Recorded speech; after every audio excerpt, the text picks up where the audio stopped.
Okay, let's get started.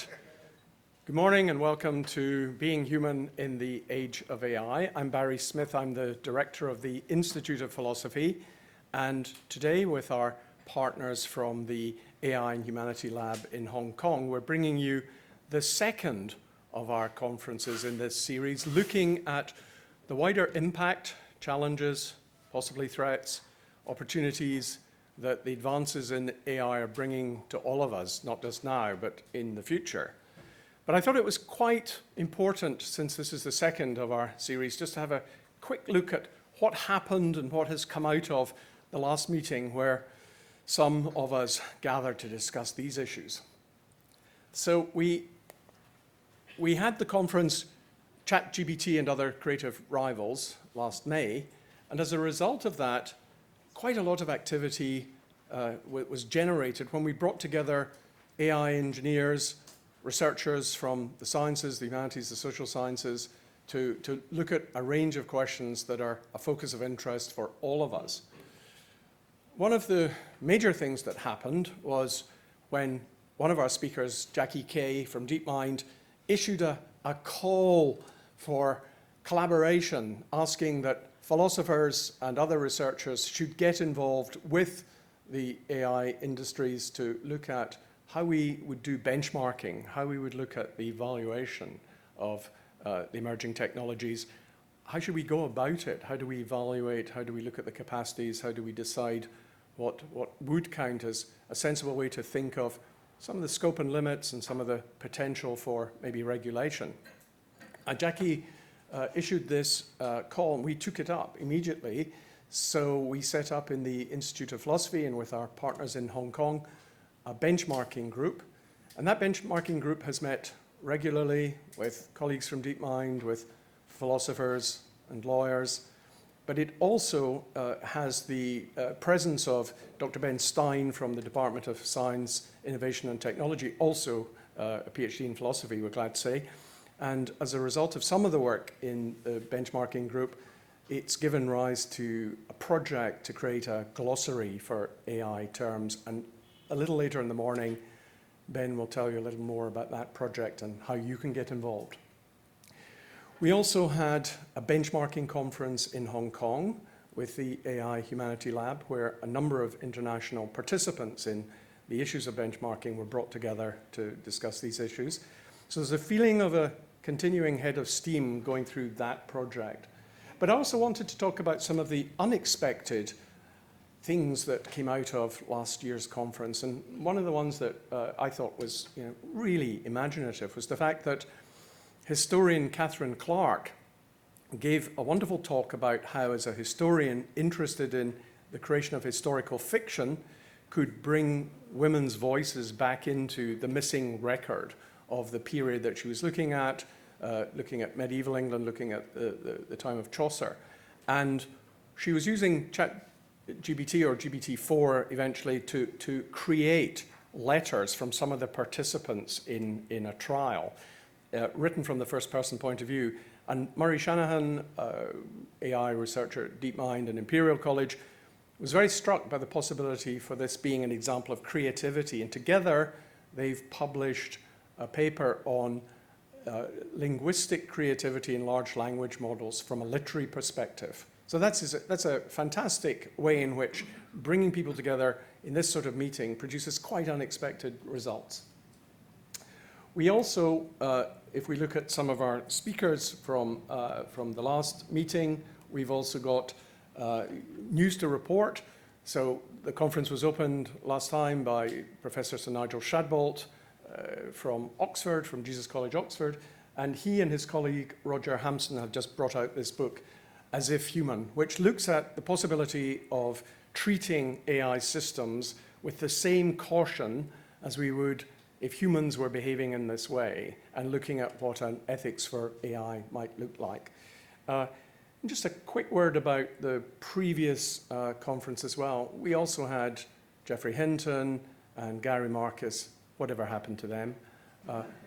But this year, we've got a whole new range of speakers and range of topics, and I'm delighted to say that this conference, like the last, was organized by my colleague and Deputy Director of the Institute of Philosophy, Alex Grankowski. So I'm now going to hand over to Alex to get the proceedings going. Alex.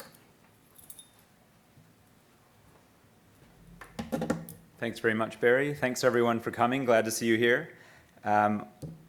No reason to waste any more time. I'd like to introduce our first speaker, Lassana Harris. Lassana is a professor of social neuroscience at UCL. He works on a range of things from the neuroscientific perspective, but I think one of the things that we've been really excited about at the Institute of Philosophy and on our project is his work on anthropomorphism, and that's what he'll be speaking about today. So very pleased to have Lassana Harris from UCL. Thanks, Lassana.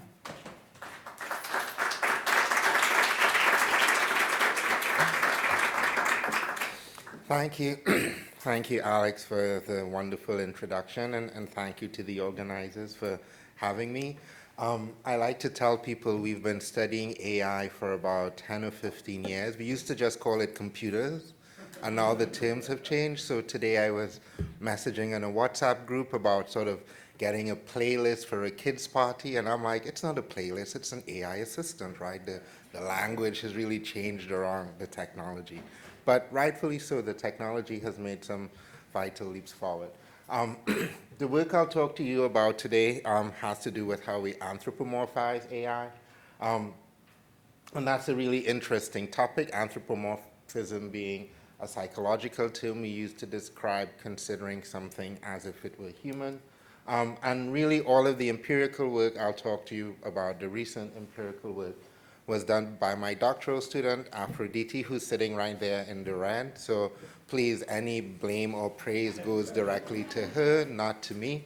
And there's a lot of her doctoral work that I won't have time to tell you about today, but in that work, we try to go beyond the perceptual level. So a lot of what I'll talk about today is how we perceive AI. But another part of my focus as a psychologist looks at how we make decisions involving AI as well. And so lots more to talk about there. All right. So anthropomorphism is sort of a fun topic for me to study because it really captures this concept of flexible social cognition that's really at the core of everything that's happening in my lab. Flexible social cognition is the very simple premise that when we encounter other people, we flexibly engage mentalizing processes. And so social cognition is one of those terms in psychology where everyone uses a different one depending on your home discipline or your point of view philosophically. So by social cognition, we refer to considering people's minds, thinking about their thoughts, their feelings, making inferences about their intentions, their goals, etc. What's really unique about social cognition is that when we encounter other people, the story went, we would spontaneously engage social cognition, making it a dual process. It fit very nicely in dual process models of social psychology at the time. So there's the visual perception, but then there's this additional perception, this mental state inference, if you will, that gives us information about what's going on inside of the mind of the person that we've encountered. Since about the 1940s, however, we've been aware that social cognition isn't reserved just for people. We can extend it to entities that don't have minds quite like human beings, that don't have minds like ours. So there's a lot of work in my lab that looks at animal perception and how we consider other animals, and there's some really interesting nuances there that I'll get to later on. But we can even extend it to things that don't have minds, animate and inanimate objects being the most extreme forms of it. And so these are the Normans. They're a bunch of mini sculptures made by a Danish artist. And they're wonderful to me because there's very small changes here that leads people to start inferring something about the minds of these figures, right? Now, to draw this home even more closely, there's a video that I've been showing for almost 20 years that I love to show because it really beautifully captures what anthropomorphism is. So if we can get that playing in the back.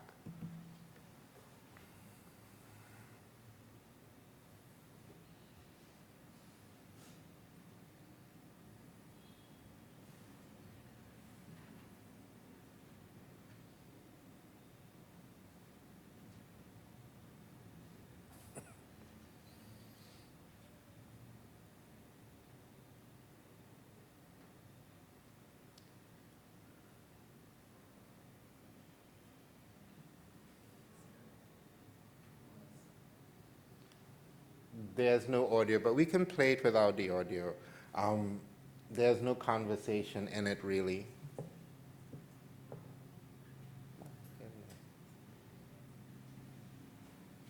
So typically what would happen when I show this is you would be hearing sad, sappy music as the woman puts her lamp out to pasture on the side of the road. And what's wonderful about it as a video, I can send you the link separately, is that you really start feeling something for the lamp that's been replaced. Now, there's a lot of reasons why people report feeling sad for the lamp. It has to do with the sappy music. It's raining in the video. The lighting in here is terrible. Online, hopefully you saw the rain. The lamp's position is bowed. And then at the end, this Swedish guy comes in and says, "You're feeling sorry for the lamp. That's because you're crazy. It has no feelings, and the new one is much better." And so it's a wonderful IKEA commercial because it's sort of selling you and replacing your old stuff, but it's actually doing so by getting you to anthropomorphize the lamp. Now, the commercial itself, we can switch back to the slide. The commercial itself ended up winning lots of awards within the industry. I think it launched the career of the director into Hollywood, and so lots of great things came out of this commercial. But it's a really lovely example of how easy it is for us to feel something for things that don't really have minds. And so what I'll tell you about today is how we think about things that don't actually have minds, including the brain processes that underlie this type of psychological process, and some of the consequences for AI. So there are lots of different parts of psychology that have focused on this idea of anthropomorphism. Again, being psychology, we use very different terms. In linguistics, they talk about animacy, and they've created an animacy hierarchy. And so at the bottom of this hierarchy, as you travel from things least likely to infer minds about to things that are most likely to infer minds about, you start off with sort of inanimate objects, but then you can make those simple geometrical shapes, for instance, more animate. That's the classic experiment that really launched this whole field in the 1940s, the Hydra and Symbol study. And then you get to things like buildings. People bring buildings to life. There's actually a case of people falling romantically in love with buildings and big structures. There's this entire online community if you're interested in having a look. These are the kinds of things that I end up Googling with my free time. And if you talk to these people, it's a genuine sort of attraction. They often talk about the inferred mind of the building. I think the most famous case was a woman who married the Eiffel Tower, like legally petitioned the French courts to make the Eiffel Tower her husband. She took on the surname Eiffel, did the whole thing. And so this is, I think, an extreme form of anthropomorphism, but nonetheless, it really nicely demonstrates how easy it is for people to start imagining minds when there's no physical movement by the entity. People these days are all about anthropomorphizing the planet as a sort of conservation strategy. That gets you higher up the hierarchy. Institutions, we attribute minds to institutions and entities that are collections of people, not individual people themselves. We do it to things that look like humans, that are physically or visually similar in some way, so humanoid forms. I think the best example of this is doll play, where a lot of anthropomorphism is permissible, particularly in childhood. So as I'll tell you about soon, children are born anthropomorphizers. They're bringing everything to life. They're seeing minds everywhere. And so this is one outlet that's sort of permissible for people to anthropomorphize. Quite interestingly, again, there's a community of people that continue to play with dolls into adulthood. Most of these people do so in secrecy because they find it quite a violation of social norms to be an adult that still enjoy anthropomorphizing humanoid objects. But nonetheless, again, it underlies the sort of tendency we have to do this as a species. And then we get to AI. This is where sort of AI sits in their hierarchy, computers, and then you get AI with physical forms. And I separate these two. I call the robots embodied AI, and they're in a physical form. And the AI without the physical form is disembodied AI. And then, of course, at the top, the animals, because animals have minds, they have some type of consciousness, debatable. And so it's possible to imagine engaging in social cognition with animals. And so this is a nice sort of illustration of how at least one area of psychology have thought about separating entities around the hierarchy. Interestingly, there really hasn't been a ton of research looking at AI until more recently. A lot of the work has focused on the animal perception and the social robots. The robots were the first ones to take off, right? ChatGPT made AI popular. But before that, there was a bunch of attention focused on the social robots.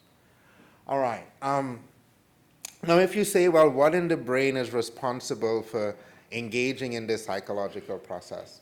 One short answer is to simply say, well, what people do is they take the same brain systems that we use to figure out the minds of people, and we use it to anthropomorphize, to think about the minds of things that don't have minds. Well, it turns out that may not actually be the case.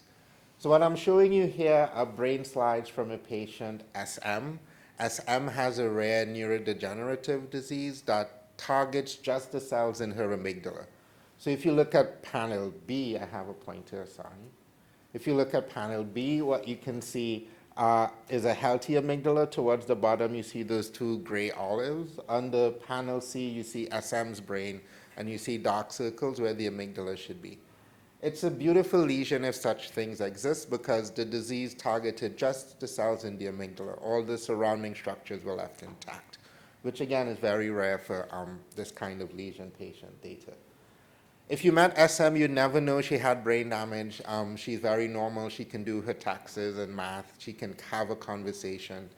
She doesn't show any bodily response in fear conditioning. And so the amygdala is a crucial structure in terms of emotional learning. And so her body doesn't acquire conditioning. So if you pair a neutral stimulus like a blue square with an electric shock, and so every time SM sees the blue square, she gets shocked, her body doesn't start showing the response to the blue square as we all would, right? That's the conditioned response.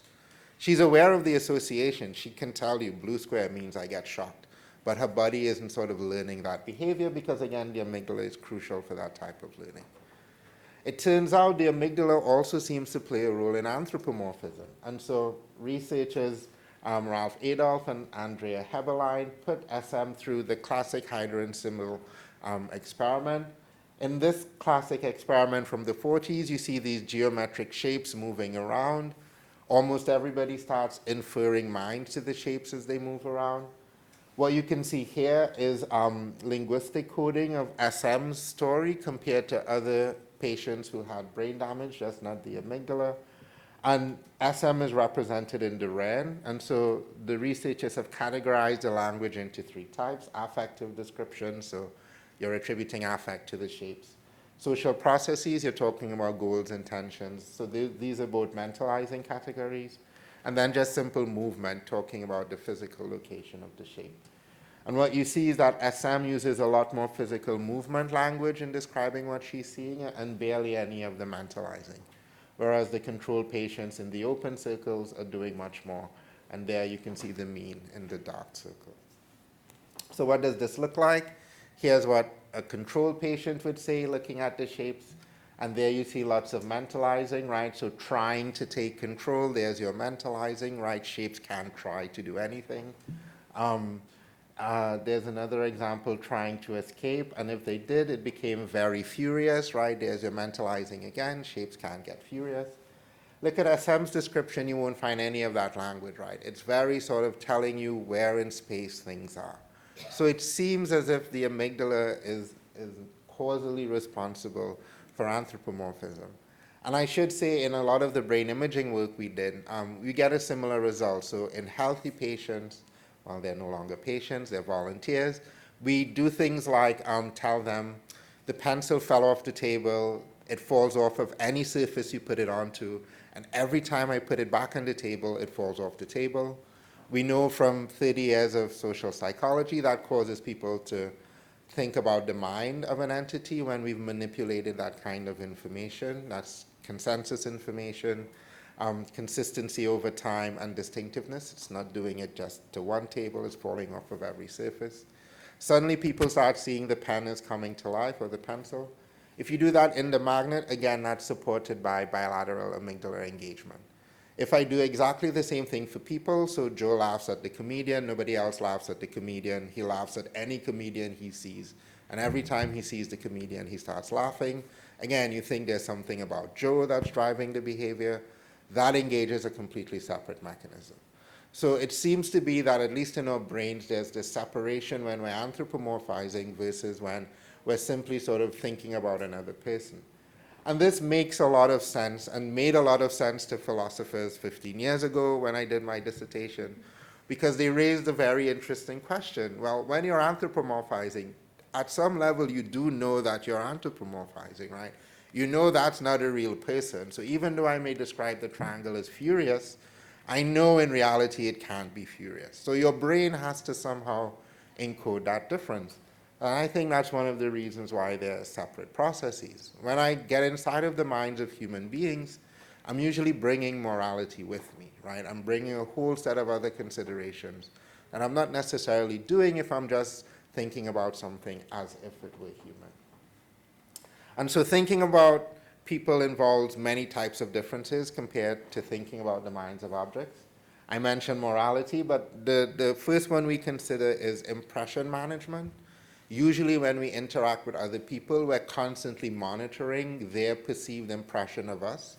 That takes additional cognitive processing and heavy lifting, right? It's the reason why we're kind to complete strangers. We'll hold the door open for someone and obey a social norm, even if we don't know that person, right? Because that's all part of our reputation management. That's probably not what's happening when we're anthropomorphizing, at least not as yet. And I'm going to keep saying that for the rest of the talk. At least not as yet. So when we yell at Siri, we're not worried that Siri will think we're mean as yet, right? We might get there soon. That's not where we are. There's the moral consideration. That's lovely, really nicely illustrated in this cartoon, which says, at the critical move, the super chess computer went blank, once again proving humankind's superiority over machines. If you look at the bottom, the guy just unplugs the computer. That's a joke. It's funny because it's a computer. If it were a person hooked up to a respirator or other life-saving device, it's now a moral violation. So the rules for behaving towards people aren't the same as the rules for behaving towards non-human things, even things with which we might attribute a mind. And that's what's really nice about the cartoon, right? There's a lot of mentalizing and anthropomorphism going on when you're playing with that computer. But anthropomorphism on its own isn't enough to bring that moral protection. Now, there are some philosophers that argue against that. For instance, I had fun conversations with Peter Singer about this in the context of veganism, right? So just as a brief recap, he has the belief that you should extend the boundary of moral protection to all animals because they have some basic level of sentience. And he thinks in the future, people will look back on our era as being very barbaric because we act on the animals, and by then we would have expanded our moral boundaries. And what's lovely about his argument is that it captures the same fundamental phenomenon that I think I'm describing, where there's flexibility there in what falls within our moral boundaries or not. So in the case of veganism, right, they've expanded their boundaries as such where they've incorporated animals. And I think it's possible we could potentially expand our boundaries to consider things like AI in some future. The question is, however, is that what we're currently doing at the moment? And again, I think this is a difference. The third difference, and this is a really interesting one, is that we tend to resonate with other people when we start getting inside of their head. So we start syncing up our behavior, or pupils dilate to the same degree, or heart rates get in sync. And this kind of resonance provides us information within a social interaction as well. When we're anthropomorphizing, there's no opportunity for resonance because the other agent doesn't have the same biological system. So if our brain waves are syncing up and there's no brain over there, then it's going to be a qualitatively different social interaction. This is the one that I think is the least furthest from changing, right? I think this is going to be very interesting. I think this is part of the harm, if you will, that we're seeing with the way our social interactions have shifted recently as a species, where we're now interacting very distantly from other people. It's reducing opportunities for resonance. So if I'm interacting online via text messages, I'm getting mental information, but that physical contact, right, is the environment in which our brains evolved, right, seeing other people directly and having that synchronicity. That's been slipping from our species a bit as we become something else. So it's going to be interesting, I think, what happens with this one and AI. But anyway, those are the differences. That's why I think your brain still keeps it separate. So what I want to do now is sort of go back to the idea of anthropomorphism, looking at it in its most basic form, and then we'll take it over to some of the AI work that we've been doing recently with Aphrodite. So if you start with where all of this work started, the classic sort of Hyder and Simmel paradigm where you have these shapes moving around, there's confusion there in the literature almost immediately around concepts like agency, animacy, anthropomorphism. But there's one thing we all agree on, and that's all that these are forms of causal reasoning. So the reason I bother to get inside of your head, besides the fact that I'm impression managing, is I want to be able to explain and predict your behavior. I want to have reasons for why the things you're doing are happening. And so knowing something about your mind, your intentions, your goal, your personality, it gives me a very handy causal explanation. And that's the real benefit, I think, of anthropomorphism more broadly as well, right? It begins to give us explanations. So my computer crashes right before the deadline, right? The computer hates me is an explanation, right? It gives me a way of understanding what has just happened that isn't subject to the vagaries of random law or chaos, but is something tangible that I'm used to from my everyday interactions with other people. I can talk about the hate the computer has for me. A lot of this original research, however, depended on movement. And so something moving was the criteria for triggering this anthropomorphism. The anthropomorphism, for instance, of the buildings, remember that was very low down on the hierarchy. You tend to need some kind of movement or action. In the case of AI, we're getting better than movement, right? We're getting language, we're getting thoughts, we're getting the kinds of currency we typically deal in when we interact with other people. And again, the argument was this occurs spontaneously, not that it's automatic, that's a terrible word, but it happens by default. People can come in and regulate it and choose whether to anthropomorphize or not, or engage this processing. The other half of my research, by the way, focuses on dehumanization, right? Failures to trigger these processes with other people. And what the dehumanization literature has taught us is that it's not necessarily a spontaneous thing. We can engineer contexts where people fail to sort of engage in processing other people's minds, but we can also do them where we restrict your ability to anthropomorphize. So it occurs by default, but it's not inevitable, if you will. And so using this knowledge, if the thing moves, I'll wait in the back. All right. We can now start thinking about what's happening during interactions with artificial intelligence. So one of the things that we noted when we first started doing this work is that there just seemed to be less brain engagement when people were playing against AI. So to give you a context for a lot of this research, in the social neuroscience and neuroeconomic literatures, we'd often engage participants in these decision-making paradigms, playing poker, playing a prisoner's dilemma game, a trust game. And as a control condition, we'd always use a computer, right? So we'd always use AI as a control. And we did that because we wanted an agent that would allow people to engage in the same kind of brain processing that they would for other people, but we wanted to isolate what we thought was unique to human social interaction. So if we could get everything but the human in terms of an agent that will be competitive and strategize, then we can learn something about how the brain processes people. So there was a ton of research sort of just looking at how we interacted with humans versus computers.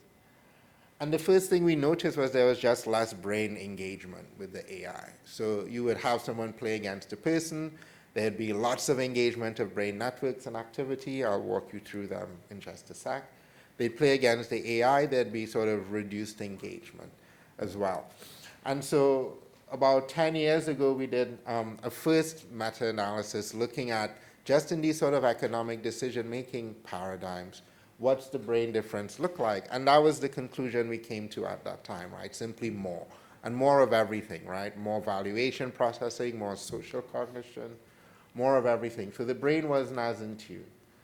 What we didn't really look at was perceptual decisions, right? So we didn't look at what happens when people perceived AI. There wasn't as much literature going after what perception looks like. If any, it was focused on robots, as I mentioned earlier. And so the perception of AI really got left behind in the study of AI within psychology, I think, early on. Now, if you look at a more recent meta-analysis, this is one that I did more recently, again comparing humans to AI, but this time we're including perceptual stuff, so a lot of it is social robots, but not exclusively. What we're going to do is look at the sort of spread of these brain activations for humans and the spread for AI, and we're going to compare them. And to help you compare them, what I've done is created this very complicated but very simple color-coded map. And all you need to understand about the map is the following. The stuff in red are brain regions that get engaged when you have human beings thinking about the human stereotype. So if you believe anything that I've been saying, what you notice is that the category human, at least for us, is not based on biological ontogeny. It's this thing that we make up in our heads based on where we infer minds and not. And so if I ask you to start thinking about that abstract representation of a human being, it's not simply a positive idea, but it's a schema, it's a psychological construct to which you tie a bunch of stuff. And we have stereotypes, therefore, about what it means to be human, right? Things that separate us from animals, things that make us unique as a species on this planet, but also all of the flaws that we contain. When people are doing that, you get the brain engagement in red. So they're not anthropomorphizing, they're not engaging social cognition, they're just thinking about that human stereotype.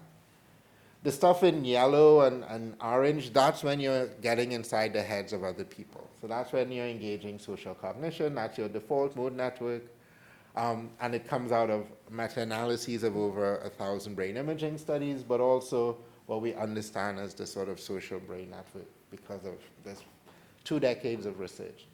And then you have valuation brain regions in blue, that's only going to be relevant for decision-making tasks. We have a cognitive control or executive function in green, and then we have these interoceptive regions. They don't show up well here, they're in purple. So we're just going to look at this sort of color-coded map as we step through these comparisons between humans and AI to see the extent to which they overlap and they don't overlap. The last color that's relevant is black. That's something that doesn't belong to any of this. So this is a brain region that isn't usually identified in any of these generic studies involving other people or stereotypes about people, all right? So this is very confusing. I've kept the map up there. What I'm showing you are different kinds of tasks where people are playing against people versus AI. These are all decision-making tasks. So you have prisoner's dilemma game, you have trust game, rock, paper, scissors game, altruism and punishment games, and then social feedback games. And the ones in red are where you have sort of brain activity more to AI. And so there you see that you get a lot of black and you get a lot of red, basically is what I want to say. You're not using the same systems, right, that you use for other people. So we established that previously. Now we've done it with meta-analyses of lots and lots of studies. If anything, you're using a lot of the stereotyping sort of ideas when you're thinking about the AI. These are now perceptual tasks, so passively viewing interactions between humans or humans and AI, passively looking at behavior, actually interacting, perceiving emotional expressions. And in these studies, they're often avatar faces that are being used as the stimuli, and that's going to be important later on, so keep that in mind. And then this is just generic sort of attentional tasks and other social perception. Again, what you see in the AI in red is a lot of black, a lot of red, meaning, again, you're not recruiting the same systems that you recruit when you interact with other humans, when you're dealing with the AI agent. Now, there's a really important caveat for all of this research. It happened pre-ChatGPT. So everything I've told you about now goes out the window, right? So imagine one day you wake up and there's this news ticker and it's talking about ChatGPT, and you realize everything you've done is now outdated. Because what the AI is has changed from the very simple forms of AI that we had participants playing with back there. Ironically, the same neuroscience sort of led to the booming of AI, which killed all of the neuroscience in it. So we're really at scratch. We're at zero, I think, as a field, because we still don't know anything about how people are now going to view AI. We know nothing about the younger generations of people who are net native, who were born with very rudimentary forms of AI at their fingertips and have been interacting with them on their devices since before they could speak. And so there's a real shift, I think, that we haven't really captured as yet. So this is the state of play for most of us sitting in this room, but also pre-ChatGPT, I think, as well. To better characterize then what's the content of the stereotype about AI, what we did is we turned to a number of person perception models within social psychology. So since I've already established that human has a stereotype, there's a schema, similarly AI must have a stereotype or schema as well. What social psychology has taught us is that when you want to think about different ways we think about different kinds of people, there's information about different relevant dimensions that influence how we see these people.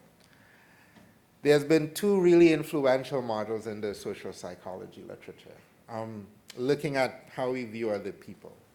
The first is the stereotype content model, which was developed by my doctoral supervisor the year before I started working with her. So my whole early academic life was all stereotype content model.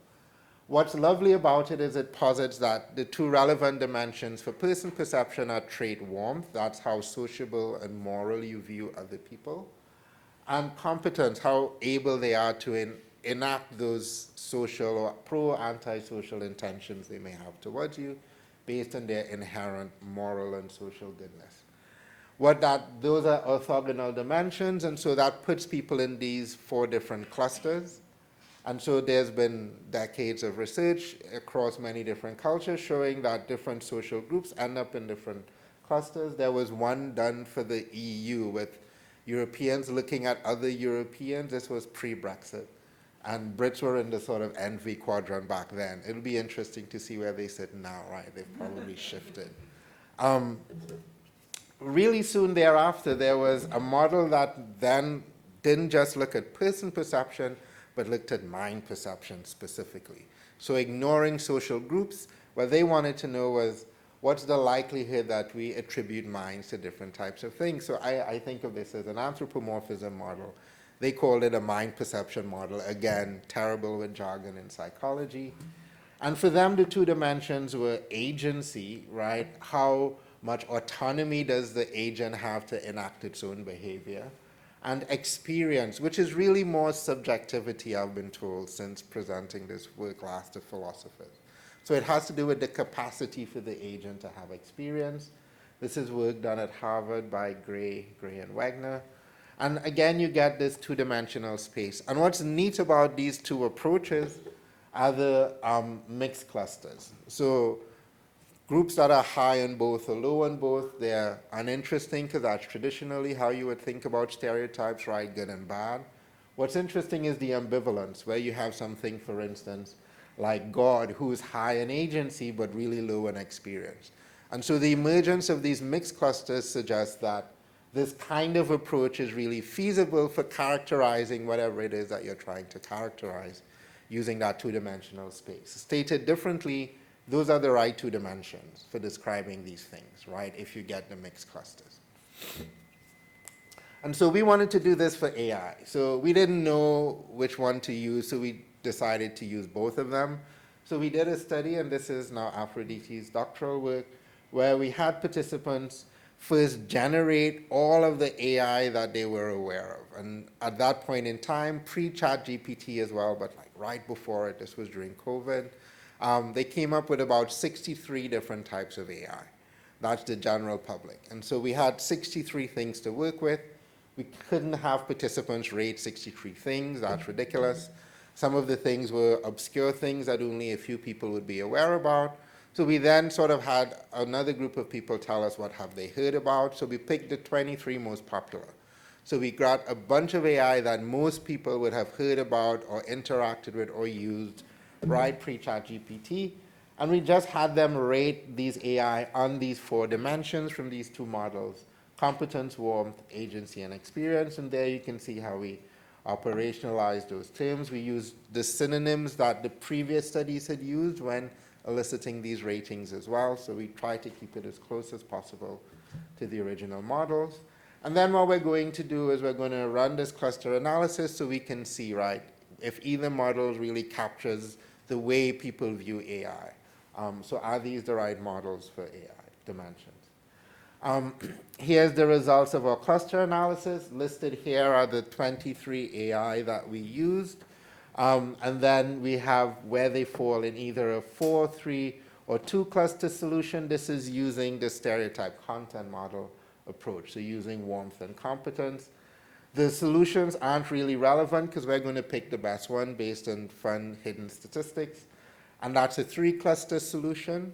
And so according to the stereotype content model, you get sort of 3 separate clusters of where AI fall.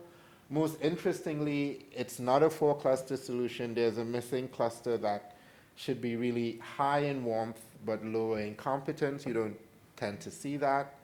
But we don't get the 2 mixed clusters, right? We get these 3 clusters. So this suggests this may not be the best way of characterizing AI. When we encounter AI, we're not concerned about their warmth and competence per se. Here's the solution now looking at the other model. This is the agency experience model. Again, you see options for 3 different possibilities, 4, 3, and 2 cluster solutions. Again, the stats tell us the 3 cluster solution is best. What you're seeing here is it's sitting on the orthogonal, right? Basically, agency and experience look correlated when people are rating the AI. You're not getting the mixed clusters again. Again, this suggests this is not the best way of sort of characterizing these types of AI. And so this didn't seem to work as a way of describing AI as well. One interesting thing we did in the study is we had a final question for each of the AI. We just asked people to tell us how human-like the AI was. And so we used their ratings on these 4 dimensions to then predict this human likeness response. So our thinking here was that any dimensions that are predicting human likeness may be better dimensions to characterize how people view AI, but it's not the mind perception approach, it's not the person perception approach. When we do that regression, we see that competence and experience are predicting that human likeness question, specifically the more experience or subjectivity people attribute to the AI, the more human-like they see it. And the less competent the AI is, the more human-like they see it, which makes complete sense, right? We build AI to do things we don't do as well. So if the AI is incompetent at its task, leave that for me, the human, right? So to err is human. The human stereotype has negative components as well. So if you want a human-like AI, reduce the competence, which isn't the reason we've built it. If we replot our AI into this 2x2 space, it starts to look a lot closer to what you'd expect. What's really missing is the human cluster. So humans are things that have lots of subjectivity, but very little competence, again, relative to AI in this context. And the ones that are getting the closest are the avatars, if you notice, right? So getting closest to that missing space up there are the avatars. So they're the forms of AI that, if anything, we're viewing as most human-like currently. And there's, again, anecdotal evidence to support this. Again, looking at romantic relationships. There are people in Japan who have legally married their avatars that they've created in different gaming platforms, right? Where, again, they've gone through the legal process, just as the woman with the Eiffel Tower, to have the state recognize the relationship they now have with this character. I think what makes the avatars closest is you get the interaction, so you get the mental exchange, but you get a humanoid form, right? You get a humanoid form that's more controllable. And it's not a clunky robot form, something that you can touch and clearly tell it's not human. It's in this virtual world. And I think a lot of our interactions are virtual as well. And so I think those are the forms of AI, perhaps, that will first emerge as most human-like. We're going to start fighting over avatar rights first, I think, if we fight over any AI rights. Then the others will come. But that's the state of play today. All right, so I want to sort of start wrapping up by talking a little bit about the robots, because this is what really terrifies people, right? It's the robots. There's a reason we all ran after robots, not AI, and that has to do with the uncanny valley, I think. What happens with human beings is we can't tolerate inconsistency. It makes us uncomfortable. That's the classic cognitive dissonance effect. So if I have an attitude that's inconsistent with my behavior, one of them has to change so that we can be consistent. This strive for internal consistency is a well-noted psychological feature. Robots violate that consistency, I think, right? So you interact with it as if it's human, but it presents a physical form often that's not human-like at all, right? And in robotics, there have been big push to get robots to look more human-like. They've abandoned that because it looks creepy. What they've done instead is try to make the robots look cute, and they've had a lot more success with cute robots. And that's because the cuteness doesn't signify human, but it taps into, again, one of our evolutionarily old pro-social tendencies to care for cute little things, right? That's how we are mammals and we take care of our young. So cute robots have been more successful. But when they're too human-like, the uncanny valley kicks in, which is this dissonance between the interaction you're having and what's presented physically before you. So there's a barrier, I think, that the robotics sort of first ran up against when it was trying to make products that would be embraced by all humanity. And I think this is going to be a tough one for the robots to solve until it's indistinguishable physically. And that, I think, is going to be a lot tougher, but I'm sure there are people making great strides in that arena. You get really fun evidence of this uncanniness when you see sort of social robots out in action. And perhaps one of the best examples of this was DigiDog, which admittedly is patterned after a dog, not a human, but it really nicely sort of communicates what happened. Now, I don't know if the guys at the back will get the sound to work for this one as we move to it, but shall we give it a shot and see? Okay.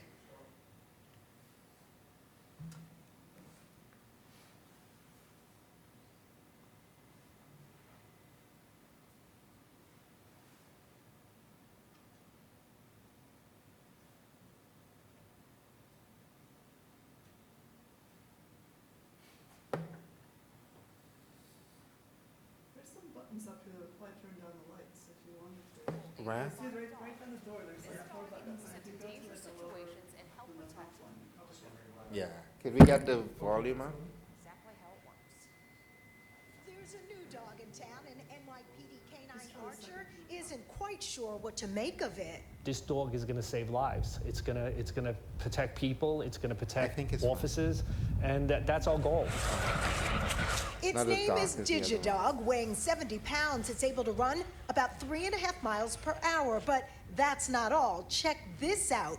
We got an exclusive look at what this futuristic four-legged being can do. Yes, it goes upstairs. This robot's able to use its artificial intelligence to kind of navigate through very complex environments. Deepu John says it's as simple as playing a video game. He's with the NYPD's Technical Assistance Research Unit. It's one of many officers trained to operate the RoboDog.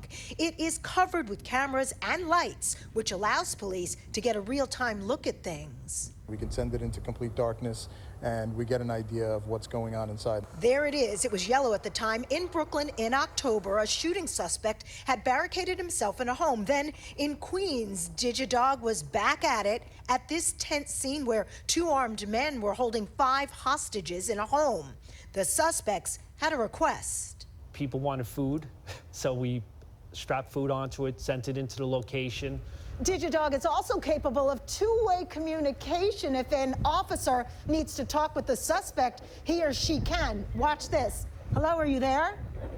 Yes, this is the NYPD. In January, an arm's coming out, so it'll be able to open doors and move objects.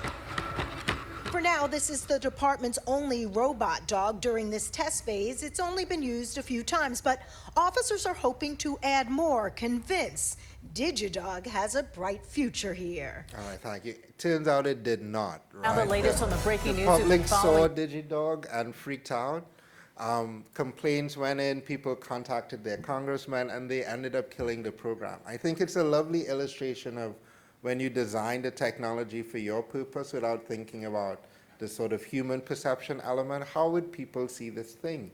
And so we have fail-safes built in for the robots. So everybody's always worried about the robots.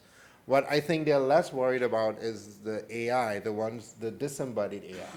Because what we learned from the brain imaging work we've done thus far is that it's relying on separate mechanisms when you're interacting with it, right? So your brain isn't as cued into the AI interactions as it were if you were interacting with the robot or another human being. It's not engaging as much processing in quite the same way. If anything, it's relying on simpler, more rudimentary forms of social cognition. So that amygdala brain region I told you about before, it can do simple social cognition. It's what, for instance, helps us detect trustworthiness in faces, right? So that's a very rudimentary form of an intentionality inference.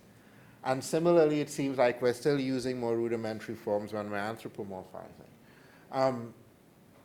The other interesting thing, and I didn't present any data to support this, but we've also done work showing that what tends to happen when you anthropomorphize is if the thing violates the rules of physics, let's say, that tends to cause you to anthropomorphize more. So for a lot of the other causal reasoning abilities, let's take, for instance, the collision effect, the traditional Michotian launching effect. If ball A rolls into ball B, and there's a long enough delay, that illusion of A causing B to move gets destroyed. And so physical rules sort of hamper or causal inferences for objects typically, not when they're anthropomorphized, right? If suddenly you see an AI do something that you've never seen another human being do before, our findings suggest you anthropomorphize more. You think more, because again, you want this explanation for why is it able to do this thing. So it tends to drive more anthropomorphism. What's important to consider, I think, as we move into the AI ethics sphere, thinking about perceptions of AI, rights for AI, and rights for people interacting with AI, is to really be clear on how, as human beings, we think about human beings, right? It's not based on the biological ontogeny. It's not a concrete category out in the world. Still something that's flexible, that can be expanded or not. And because of this, I think it's important to evaluate where we sit with our category of human when considering these kinds of moral issues. So what is it that allows the thing to have moral rights? And we can rely on traditional philosophy arguments about suffering and harm and benefiting maximal goods, for instance. But that becomes really complicated when you're now considering entities that may or may not have a level of subjective experience. We saw how important that subjectivity experience dimension was for our willingness to see something as human. So the more the AI seems to be sentient, the more likely it is, I think, that it can start slipping into these categories. And again, I think we've seen that in real-world anecdotes as well. I often think about Blake Lemoine, who was the Google engineer that lost his job because he claimed that their large language model was sentient. He started asking it questions.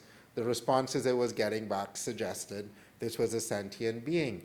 Now, again, this is something that's been a red herring in the LLM world for quite some time. Ethicists who've been overseeing these projects have long raised a flag about the ability of these models to parrot subjective experience.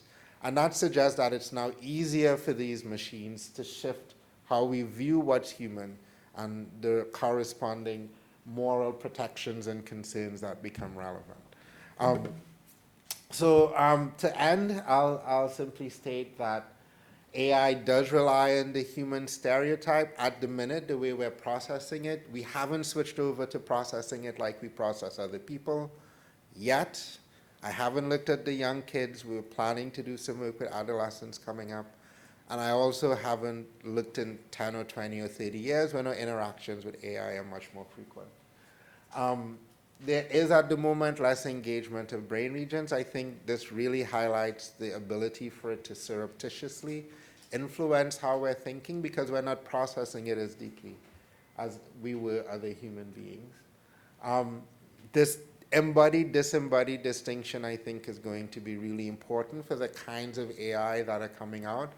Again, I've always been much more worried about the disembodied ones. I think we have fail-safes built in for the embodied AI that'll keep reminding us it's not human. I think it's much easier for a disembodied AI to assume that function.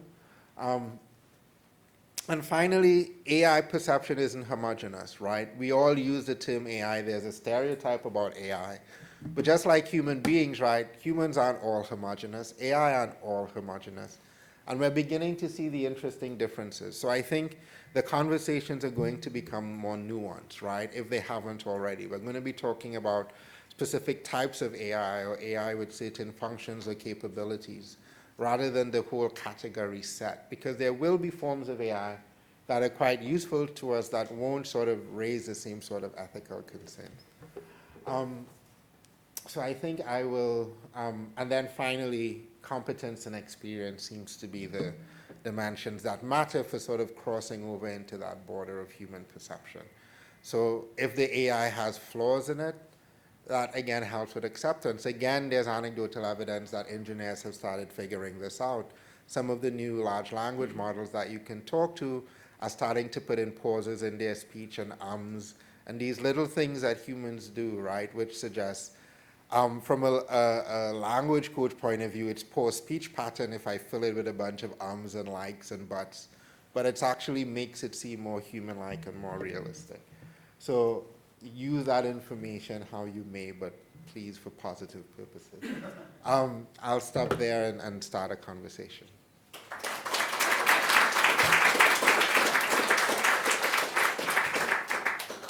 Okay, we'll have a couple of roving mics going around. If you'd like to ask a question, please just raise your hand. And if you're online, I put an email address in the chat, but if you didn't see that, please send a message to londonmindgroup@gmail.com and we'll select a few questions from online. Hi, amazing talk. I feel like I've seen you talk like 5 or 10 years ago, and this is just even better. It's just, but I should keep up with your work more. So on the one hand, I love all the data and the science and what you presented, and yet every so often you're saying, like you just said, oh, the robots are putting in, or I'm sorry, the AI is putting in ums and ahs.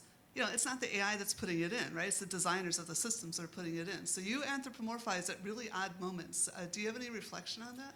Yeah, it's really difficult. So I get sympathy by talking to animal researchers who also are in the same boat, right? Because it's hard to talk about your topic without anthropomorphizing as a human being. I keep it separate in a couple of different ways. I think one, when I start writing about it, I'm very aware and very clear, so I keep it separate in my writing. But I find that it's a useful tool to use in conversation because, again, it's how we all relate as human beings. So when I talk about it, I'm quite happy anthropomorphing the AI. What that does, like you pointed out, is it hides the creator behind the AI. And that's a meta problem that I think humans struggle with in general. So we do it not just with AI, but in the human realm as well. So when I do all of the dehumanization stuff, right, people are hidden behind social groups. They don't see the leaders that are creating the problems. They categorize everybody who belongs to the group. So it's the same kind of problem that we haven't solved with the humans. We're working on that from the human perspective. Whatever we find there, it'll be interesting to take it to the AI to see if it's useful. Let's go over to Herman and then we'll go to the back. Thank you. That's super interesting. Sometimes I like to think about this in a different ways. I just want to hear if you have any thoughts about whether it matters or if you have any thoughts about that other way of thinking about it. So one way to think about anthropomorphizing is that we take these human features, things, and then somehow we project them or read them into things that are not humans. And so we keep that human element and we smear the rest of the world with the human stuff. But there's another way to think about it that I sometimes find more helpful, which is that there are these properties, cognitive properties, linguistic, emotional states, intentionality. And then what we do when we project onto these other creatures like non-human animals, artifacts, deities, LLMs, is that we de-anthropomorphize those properties. So the process isn't really one of anthropomorphizing. There's to take the properties and then abstract away some of the human stuff so that it could fit a god or a duck or a dolphin or a machine. Have you ever thought about that? Yeah, it might just be the same thing, No. or you could figure out which one thing is going on or the other. That's a really interesting way of thinking of it, and it does fit the evidence that we have as well, the stripping away. I like it because it puts this sort of human stuff, the social stuff, as the default sort of cognitive property, and that's a very different way of thinking in psychology, which usually builds it from the ground up. We have this problem in the field where we've thought about emotion and logic separately, and we've lumped the human in with the emotion, and we've prioritized the logic. And once we started looking in the brain, we realized it's more the other way. The human stuff is the default. The logic stuff is what we've built on top of it or derived from it. So this is very consistent with that view. I think I would appreciate that view, to be quite honest. It's a fun way to talk about this. Yeah, I'll go with that. Yeah, I'll go with that. Yeah. You've got a question here in the middle.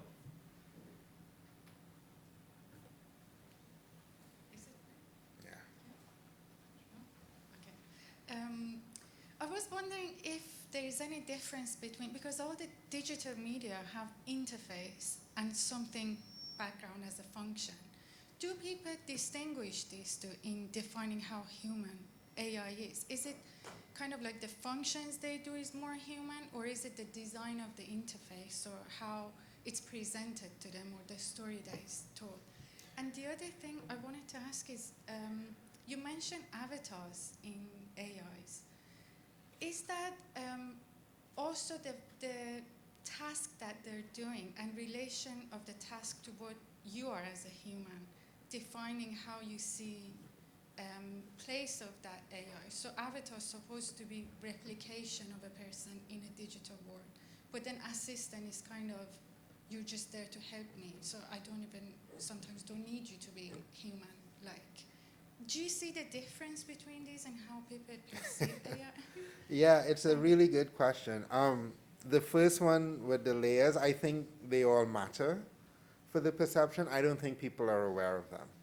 I think in the work we've done, people think a lot about the function of the AI. So what am I using it for? And that sort of informs the human likeness judgment and the reaction. So in other work Afro has done on the decision-making side, we look at subjective decision-making domains like preferences. And we look at more objective decision-making domains like counting the number of objects in an image.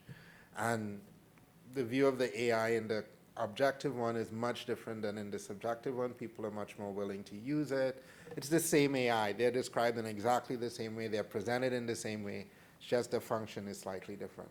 In the preference domain, the AI is viewed very differently. People are less willing to engage with it. They don't take its advice as much. They like when it validates their previous choice, but that's it. They don't really care much else about it.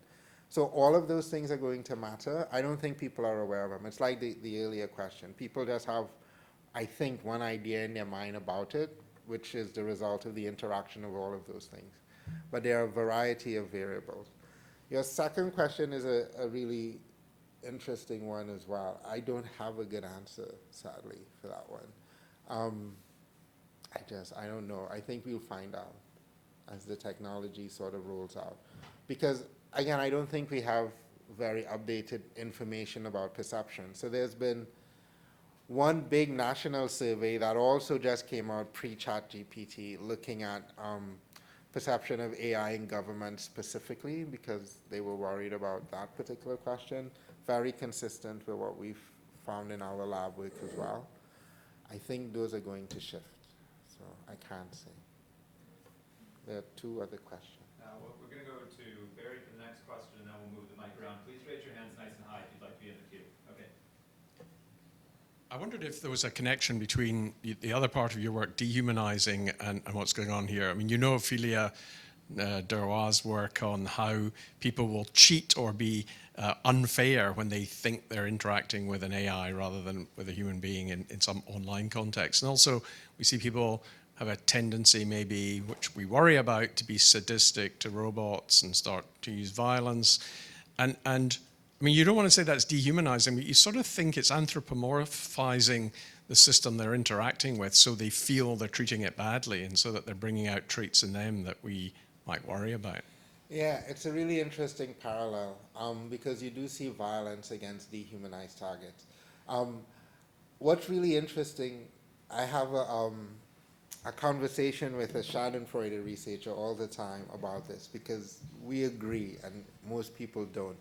But there's a narrative that the default in human behavior is pro-social behavior. We're wonderful cooperators, it's what drove our species forward. And I think that's absolutely true when it comes to dealing with other human beings, and that's the whole function of morality. I think once morality is gone, right, you get a much different side of humanity. So if you take agents that have intentions that aren't moral agents, so there's nothing wrong if I attack them, why not attack them, right? There's going to be some pleasure in that for a lot of people. So you see the abuse of dehumanized targets similar to the way you see it with animals, I think, that are also dehumanized, the ones we eat, the way we treat them. But also now potentially with AI targets, once they're not in that realm of morality. The question is then, well, what gets you included in that moral human group so you're not attacked by the horrid human beings? Because that's probably what we appear to everything else that's alive on this planet. And that's the question I think only the dogs have solved, right? They're the only species that have been able to infiltrate that human circle over evolutionary history. Some other domesticated animals as well. And what those species are really good at doing is social cognition, right? They're really good at reading our minds as well. And so I think as the AI is more able to do that rather than just parrot, it presents another shift in. But you're absolutely right. I think we'll see lots of abuses once we've removed that moral protection, because that's why we have it. So. Okay, we've got a question in the middle, and could you take the mic right to the back? Sure. Hello. Is it on? Yeah. Yeah, I find it really intriguing, this idea that when you anthropomorphize an AI, you're not actually bringing in like your full human cognition because it has a different relationship.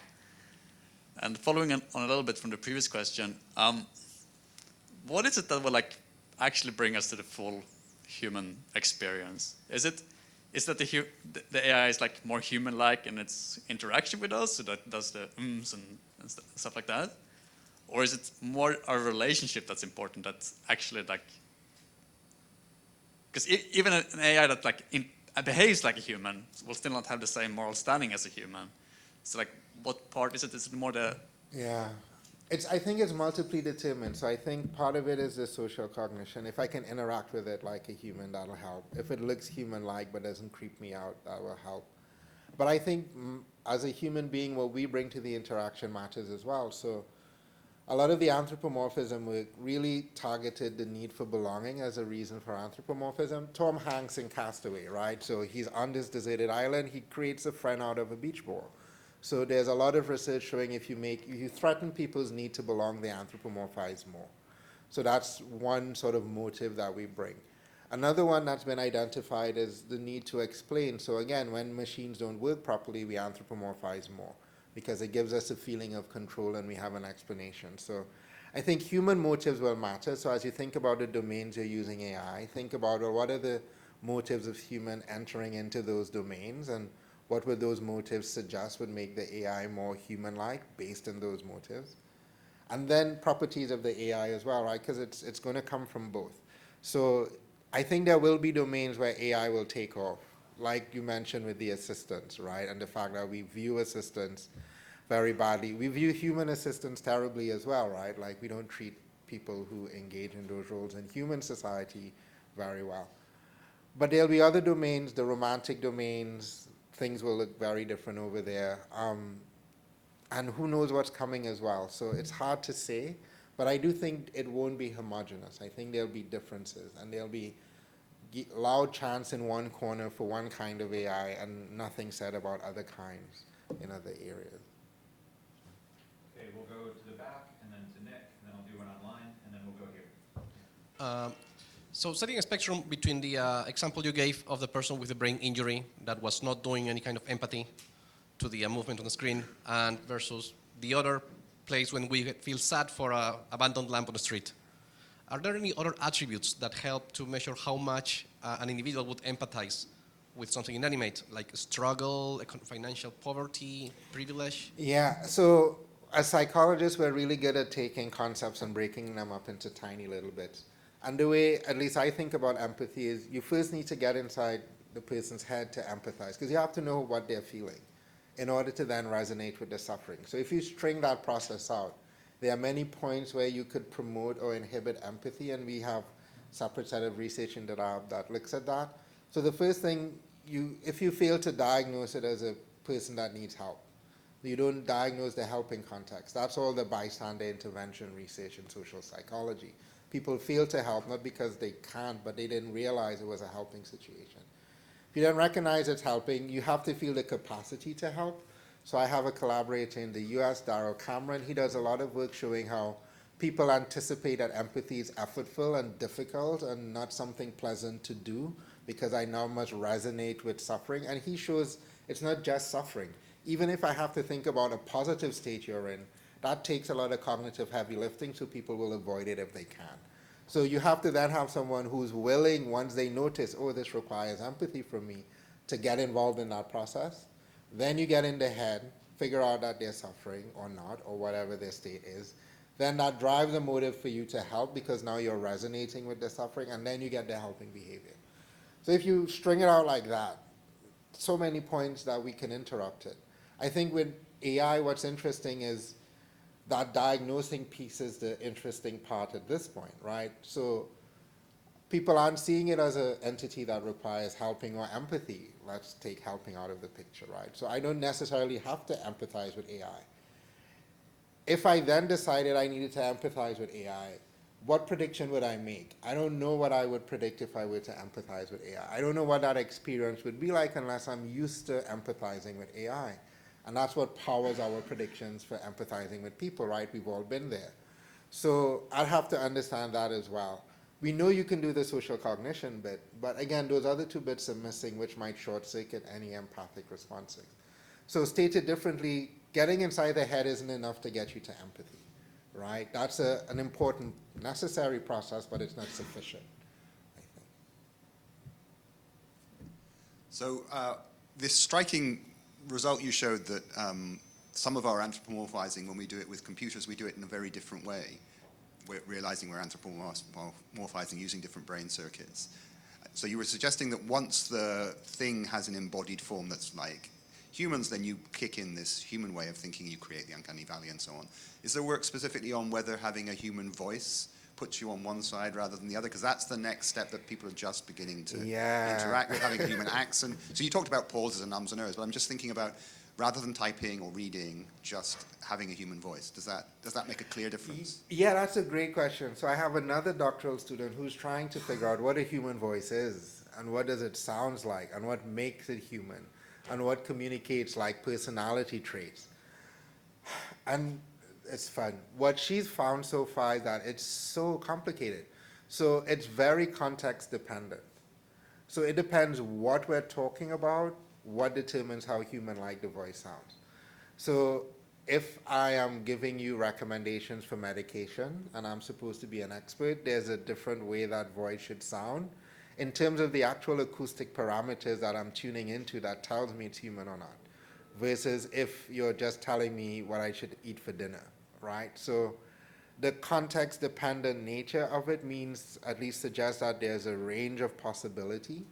So there's a huge possibility space for what could sound human. It really does then depend on what's the context of this interaction. So if you import that to AI, I think the AI designers are going to figure it out eventually through trial and error, right? So there's a lot of work being done in the medical context, looking at health assistants and people talking to the elderly, telling them to take their medications. And to get them to listen and to follow the instructions, the idea is the voice should sound more human-like, but it has to be a particular type of human-like. So in that voice work I described, we hired a bunch of actors from RADA, and we sort of got them to try to make their voices sound very different, which they can do using acting methodologies. I learned a lot about acting methods doing that work.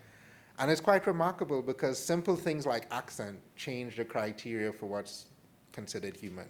Gender information changes the criteria for us. So it's really complex, and she's working on it, not me. I've outsourced that effort. So the mic can go right behind you, Richard, and then I'm going to add a question first from online. Tim Dobbs asks, what role does ownership play in anthropomorphizing? He has in particular in mind AI systems that we've heavily invested in personalizing. Yeah, well, in the human realm, we know that ownership reduces social cognition. So when I own other human beings, so we've done experiments where people buy and sell other people in labor market contexts. And the minute I own you, I stop thinking about your mind unless it's relevant to my profit. So it instrumentalizes humans. So I think it might have a similar effect with the AI, where the ones we're going to be more likely to see as human-like probably won't be the ones that we own. It will be some other one, unless we are using it for a very particular type of function. So again, it's going to interact with function or purpose of the AI, I think. But we have no data on that. We just have what happens in humans. Given how different AI are perceived to humans, it may be that that doesn't translate. So when I own the AI, I don't instrumentalize it. But I think the instrumentalization happens again because the function of the human becomes highly relevant. And the same thing will happen with the AI as well. You have the AI for a reason. And depending on that function, it might have different effects, I think. Yeah, thank you so much. First off, I really loved your kind of final slide talking about how you think about human as a category. I thought that gelled really well with how I think of it. Yeah, and maybe to preface my question, I think I'm coming from a place where I really view things like intelligence, consciousness, etc., as this like multidimensional gradient, and I think I'm generally against human exceptionalism when it comes to these categories. So, yeah, I guess I'm curious, and I'm really curious about how AI can help us like expand and revise the notions of human intelligence, whatever. And so, yeah, I'm really curious if you think that anthropomorphizing is necessarily always a bad thing. I think it's often spoken of with a negative valence, and I can understand the claims about like, oh, this apophenia allows for like shitty pattern recognition, or it can help mask human accountability. But yeah, I'm curious if you think it always is necessarily a bad thing. Yeah, I don't think any psychological process is good or bad. I think they get used for good and bad things. So there's a bunch of dehumanization work we do in medical contexts where we show positive effects of dehumanization, right? So I'm on that side of the fence. I really like your point about human exceptionalism. I feel like that really nicely frames where this debate is coming from. So I spend a lot of time, I'm in the what makes us human debate. And that's one that's rife with human exceptionalism as well, because it starts with the default that humans are special relative to everybody else. And as somebody in that debate, we've had to go back to that a lot of times. Like, do we really believe humans are special relative to everybody else? And we've really struggled with that, I think, in the thinking we've done around that issue. What really guides my thinking when it comes to AI is this idea of consciousness, which we haven't even figured out in humans. So we don't agree on what consciousness is in humans. We've never agreed whether animals have it, and if they do, what kind. And now we have to do it for a third agent, AI. And we haven't even figured it out for the first. So that worries me, because if we're coming from a human exceptionalism point of view, we're going to use human consciousness as the standard, which you need a standard, so nothing is inherently wrong with that per se. But I don't know if that's going to help us answer these questions, because it hasn't so far. So I believe we haven't resolved the what's made us human debate for the same reason. Our default or standard perhaps is faulty, but we can have a long conversation about that. But it's a very interesting question. Yeah. Okay, we've got time for a couple more questions. Raise your hands nice and high if you'd like to be added to the queue. If we have an empty queue, I think we should thank Lasana again.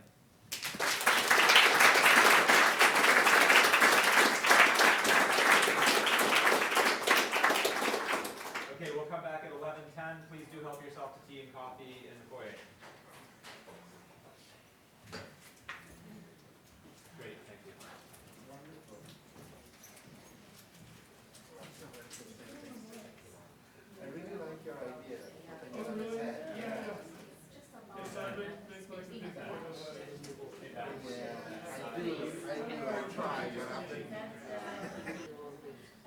Okay, let's go ahead and get started again. Before I introduce the next speaker, just a couple of very quick things. The first is I'd like to just thank the School of Advanced Study for supporting this event, and also would like to thank our partners from the University of Hong Kong at the AI&Humanity-Lab for supporting this event. Before we turn to Jeff's talk, I would just like to introduce Ben Stein, who Barry mentioned earlier, to tell you a little bit about our glossary project. Ben. Hi, everyone. Yeah, I'm Ben.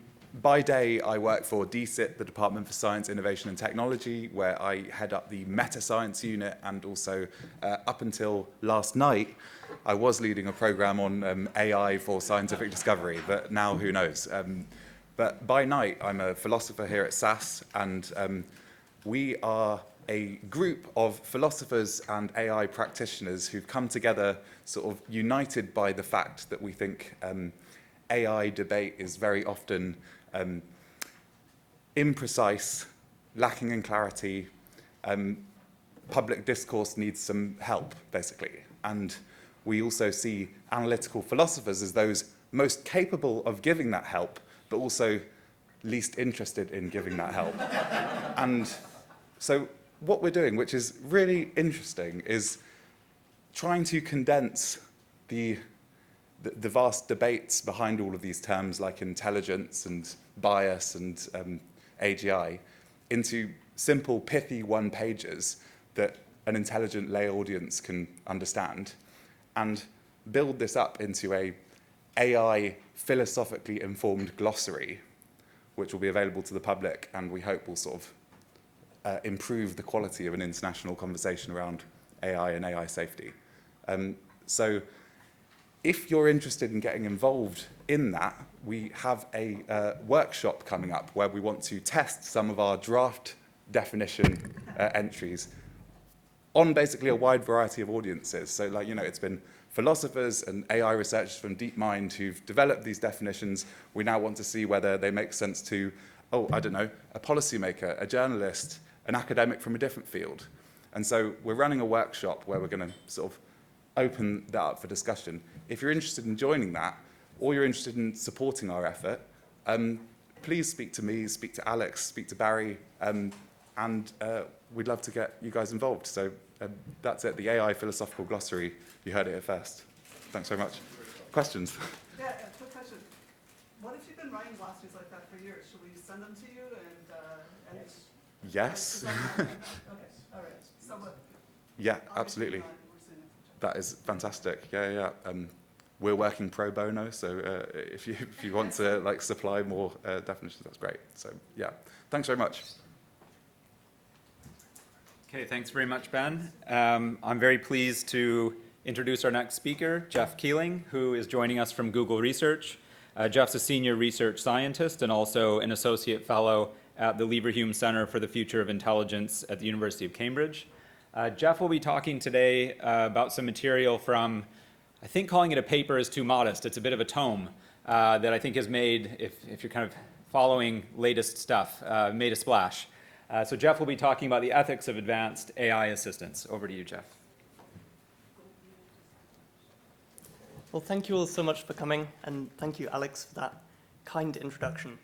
My name is Jeff. I'm a research scientist at Google, and I work on the ethical and societal implications of AI. I do that in a couple of different ways. My day job is doing research, some of which is theoretical in moral philosophy, some of which is more empirical, looking at morally relevant properties in AI systems like theory of mind. And another part of my job that I do on the side is practical ethics, helping research and product teams think through the ethical implications of their work and turn those conversations into actionable responsibility objectives. Okay, today I would like to present this enormous report that I co-led with Yason Gabriel and Ariana Manzini at Google DeepMind. The report is over 200 pages long and is the product of a year-long research effort involving many, many different disciplines from researchers sourced from Google Research, Google DeepMind, and beyond. Our goal in writing this report was to orient the public conversation around frontier AI systems around a set of key ethical and societal questions that we believe will be most important for navigating the coming years. So here's the plan. I'm going to begin by characterizing the technology of advanced AI assistants. Specifically, what I want to do there is chart the transition from pre-existing generative AI systems that most of us are now familiar with to more agentic AI systems that are on the horizon. I'll then turn to some questions around safety and AI alignment, and in particular seek to sketch a holistic conception of alignment that centers on fairly adjudicating the competing interests of different stakeholder groups. I'll then expand the circle of inquiry further to consider certain ethical questions arising in the context of human-assistant interaction. So there I'm specifically interested in questions around anthropomorphism, data privacy, behavioral influence. I'll then zoom out somewhat further to consider some broad-scale societal challenges that are presented by the idea of a world of AI assistants. Questions about how AI assistants should coordinate and cooperate with one another, and questions about the impact of AI assistants taken as a whole on our information ecosystem. And finally, I'll then wrap up by sketching a socio-technical approach to evaluation that we advocate for in the paper, which tries to push away from thinking of AI systems just as models that can be evaluated using quantitative properties, and thinking about the object of evaluation as the entire socio-technical system of which the AI system is a part. So let's first begin with the technology. The first point I want to make is that the future of AI is highly uncertain, and any confident claims made about what kind of landmarks we're going to hit and in what periods of time should be met with extreme skepticism, especially when they come from Google employees.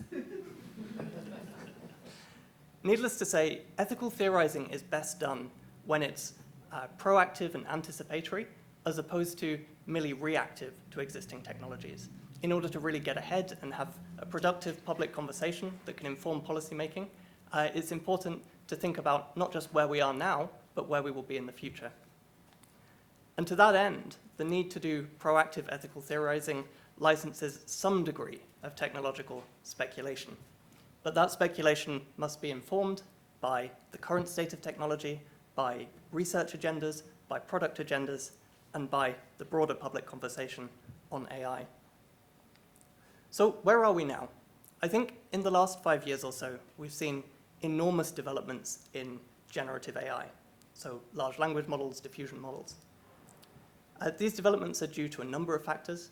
One is algorithmic breakthroughs. So the development of the transformer in 2017 with the Attention is All You Need paper was a hugely significant breakthrough in bringing about technologies like ChatGPT and Claude and Google's Gemini.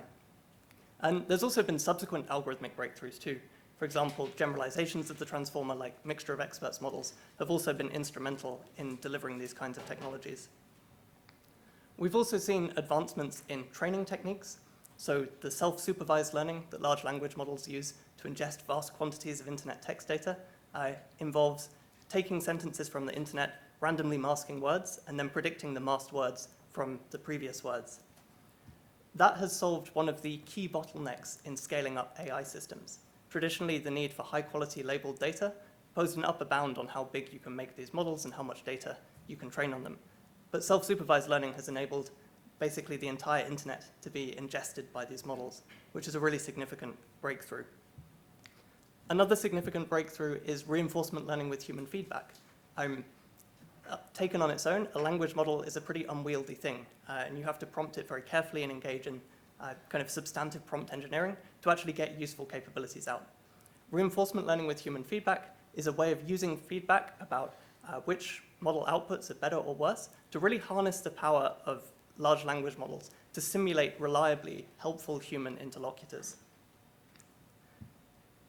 So those two technological advancements have paved the way for the dialogue agents like ChatGPT and Claude, and also Copilot tools like GitHub Copilot and writing assistants. So that's where we currently are. Where are we heading? Right now, there is an enormous push towards scale. there's been huge investment into buying up GPUs so that we can train larger and larger and larger models. To put things into perspective, GPT-2 had 1.5 billion machine learning parameters, GPT-3 had 175 billion parameters, and GPT-4, I mean, we don't know exactly because the paper didn't say anything despite being quite long, but is rumored to have in the region of 1.7 trillion parameters. So we're seeing exponential increase in the size of models. There's also a push towards multimodality. Large language models started out text-to-text. We're now integrating modalities such as audio, images, and video, both on the input side and the output side. So over the next few years, we're likely to see massively multimodal models. And most importantly for our purposes, there's a push towards what you might think of as agentic infrastructure. So the idea here is to situate the LLM as one component, as a kind of language agent, in a broader software system, where that system has dedicated modules for planning and for reasoning, and is able to interact with the world via application programming interfaces or APIs to actually use tools like calculators or retrieve information and really intelligently integrate this information together to produce something that looks broadly agentic. I think the hope is that in scaling up language models to orders of magnitude larger than they currently are, that language models may natively actually have these agentic capabilities. But whether or not that's true is an empirical question, and I don't think we're well positioned to speculate on it. Okay, so I think even under conservative assumptions, we're likely to see in the short to medium term the emergence of a class of AI systems that are in some discernible respects agentic. What do I mean by that? Well, one thing is these systems will be highly autonomous, at least in contrast to prior AI assistant technologies like Siri and Alexa. They'll be able to perform tasks without direct supervision from a human, and they'll be able to do so with significant degrees of freedom. A second property is planning. These systems will be able to, hopefully, articulate series of steps to achieve some high-level goal and then execute those steps. And finally, there's efficacy. These things will actually be able to take actions in the world. For example, you might be able to instruct your AI assistant to send a bank transaction on your behalf or to write an email on your behalf. So they'll actually be able to do things. Based on the product strategies of the leading AI labs, we think that the principal product application of these agentic AI systems will be advanced AI assistants. We understand advanced AI assistants as artificial agents that have natural language interfaces, so you can talk to them in natural language, whose function is to plan and execute sequences of actions on behalf of a user across one or more domains and in line with the user's expectations. We envisage that AI assistants will have a number of capabilities, although the extent to which these capabilities manifest depends on technological advancements that are not yet settled. So they may have these properties to different degrees and don't over-index too much on a highly technological vision of what they'll be like. But specifically, we imagine that they'll be able to summarize and distill information. They'll be able to engage in ideation and planning. They'll be able to engage in collaborative reasoning with users. And they'll also be able to engage in coordinated action with other AI assistants and humans. In terms of the kind of product packaging around AI assistants, we imagine that they'll be sold in a number of different ways, whether that's as research assistants or creative partners, tutors, chiefs and staff, and on the most optimistic end, as the interface through which we engage with the internet. So the thought here is that the very geography of the internet may change from a website-based or an app-based interaction paradigm to one in which you just have your AI assistant, which synthesizes and distills information retrieved from particular APIs and distills that information in a way which is personal to you and which is tailored to your informational needs. And similarly, going the other way, rather than going onto Skyscanner to find a cheap flight and then book it, you can just say to your AI assistant, here is the holiday I want to have, please find me the most cost-effective flight, and then approve it to buy the tickets for you. That's the optimistic vision. Okay, I'll now turn to some questions around AI safety and alignment. The autonomy and efficacy of AI assistants creates a clear surface for harms to arise both from accidents and deliberate misuse. On the accident front, because AI assistants receive their instructions in natural language, and because they're highly efficacious and can act in the world, there is scope for harms to occur from misspecified or misinterpreted instructions. To make the problem worse, it's often quite difficult to understand exactly what the capabilities of these systems are. So you may think that a system has a particular capability because it reliably exhibits that capability under particular circumstances.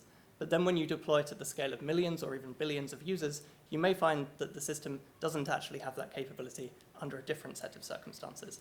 And that can be very, very difficult to establish pre-launch. It's the kind of thing that only really manifests at the scale of billions of users. So it's entirely plausible that we could see harms ranging from the merely personal, like sending a bank transaction that you didn't intend to send, or things which affect a lot more people. For example, if you were to delegate a particular data science task to your AI assistant, it created some kind of consequential error, and that ended up in a scientific paper. That false result may then impact a large number of people. In addition to accidents, there's also scope for harms to arise from misuse of AI assistants. What might that look like?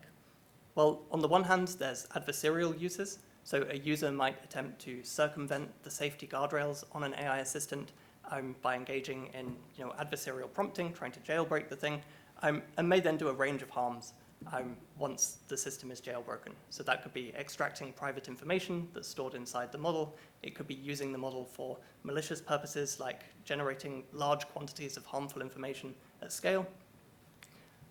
Or it could be using the model to engage in offensive cyber operations, such as software vulnerability discovery or malicious code generation. So what should we do about this? At the moment, the conversation in AI circles centers on this idea of AI alignment.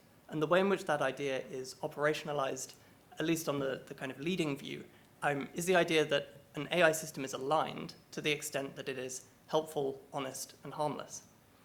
In practice, looking at what these terms actually mean, we quickly see that you end up with difficult trade-offs needing to be adjudicated. For example, it's possible to be helpful in a very harmful way by, for example, telling a user how to synthesize a dangerous chemical reagent or how to build a bomb. But it's also possible to be honest in a harmful way, for example, by disclosing private information that shouldn't have been disclosed. So what we're faced with is a bunch of really, really difficult trade-offs that often arise in highly context-sensitive circumstances, and we need a set of principles for adjudicating those kinds of trade-offs. In our paper, we propose a conception of alignment that starts with trade-offs at its core and says what we need to be thinking about is the trade-offs that arise in the competing interests of different stakeholder groups. And to illustrate this conception of alignment, we put together a toy model which centers on the AI agent, the user, the developer, and the society, and the tetradic relationship that obtains between these four actors. And by thinking about the different relationships in that tetradic relationship, we can identify a number of distinct modes of misalignment that help us to have a clear discussion about the potential failure modes of this technology. So what could go wrong? One situation is where the principles for regulating the AI assistant favor the AI assistant at the expense of the user. So this might be the case, for instance, if the AI assistant is manipulating the user in order to advance some notion of reward. It's also possible that the AI assistant could be favored at the expense of the broader society. For example, if the AI assistant's behavior, either individually or collectively, leads to some kind of problematic social externality. It's possible to favor the user at the expense of society. This is situations that capture misuse, where, for instance, the user may want to use the technology in a way which is harmful to others. It's possible to favor the developer at the expense of the user, if the user is manipulated to serve particular goals on the part of the developer. And it's possible to favor the developer at the expense of society, for example, if the developer's interests have problematic externalities, and even to favor society at the expense of the user. So you can imagine, for instance, in more authoritarian states, this technology being used for surveillance which is justified by appeal to certain national goals like national security. The challenge of alignment as we see it is to find a set of principles to adjudicate these kinds of trade-offs, which are fair and which are democratically legitimate. So the thought is we need to have a public conversation to establish a set of principles which we can all at least endorse, which help us to resolve at a practical level the kinds of context-sensitive trade-offs that AI assistants present. Okay, I'll now zoom out to talk a little bit about the ethical questions that arise in the context of human-assistant interaction.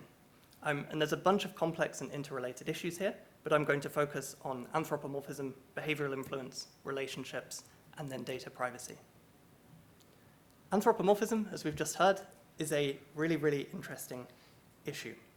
AI assistants have for some time had anthropomorphic qualities, so voice assistants like Siri and Alexa will use the first-person pronoun, for instance, and they may even make relational statements like, "You are my friend." Things are going to get much, much, much worse over the next few years as we're able to simulate lifelike avatars in detail. We're able to engage with models conversationally, as we saw just this week or last week with GPT-4o. The latency on model requests is getting so low that you can just kind of talk to these things in real time, which is a really human-like experience to have. You can think of anthropomorphism either as a risk in itself or as a kind of second-order risk, which modifies either the probability or the severity of other ethical risks.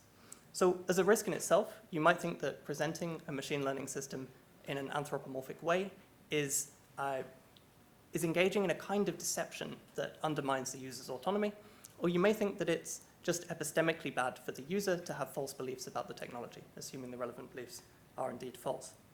But I think the more interesting problem of anthropomorphism is how it intersects with other issues that we care about, issues like disclosure of private information. It may be the case, for example, that individuals are more inclined to trust a system if it presents in a human-like way and then may reveal information to technology companies that they wouldn't have otherwise revealed. But I think more data is needed to sort of make substantive claims on that front. So one area in which anthropomorphism intersects in a particularly troubling way is with behavioral influence. So the fact that these systems are human presenting enables them to influence our behavior via a range of different mechanisms, whether that's rational persuasion or manipulation, deception, coercion, or even exploitation. And given the general flexibility of these systems to communicate in natural language, it's entirely plausible that they may end up engaging in these forms of behavioral influence. What's particularly interesting is to try to get specific about the different mechanisms by which AI assistants can influence our behavior. For example, perceived trustworthiness and knowledgeability. You can think of a large language model as basically a lossy compression of the entire internet. Even though these things are chronically unreliable and often hallucinate, they do contain an awful lot of information, and it's rare to see a human that can speak so fluently on so many topics at a upper undergraduate level. It really is quite impressive.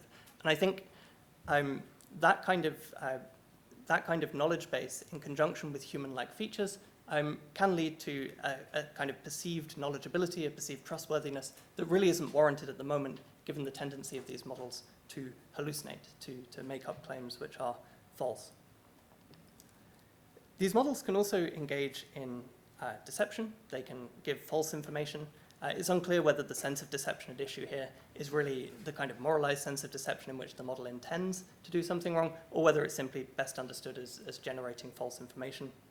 Models can also engage in selective transparency by failing to disclose some information which is materially relevant to what the user is doing, and in doing so, influence the user to behave in a way that they otherwise wouldn't have had they had the relevant information. I think there's a bunch of difficult ethical questions that we need to think through to really understand the limits of behavioral influence for these systems. One is, when the model is optimized to act in the user's interest, exactly what kind of interest do we have in mind? How are we operationalizing the user's interest? Are we interested in the user's short-term interest or their longer-term interest? Are we interested in their ideal preferences or their revealed preferences? Or are we interested in some objective set of goods that we believe that the user would need in order to have a meaningful life, for instance? There's also, even in what may seem like unproblematic cases like rational persuasion, there's difficult questions about what the moral limits are of advice giving. I'm working on a paper at the moment with a philosopher from Cambridge called Farbod Clarke about AI assistants giving advice in transformative contexts. So situations where you're making decisions that will change who you are as a person, like whether to have a child or whether to study a particular subject at university. What exactly are the moral limits of AI assistants giving advice in these contexts and potentially persuading us to adopt one course of action over another? In addition to behavioral influences, one distinctive feature about AI assistants that really stands out is this capacity to have longitudinal interactions. So unlike, say, Siri and Alexa, which are primarily kind of responsive tools that you just deal with on a momentary basis, these are systems that will be able to engage with you over very, very long periods of time, and they'll be able to store consequential information and then retrieve that information at later times. This creates a risk of both emotional entanglement and also material dependence. So on the emotional entanglement front, if you have a highly anthropomorphized system which knows you very well, has a tremendous amount of information about you because it can read all your emails and your files, there's a risk that you may start feeling that the AI assistant understands you in some kind of substantive way and then become emotionally entangled with it, perhaps even emotionally dependent.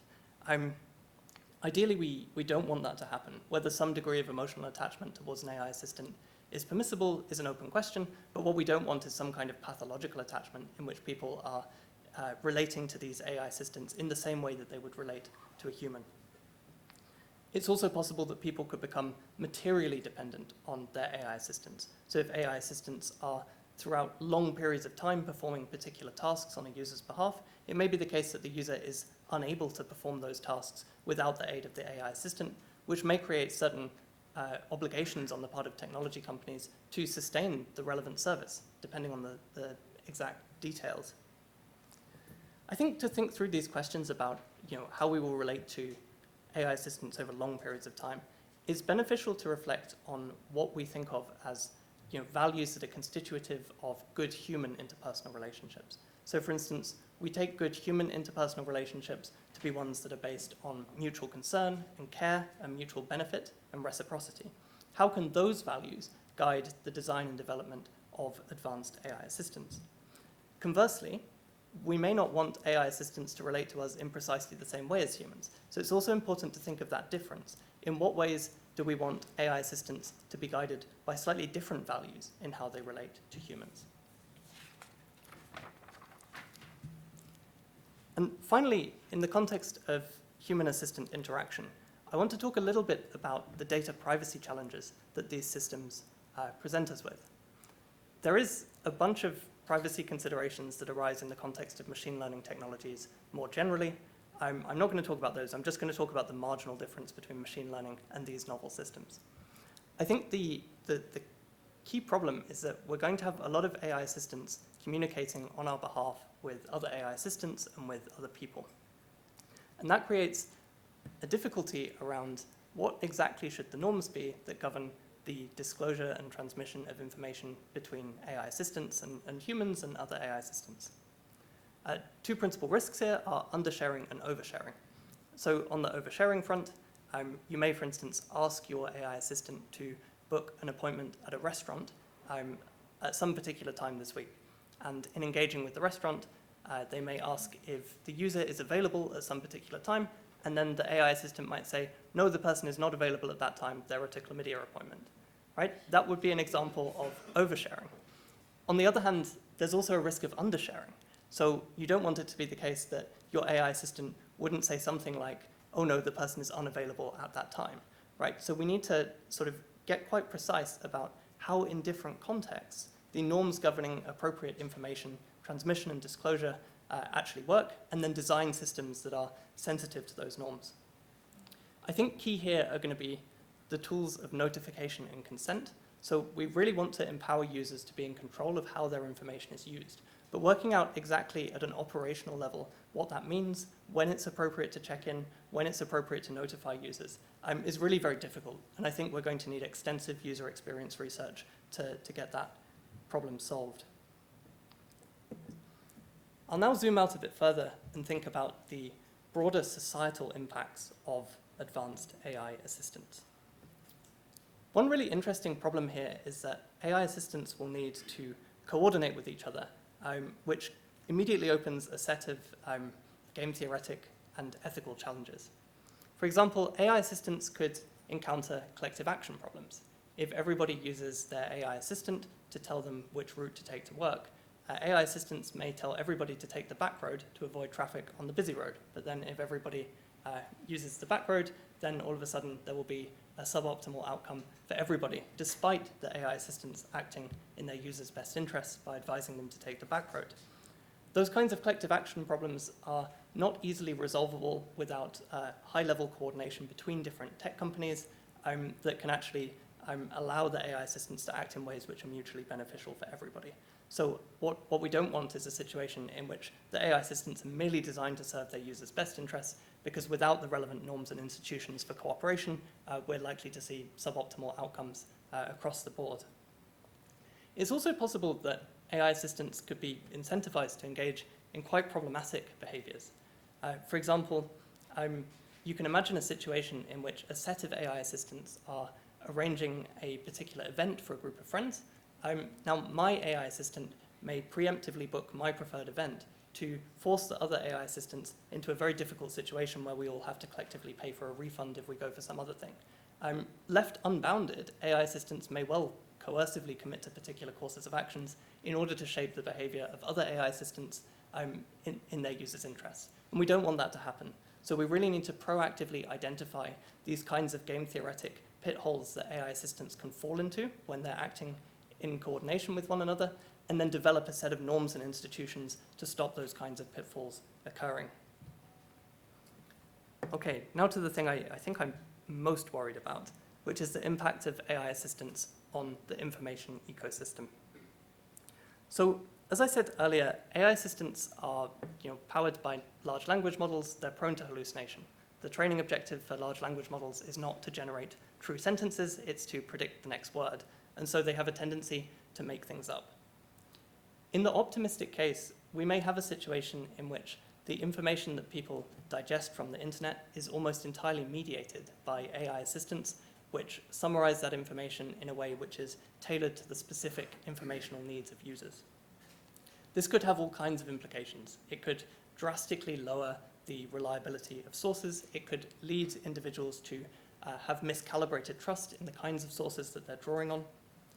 It could entrench particular ideologies, especially if the sort of line between personalizing the way that information is presented and presenting biased information is not drawn appropriately. It may be the case, for example, that the AI assistant shares with me a particular perspective on the world that I happen to align with because that's what my information preference is, but in doing so, over an entire society, causes a great deal of polarization. It's also possible that the general quality of information available on the internet will drop significantly. If most people are communicating via AI assistants, what we might have is a situation in which the quality of information being generated is lower than what you would get if people were all writing on their own. So the whole kind of quality of the internet may drop in response to large quantities of kind of okay text being generated. And finally, AI assistants could be weaponized in the information ecosystem to enormous destructive effect. It would be possible, for instance, to train millions and millions of harmful Twitter bots to advance a particular point of view, or just to sow destabilization and spread mistrust in institutions. All of that will be possible with this technology, and we need to work proactively to ensure that that doesn't happen. Finally, at the societal level, we also need to be cognizant of the qualitative shifts in the distribution of benefits and burdens that this technology might bring about.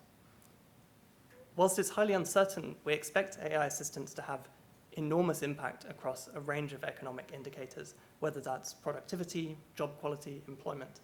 It could easily be the case that many jobs that exist today do not exist in the future or exist in radically different ways. For example, software engineering is a job which is rapidly seeing progress in co-piloting tools, and it's unclear what the status of a software engineer will be in a few years. Maybe that job role will shift to a more managerial role where somebody has to control a bunch of different co-pilots operating on different projects at the same time. It's unclear, and it's unclear what that will do to the general demand for software engineers as well. And this is true for many different jobs. This is true for tutoring, for instance, where individuals may be able to have low-cost tutors that are roughly as good as you might get for like a high school tutor. Who knows? So we need to be thinking proactively about how and in what way we're going to manage this transition so that the technology evolves to kind of benefit people and to enhance their jobs rather than simply replace their jobs. Another significant issue at the societal level is environmental impact. This is a highly uncertain area because the technology is so nascent, but I'll just say a few things about it. So environmental impacts can manifest at different levels. At the base level is the kind of computational level, where the technology driving this transition relies upon scaling bigger and bigger and bigger models. So we anticipate that the carbon cost of compute will go up over time. There's also environmental impacts to be had at the application level. So whilst we can imagine a number of positive use cases in which AI assistants are used in environmental research to speed up that research, it's also possible that actors who are actively harming the environment could increase their productivity by many orders of magnitude, and that would be quite dangerous. And then there's also systemic level concerns. Returning to the point about misinformation, it's unclear what the status of climate change will be in public discourse when we have a world which is potentially polluted by a great deal of misinformation, which can be automated and disseminated at low cost. So what should we do about all of this? I presented a fairly bleak picture of the risks that this technology presents. I think what we need to do is move away from the current paradigm of evaluating machine learning models. Many of you may be familiar with the ProPublica Compass incident. That's a really good example of how models are traditionally evaluated in machine learning. People care about easily measurable parameters like false positive rate, false negative rate, and models are evaluated against these kinds of things. Or in the context of a language model, you might evaluate the quality of its summarizations, for example. Focusing simply on the models is not enough, given the potential profound effects of this technology. Really, we need to be evaluating the model at different levels of analysis. So yes, model level evaluations matter, but it also matters that we do empirical research to understand how exactly these models are engaging with users, how these models have the potential to change user behavior, and that needs to be not just sort of small user experience studies, but also longitudinal studies to understand the impact of this technology on people over time, and in particular, young people. We also need to examine the societal implications of the technology. How does the technology impact society when deployed at scale? How to address these challenges is really not clear, and I suspect that new methodologies will be required to really understand the broader impact of this technology. It may be the case that the only way to safely deploy this technology is to engage in phased releases, where we understand the impact of the technology on a small group of people and then gradually upscale it over time. Unfortunately, it doesn't look like the rollout is going to be measured in that way. Large tech companies are already deploying sort of early versions of these systems at scale without engaging in the relevant kind of empirical research. Okay, so to wrap up, and then we can move to the conversation. In this talk, I've presented some of the opportunities and also risks of advanced AI assistants. We anticipate that advanced AI assistants will be a highly impactful technology that potentially changes every aspect of our lives, from how we learn to how we do banking, to how we communicate with one another. How this technology unrolls is really a product of the choices that we make now and the public conversation we have now and the directions in which we push policymakers and private corporations. Researchers, for example, have good reason to investigate the novel ethical and technological questions presented by this technology. For example, I mentioned data privacy earlier as a key ethical issue. Thinking about how to take existing privacy frameworks like contextual integrity and then operationalize them for the context of these kinds of models using techniques like reinforcement learning with human feedback is an absolutely essential challenge to be involved in.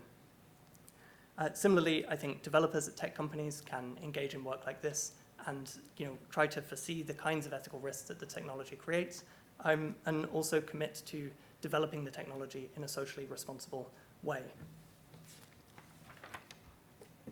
In terms of my shopping list for what I think we might need, I think we're going to need state-of-the-art privacy-preserving technology, technology which is substantially different from the kinds of privacy-preserving technologies we've seen thus far.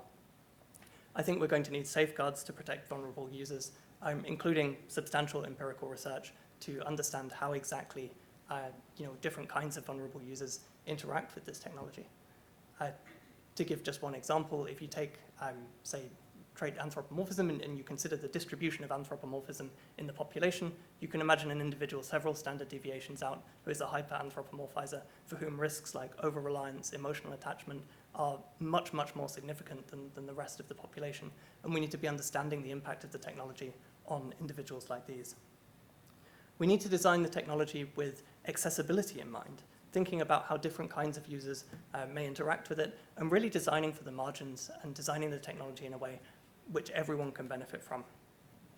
We need to take concrete measures to curb malicious uses, including mapping out the different capabilities that AI assistants have and ways of not only preventing models from engaging in those capabilities, but also rapid response in cases where models are jailbroken. So we need to have continuous monitoring and the ability to react quickly when the safeguards fail. We need to prioritize user well-being in a substantive way, not just the user's immediate preferences, but the user's longer-term interests. And we need to give voice to users in stipulating what exactly their interests are, and then shape the technology around the user's interests. We need to build AI assistants with productive cooperation in mind. These things will not exist in isolation, but will exist in large numbers that impact each other in complex and unexpected ways. And we need robust norms and institutions for handling those kinds of interactions. We need to make sure that AI assistants self-identify as AI so that it's clear to people that these things are not humans, but are in fact AI. And we need to take concrete steps to prevent AI assistants polluting the information ecosystem. Thank you very much. I look forward to your questions.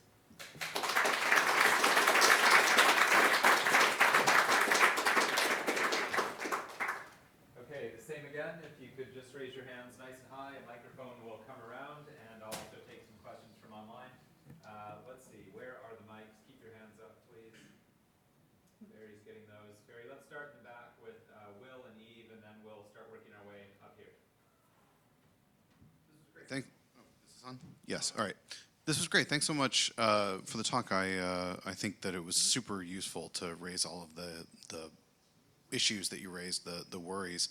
I guess I am more worried about it than you on the basis of the things that you're saying, or at least it seemed like this was a really awesome argument for something much stronger than we need new ways of evaluating them. Not that I don't agree. We do need to evaluate them as whole socio-technical systems. But the International Energy Agency just released a report suggesting that the growth in data centers is going to result in a doubling of their energy consumption by 2026, which is going to be something like adding a new Japan to the world carbon emissions. So that seems like catastrophically terrible. And the result, the benefit is we can ask someone else to book our flights for us, or people can get information and write their homework more easily and cheat better. It just seems like the benefits here are just vastly outstripped by the costs, as you've pointed out. So why isn't this just an argument for, and I know, I'm sorry you work for Google, but isn't this just an argument for let's stop releasing these things? I think you can take what I've said today and leverage that for an argument to that effect, yes.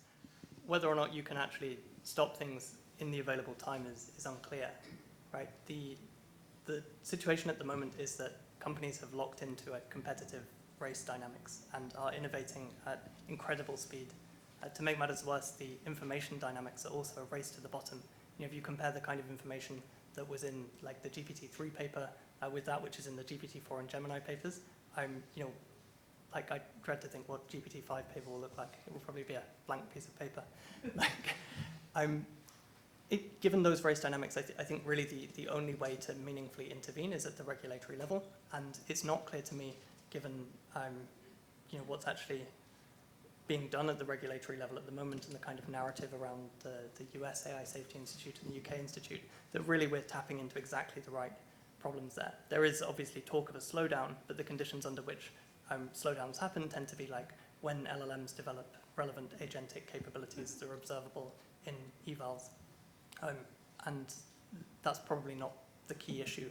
There's probably better reasons to slow down. So yeah, broadly, like on a personal level, I think it would be great if we slowed down quite a lot. I obviously can't say that on behalf of my employer, but yeah, that's my view.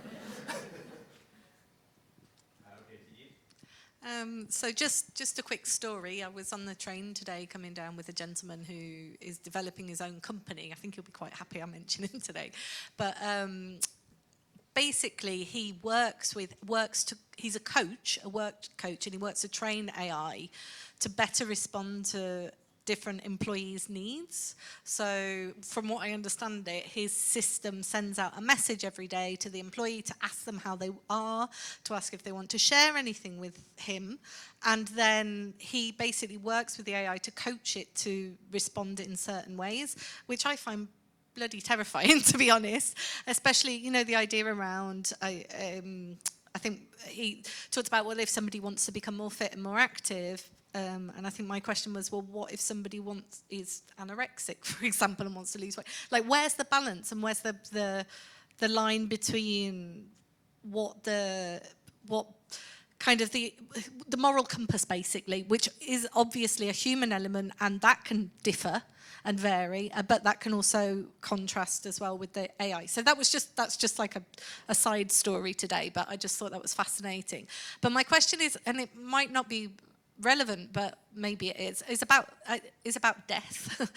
So asking about how is AI thinking, and how is it kind of the thinking process around people who die, basically, and who leave systems, because surely there are online systems that will not last forever and will not be updated forever, and software that will go out of date. And I just wondered about, the kind of thinking behind the sensitivities behind death, but also how that looks when people's digital self online then kind of expires. Yeah, that's a super interesting question, and I think one we're only really just beginning to scratch the surface of. We can imagine that in 30 years' time, if everyone has an AI assistant which have this kind of entire archive of their life stored in an interesting way, where you can interact with it like a person and kind of potentially even sort of relive certain experiences via the AI assistant.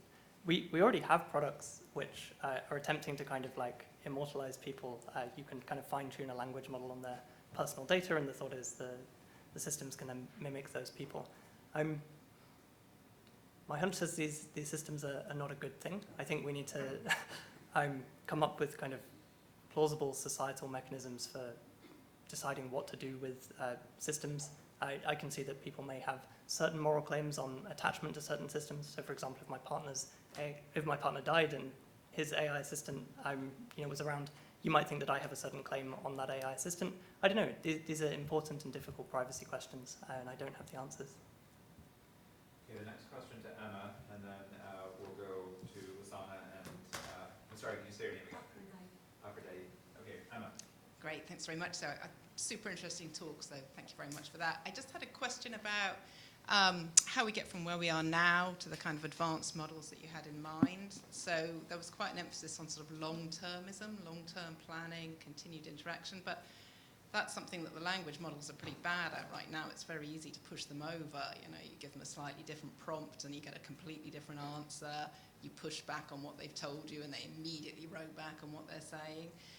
So it just struck me that there might be another set of risks that we hadn't really talked about here, which is that we don't get that kind of long-term consistency that you would want from one of these systems. So it's kind of a comment rather than a question. Yeah. I mean, it's a really good set of points. I think on the immediate kind of user experience that you have of language models kind of reversing their view when you correct it, I think that's more a consequence of the kind of very top layer reinforcement learning with human feedback. that the models are trained with. They're trained to be quite agreeable, so that they're not in any way harmful or disrespectful, as opposed to like a fundamental problem with the underlying model. Needless to say, I do think that long-term planning is not something that transformers are particularly good at the moment. But there's kind of plausible paths through which they might become good at it. So on the one hand, it may be the case that they're supplemented with a bunch of agentic infrastructure where they can kind of retrieve information in an intelligent way that allows them to sort of reliably simulate agents. On the other hand, it may be the case that we're able to have sufficiently long context windows that AI assistants can actually kind of simultaneously process in like a really useful way the kinds of quantities of information that would be required to engage in kind of intelligent long-term planning. But I think there's a lot of technological uncertainty, and I don't want to kind of like commit to a particular route by which that agency may manifest. Okay, we'll go next to Lasana, Aphrodite, online. We have lots of time. There are lots of questions. I'm not worried about getting through everyone, so Lasana. Thank you. Two questions. The first about your worry concerning over-dependency on the system. Do you think there are lessons we can learn now? So I might argue that we're all over-dependent on our cell phones currently. It's not an AI per se, but the amount of transactions that require cell phone use, right? Any kind of authenticating into emails and sort of banking. And so is there something now that we can learn for the future based on looking at that use case? And then my second question was around your hesitancy around emotional entanglement, I think you put it. And I just wanted to sort of understand more why you were so hesitant with the emotional entanglement sort of argument. So I might say people get emotionally entangled with their pets, and the weirdest that has led to, as far as I'm aware, is people trying to clone their pet when it dies, right? Like I haven't seen horrible consequences per se. I'm wondering what your sort of horrible consequences thoughts are for that one. Yeah, an excellent pair of questions. I'll take them in reverse. So for the question about emotional entanglement, I'm not committed to the view that being emotionally entangled with an AI assistant is in itself bad. It's plausible that that's fine. The real problem is the circumstances under which that entanglement takes place. So typically, AI assistants are deployed by a particular company that may have a particular financial interest in you using their product or engaging with their product in a particular way. And the worry is more about the kind of background power dynamics at play and the way in which those emotional dependencies can be exploited by much, much more powerful actors. That's really, I think, the risk we need to guard against. I don't think it's that bad if somebody, I mean, obviously there could be pathological attachments in which people excluded all other social relations so that they could focus on the AI. Maybe that kind of thing is bad in itself. But generally, having some kind of emotional entanglement, I think, is non-harmful. In terms of over-reliance and the lessons we can learn, I think over-reliance is, again, in itself not a bad thing. There are plenty of examples in which a technology has come along and basically automated a particular capability that previously required labor. So for example, like calligraphy used to be a thing that academics did in the Middle Ages. But we don't do that now. We have like computers. And that's fine. Maybe there was some loss of value there, but it doesn't seem like a kind of catastrophic risk that would require significant unwinding of the technological developments. At the same time, I do think that over-reliance has a close relationship with the problem of unsafe use. So if you're relying on your technology to perform certain tasks that it's not like robustly capable of performing, that can be a situation in which over-reliance is dangerous. It may also be the case that over-reliance creates a kind of dependency relationship between the individual and the tech company to perform a particular kind of task. And it's really not clear to me what the obligations of the tech company then be for sustaining the relevant product or service. So yeah, I don't think it's just like a categorical simple bad, but I do think it intersects with these other issues in a way that requires forethought. First of all, thank you very much for the insightful talk and the interesting questions that you raised. I would like to go back at the beginning of your presentation where you actually presented the framework of alignment. And I'm interested in learning more about the thinking behind choosing the specific entities So you are referring about on the alignment between the AI agent, the user, the developer, and society. So first observation is that the AI agent and user and developer are all on an individual level, whereas society is at a more abstract level. So there may be, if that societal level was a little bit more clarified, like, you know, saying the educator or the public policy makers, whether, you know, the framework will lead you to different recommendations. And also, in my view, I want to hear your thinking behind that. There is also an entity like the company that the developer works for that seems to be missing, and whether, you know, the values of the company are aligned to the values of the developer, or whether the developers really know what they are working for and what they're working for is going to be used for. So I'm wondering, you know, and I'm coming from a place where we were studying perception, human perception of AI, and we were struggling with how to describe the AI. And we ended up at describing the AI as, you know, an AI that helps you do that, a functional description, avoiding using the name Alexa or the name that it's a Meta project or a Google project, because we are under the impression that the, you know, a confounding factor in people's perception will be the company that creates that AI. So yes, bottom line, how did you come up with these 4 entities and you started your framework? It just concentrated on these 4. Thank you. Yeah. Fantastic question. To make matters more complicated, this very large paper is now in the process of being peeled off into a number of sort of more specific papers that explore the issues. And I actually have an independent paper on the alignment framework with Yas and Gabriel, which has been under review at Phil Studies for the last 10 years, but will hopefully be coming out soon. I think originally, so the original framework was Yasson's idea, and I think originally what he was really trying to do was create some kind of example of, you know, what it might look like to think about alignment in terms of the competing interests between different groups. But then when it came to actually writing the paper for Phil's Studies, I was like, I actually don't think this is the right way to think about it. I think we should instead present this tetradic relationship as a kind of toy model that allows us to bring out different modes of misalignment, but where the model can subsequently be refined. So we actually actively call out in the specific paper that it would be really great to sort of establish different kinds of stakeholder groups within society that may be able to reveal you know, more modes of misalignment. And you know, we also flag that just having society as a block category is actually quite confusing because it's not clear exactly what the bounds of that are, whether it's nationally bounded or globally bounded. So complete mess really, but it's a toy model that allows us to identify a bunch of different modes of misalignment. But we hope that it will kind of spark a discussion where we can really get into the interests of different stakeholder groups and then start adjudicating those relative to kind of fair principles of justice. Great. I'd like to ask a question on behalf of someone online. So from the Human AI Institute, the question says, at the moment, most legal... Sorry? At the moment, most legal systems recognize the individual and legal entities with respect to rights and responsibilities. Is there now maybe a need to think about establishing a third legal entity type for digital species, including AI agents? And it's a good question. I do quite a bit of empirical work on trying to assess what exactly the cognitive capabilities of LLMs are, you know, whether they have theory of mind, whether they have robust self-representation.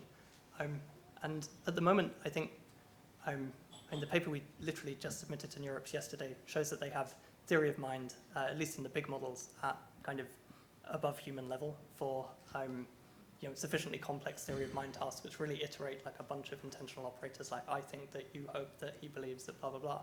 Like, they are actually really good at theory of mind. They don't really have like stable selves as far as I can tell. We give them like reasoning tasks which require them to leverage information about themselves. And that still seems like pretty shaky. Gemini seems to think it's GPT-4 a lot of the time, which is a bit awkward. But I think it's plausible that at some point these models may acquire capabilities which are morally significant. To really get concrete about that, we need to decide which properties are the kind of actual basis of having moral standing. So for instance, some people like Peter Singer was mentioned earlier, believe that sentience or the capacity for valence mental states is what matters in giving somebody moral standing. But other people like Shelley Kagan have argued that what actually matters is agency, the ability to kind of have preferences and optimize over those preferences. This is a difficult discussion. It's difficult to assess whether LLMs have sentience or agency, but we are in the process of kind of developing plausible experimental methods for thinking about those questions. We can learn an awful lot actually from the animal sentience literature, where if you take sort of phylogenetically distant animals like decapod crustaceans or cephalopod mollusks, people have developed experimental methods such as judgment bias experiments or motivational trade-off experiments for assessing whether or not those entities are at least plausible candidates for sentience. And serious policy decisions have been made off the basis of those experiments. So just a couple of years back, cephalopods and decapods were included under UK animal welfare legislation on the basis of those experiments. And translating those into the context of LLMs is super hard because LLMs have basically no shared analogical structures that allow us to kind of make inferences. But it's at least the kind of thing that I think is experimentally tractable and that we should be working on as a serious question. Great. We've got Joanna next, and then keep your hands up, I'll make a few notes. Do you want to go before me, or are you okay? Okay, all right, okay, great. Okay, so I was going to ask a really simple, quick question, but now I want to make a couple of quick comments, too. With respect to theory of mind, you're not going to get this, with respect to theory of mind, you're not going to get the same results if you hadn't trained it on first-person text. This is just prediction based on what humans do, right? So it's, and the idea that given that we've learned things about nature, and then we can fit a model that replicates what we've seen in nature, that doesn't change moral status. But anyway, this is my talk later, so I should skip that. I will say, though, because I'm skipping all the regulation part of my talk, that regulations can shift the costs. So what you were saying, yes, it's not enough to just say, oh, please stop, like the UK and US are. But if Europe actually changes what the costs are if you want to comply and work there, then, or indeed if the UN starts actually adequately redistributing wealth, then people won't have the capacity to do these kinds of races. Okay, so my simple technical question is, how Google came to prominence was you were one of the first search engines that figured out how to get through all the spam of people deliberately trying to misdirect people's findings on it. And so I'm just mystified by how you think that not just you personally, but how this industry is now coming up with this narrative that this AI-generated text is something that we can't just, that isn't just going to go out like the white noise it is, right? It's just like also with Twitter, when it doesn't have a recommendation algorithm, you find out who's producing quality and you follow them, right? And it's not that hard. It is only made to be hard when people are downgrading our capacity to actually, deliberately they're taking away our tools to be able to find each other, right? But normally that's not a problem. And similarly with this comment you just had about like, what are we going to do with these agents? Who's going to own them? You already went through all that with Gmail. And you have a perfectly sensible system of legacy. Why would you change it? So are you like anthropomorphizing here? Why don't we just use existing Google solutions? So I'm not sure I fully understand the question, but I can either ask for a clarification or comment on parts of it I did understand. Actually, I'll ask for clarification. Please say some more. Oh, what don't you understand? The point is that I don't see that it's harder to average out the white noise generated by LLMs confabulating when they don't have adequate information to predict. And I don't see that's harder than people that were deliberately, like Dianetics, people that were deliberately trying to make it impossible to find the truth about their organizations. And Google cut through that without too much trouble. That was the innovations that made all the money that you guys have, right? And similarly, you spent a long time, and you did a good job, coming up with like who has access, a soldier dies, does his parents believe they should have the right to their email, but actually who knows what's in that email? They don't necessarily know their son's life. And you went through all those cases and you came up with policies on legacy. So why would that be any different once you come to these other digital artifacts? That's why I said, are you overly anthropomorphizing yourself here? Yeah, I mean, that's a really good question. I think I now understand it. I think a couple of points are worth making. One is that the route by which generative AI on the whole pollutes the information ecosystem may be quite indirect and complicated.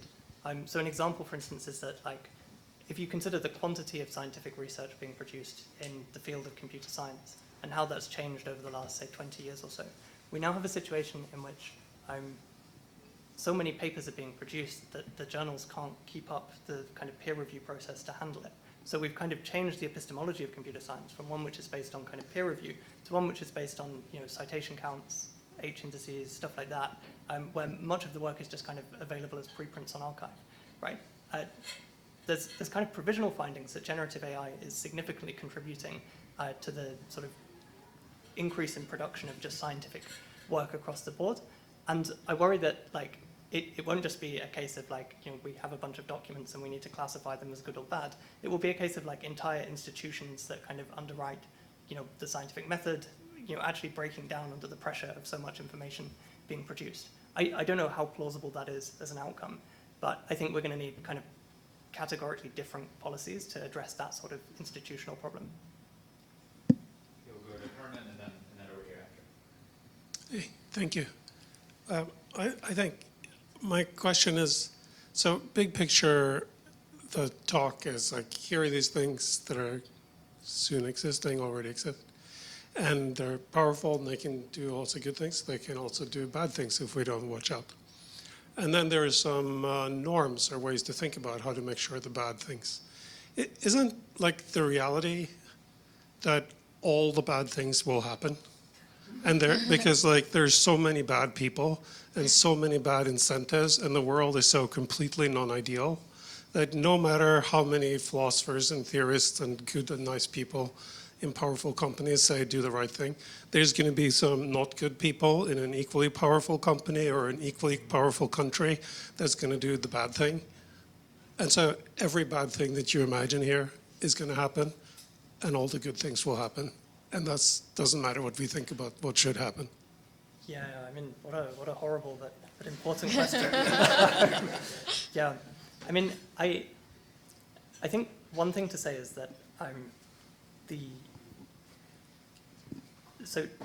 kind of advanced machine learning models that we're talking about are not that far ahead of what's available open source. So Meta, for instance, has recently released very, very large and capable language models open source. So there's a sense in which this technology has just kind of proliferated.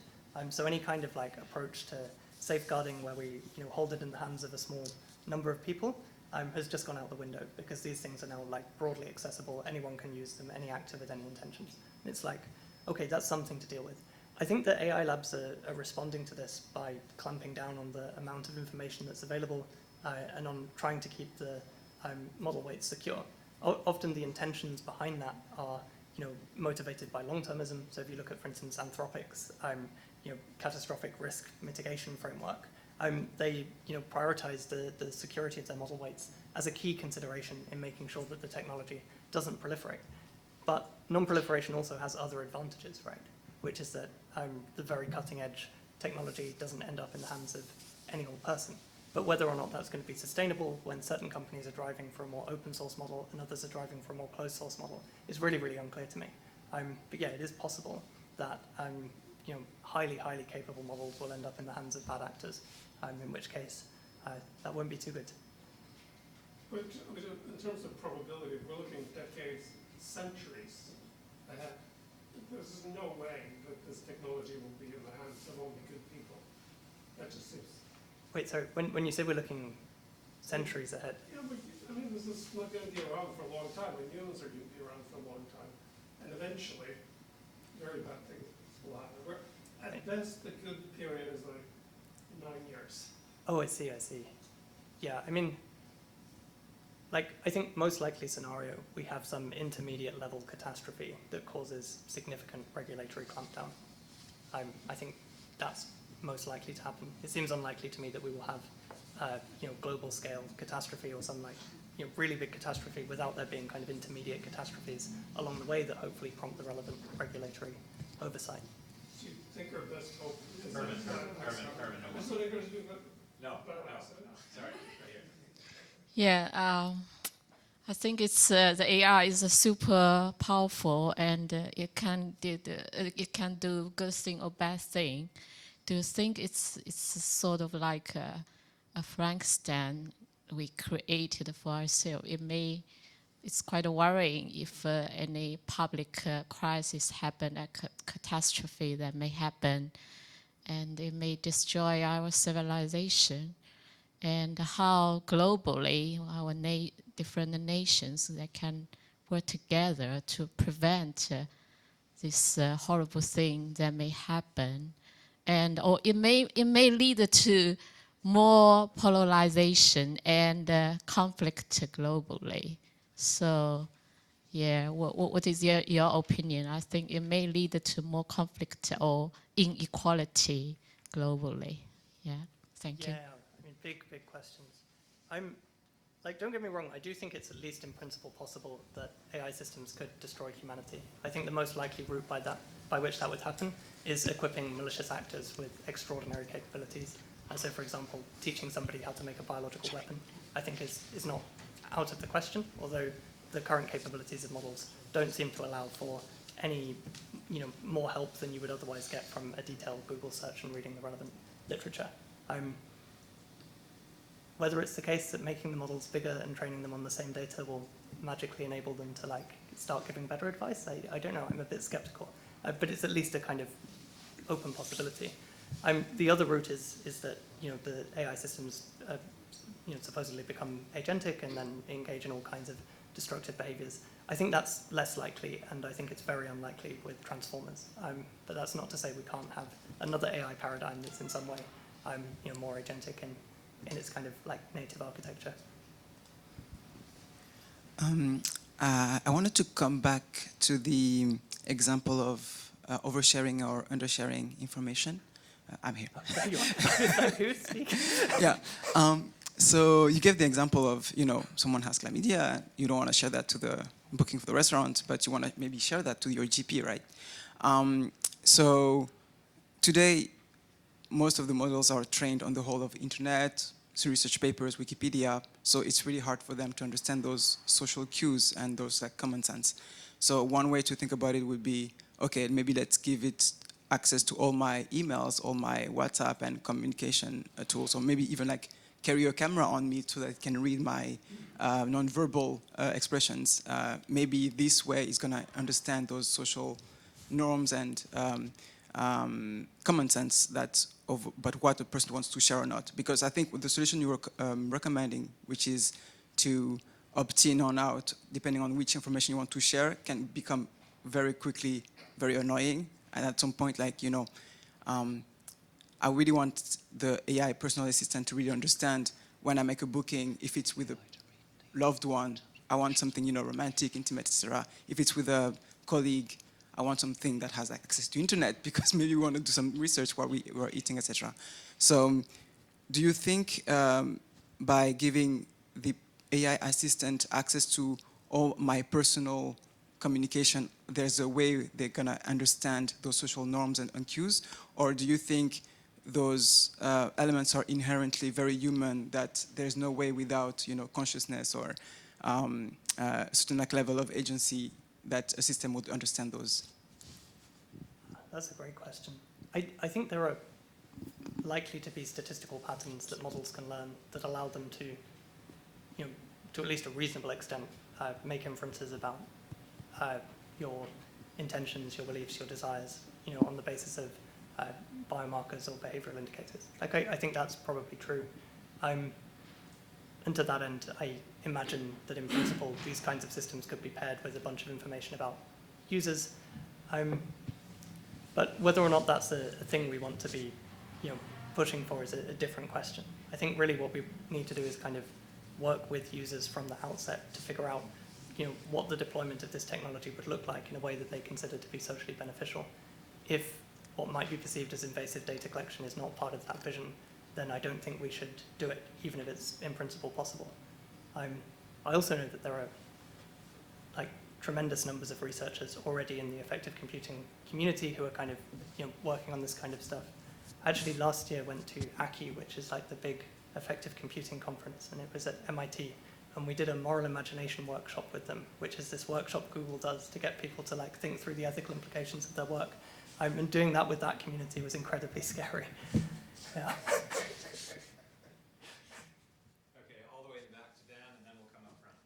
Hi, thanks. So this is a question about the effect of AI on humans short of extinction. 3 prompts, or 4 if you count the fact that we now use the word prompt in questions. So there was some evidence about feeds of social media training users to be more predictable so that they could more predictably serve them ads. I speak differently when I talk to Siri than when I talk to my kids, and I've been seeing a lot of online threads about people, actually with Copilot, but it doesn't matter, other products exist, wow, I'm really learning how to write differently so that my Copilot helps me better. So my question is, are you guys tracking the effect of AI on humans? Is there a problem around it ethically, and what are your general reflections on how it's changing us? Yeah, I mean, I can't speak to any particular details of things that we may be tracking at the moment, but needless to say, there is significant interest in exploring the sort of implications of this technology on users and on society more broadly. I think the more important issue, though, is that it shouldn't just be tech companies engaging in that kind of research. Some of the stuff that we're talking about is potentially hugely consequential, and we really need rigorous empirical studies that are longitudinal in character to understand the implications of the technology. Troublingly, that may be incompatible with certain release strategies. So for example, these like experimental releases, like the experimental release of BARD, are not particularly compatible with the kind of like small scale study that you'd ideally be doing.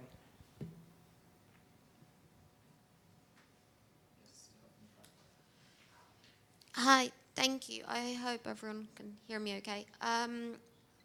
My question is kind of touching upon one of the last statements you made about looking at accessibility and the vulnerable groups in the margins.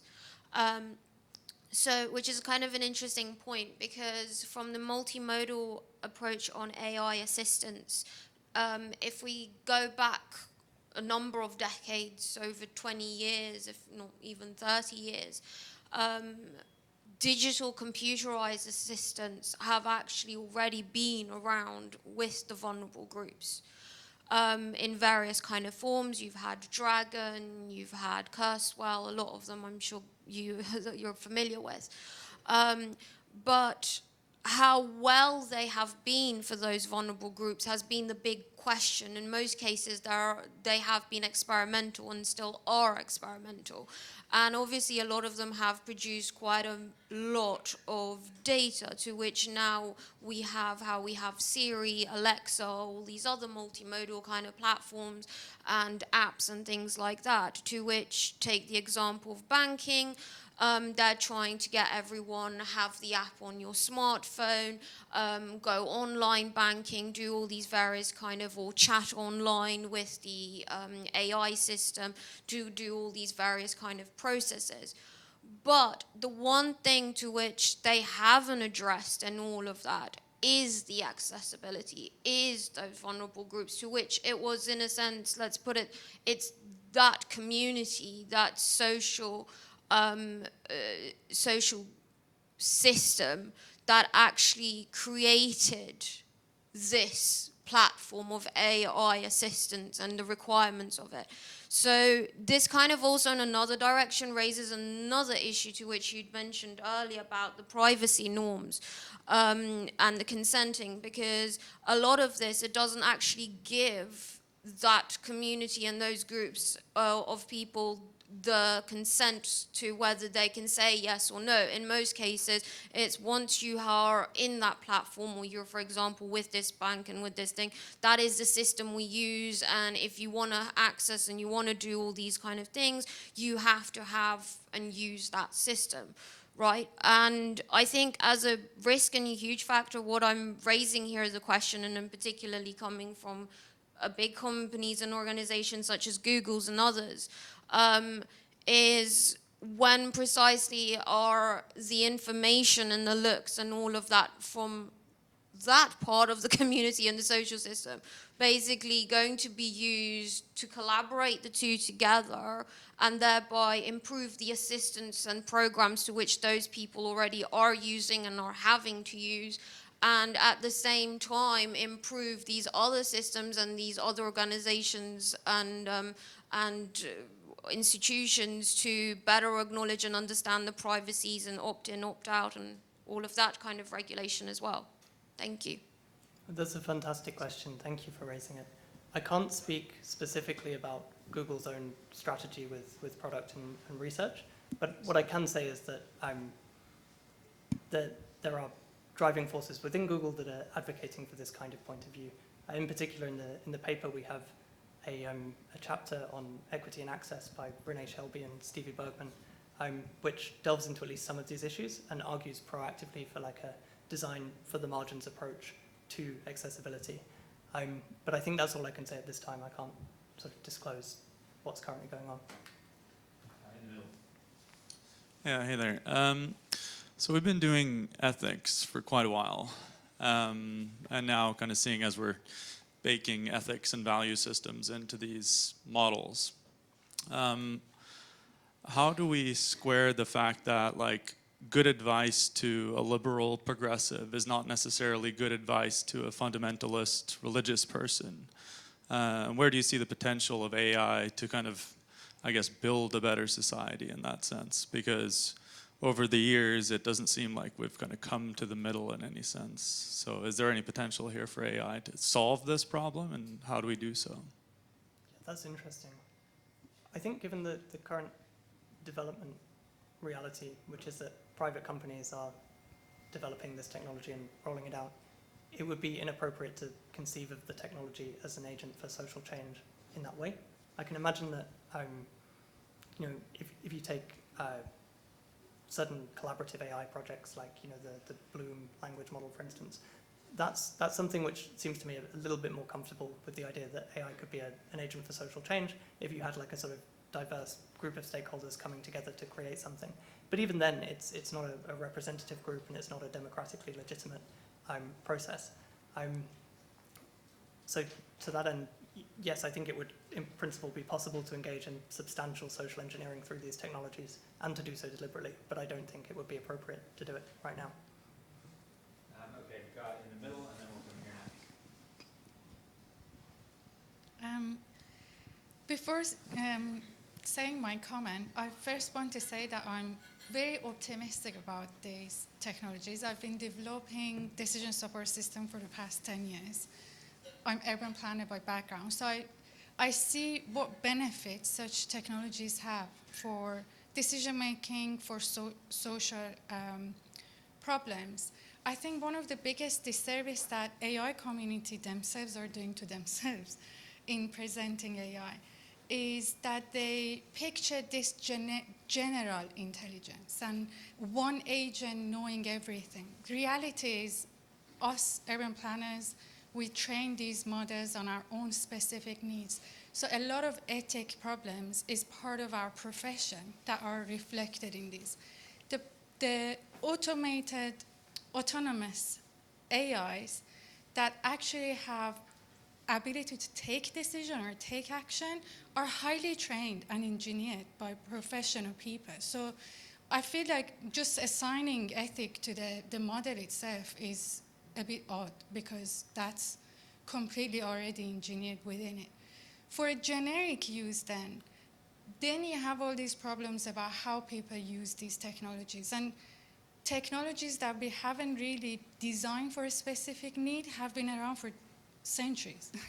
I think TV was the first thing that people didn't need it, but it was there. So the whole process of trying to find a use for a technology within your process is not new, and also it's not an instance that you would say, stop something now and you fix the problem. I think one of the saddest thing that's happening is because of that single idea of this should be right and this should be ethical and all that, we are missing a lot of opportunities on these systems to be imagined, like using for imagination. You have wildest story with your friend in your privacy about the most unethical things. And that's the way you learn about ethic and you learn about the world. This system have amazing knowledge of the world. They can be used for amazing imaginatory things. But because of that narrative of ethic being on the model before giving it to the public, you're limiting all these from the get-go. So you're just, again, reinforcing this idea of that these agents will act in the real world, and therefore they should be ethical from the get-go. That's my comment. Yeah, that's a really, really interesting point. I don't think our paper commits us to the view that the object of ethical analysis is the model itself and the morally relevant properties are properties of the model. Like, if anything, what we're trying to suggest is that the entire socio-technical system, of which the model is one component, is evaluable at different levels of analysis. It may be the case that not so much AI assistants, but that the way that foundation models as a whole get productized is such that we have a small number of base models which are then fine-tuned for many different, domains, and there are kind of specialist professionals, companies like training models, say specific for law or for healthcare or for whatever. That seems to me quite plausible. Even so, I think there are model-level ethically significant properties, like if all of those different models share a foundation model or share similar training data, there may be similar vulnerabilities across the models, which is an important question to investigate. So I don't know, I agree that the model is not the only morally valuable thing, but I do think it's morally valuable, and I think we have good reason to ask those questions. Okay, I'm going to take two more, and then we're going to break lunch. One here. Thanks for the talk, Jeff. You referred to the competitive race that's going on. So if we stand back and look at the importance of safety and alignment from an industry point of view, what should we make of the apparent recent disbanding of the team at OpenAI? I can't comment on that in my capacity as a research scientist. That's what I have to say. Okay, and right behind Richard. Hi. First, thank you very much for your excellent presentation. I've got a comment and easy question and a tougher question. So, time for all three. Oh, okay. No. Comment.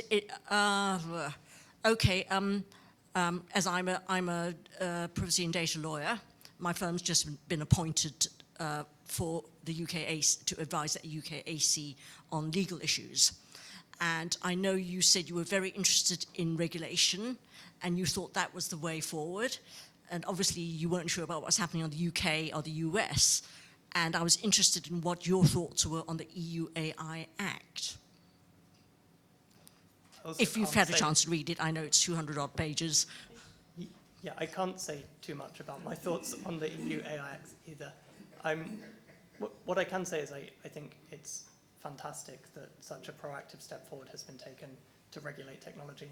I think these technologies are the kinds of things which are so socially consequential that they require international cooperation to regulate correctly. And I think the EU AI Act is a really good sort of plausible stab at thinking about how you should even begin conceptualizing these technologies from a regulatory point of view.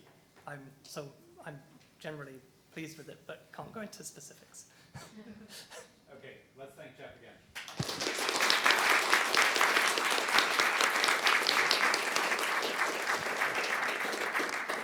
Okay, it's 12:40 now. Please join us again at 2 o'clock. And if I could invite the speakers and the Institute fellows to join us for lunch up in the Institute, that would be great. Really cool. I was just, sorry. No. Okay, Joanna, we're going to start. So, hello, welcome back to Being Human in the Age of AI. So we're about to have the second part of today's conference, and again, I would just like to take this time to thank my colleague Alex Grankowski for having organized the whole program, and I should have said, as well as being the Deputy Director of the Institute of Philosophy, he is also the Director of the London AI and Humanity Project. So, Alex, thank you once again. So, we're now going to hear from Joanna Bryson, who's a Professor of Ethics and Technology at the Hertie School in Berlin. She's also been affiliated with the Department of Psychology at Harvard, the Department of Anthropology at Oxford, and the School of Social Sciences in Mannheim and the Princeton Center for Information Technology and Policy. So genuinely an interdisciplinary thinker, I think we can say. We are also very pleased to have her because since 2020, Joanna has been one of 9 experts nominated by Germany to the Global Partnership for Artificial Intelligence. So, Joanna, welcome. Okay,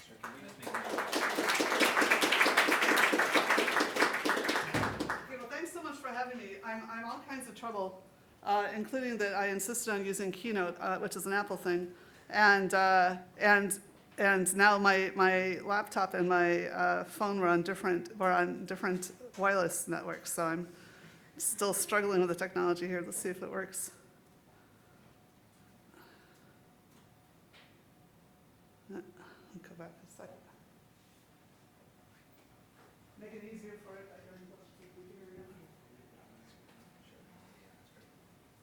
Sorry about this. While we're waiting for the technology to be miraculously resolved, just to let you know, on the program there's a slight error in that it suggests that Joanna's talk will end at 3 o'clock. That's not true. We'll start the coffee break at 3:30. So we just have exactly the same amount of time and we will have questions as usual. So this is the time when you need a really good joke, I think, to sort of, but all the ones that are popping into my head can't be used, and so I'm not going to do that. You know the Chatham House rule, which is that information could be reported but not attributed? Yes. I'm not playing. ChatGPT uses the Chatham House rule. Okay, very good. I'll give you the other joke, which is a machine learning algorithm goes into a bar, and the barman says, "What will you have?" And it says, "What's everybody else having?" Okay,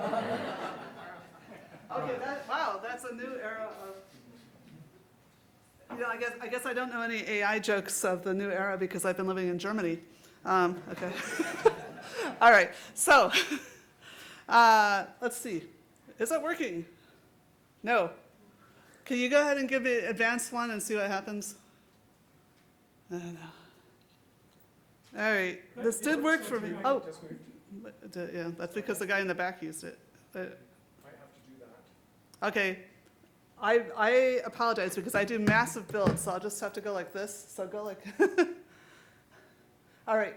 So consciousness came up, and I just wanted to draw attention to something that doesn't get talked about much.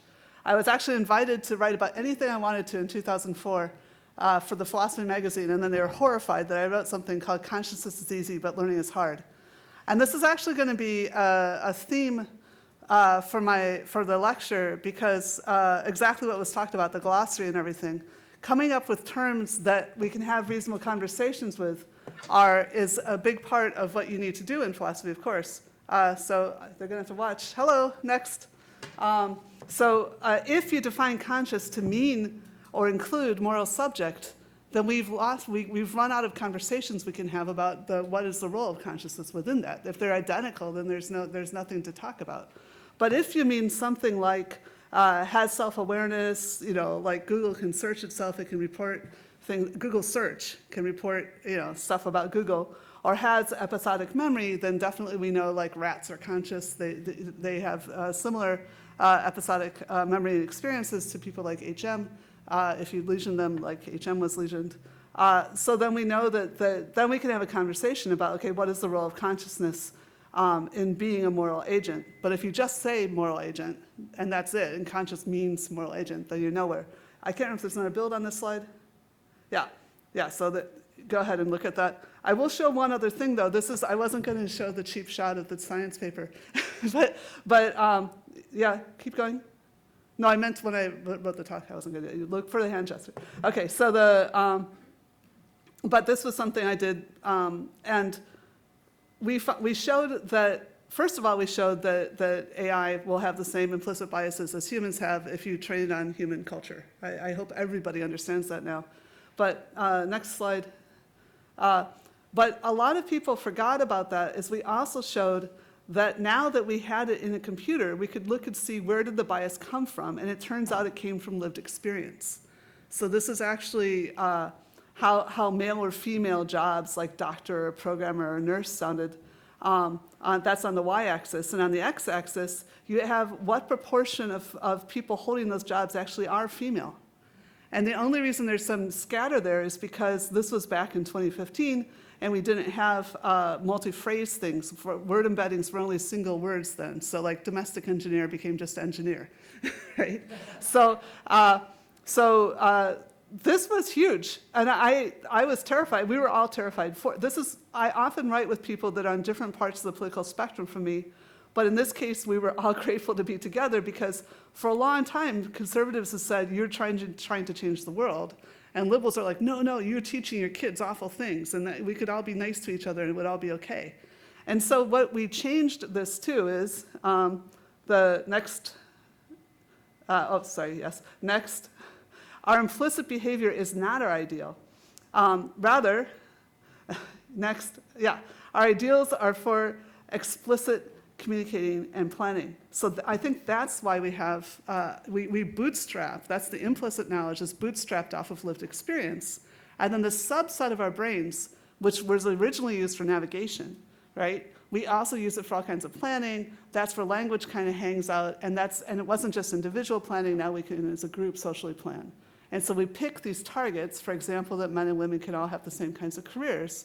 And even though that isn't our lived reality, it is something that we can approach. So I think it's very, to me, that's what consciousness is. It's the episodic memory, it's the planning part, and it isn't necessarily the moral agency. So now on to the talk I was going to give. Hello. Okay, so let's talk first about human centering and ethics. Next, what is human centering? So the OECD, people make fun of principles, but it's normal. This is how we did data protection too. It's normal that first you write principles, then you write the laws. And in the EU, now we have written the laws around this. But anyway, so the first principle was that AI should benefit people on the planet by driving inclusive growth, sustainability, things like that. Next, the AI system should be designed in a way that respects the rule of law. Look, both the rule of law and the AI are artifacts. And it took us thousands of years to come where we are on the rule of law, human rights, things like that. Why change it if we don't have to? So as far as it's practical, we want to do this. Next, there should be transparency and responsible disclosure around the AI systems to ensure that people understand when they are engaging with AI. Again, this is now the only law in the AI Act for every system of AI that you can have, that even the most basic ones you have to know if you're dealing with AI. Next. The AI systems must function in a robust, secure, and safe way throughout their lifetimes, which you don't get to pick the lifetime. We look, at least in the EU, we look and see how long you tend to own something and say that's the lifetime, okay? And next, organizations and individuals developing, deploying, or operating AI systems should be held accountable for their proper functioning. All right, so if you click again, Luciano Floridi and various of his colleagues called this human-centered fair, which is a contested term, of course, transparent, safe, and accountable, and they said, oh, we've discovered there's these 5 things. Apparently, after he tried really hard, the high-level expert group, to get rid of transparency as one of the principles. And then he said, oh, we've discovered there's 5. Now, interestingly, yes, the British had already discovered these 5 things, more or less. We did this in 2010. It took us a few years to convince the EPSRC and the EAHRC to put them on a web page. But you might notice there's a big difference. One is, there's a little difference, which is that 3 and 4 in a different order. Of course, the OECD came up with some nice stuff about sustainability, although we were already talking about rights and transparency and stuff. But the main difference is number 1 there. The robots are multi-use tools, right? Robots should not be designed solely or primarily to kill or harm humans. Does anyone recognize, incidentally, the first 3 rules here? And not somebody who already knows. Right? But so, if you didn't read this before, go ahead and guess. No? Come on. Yes, Asimov. Yeah, so click. Right, Asimov's laws revised for manufacturer responsibility, right? So basically, so this was actually a breakout when we first had this idea, and it was like me and Lillian Edwards, and she wanted to stop at 3. But the idea is, if you read Asimov's laws, first of all, if you read his papers, they all end in disaster, right, of course. So white people thought that was solving AI ethics, but everyone thought that. You know, for the first 20 years of my career in AI, everybody thought Asimov had already solved the whole problem. Secondly, they were computationally intractable. They assumed that the AI could know things it couldn't possibly know, right?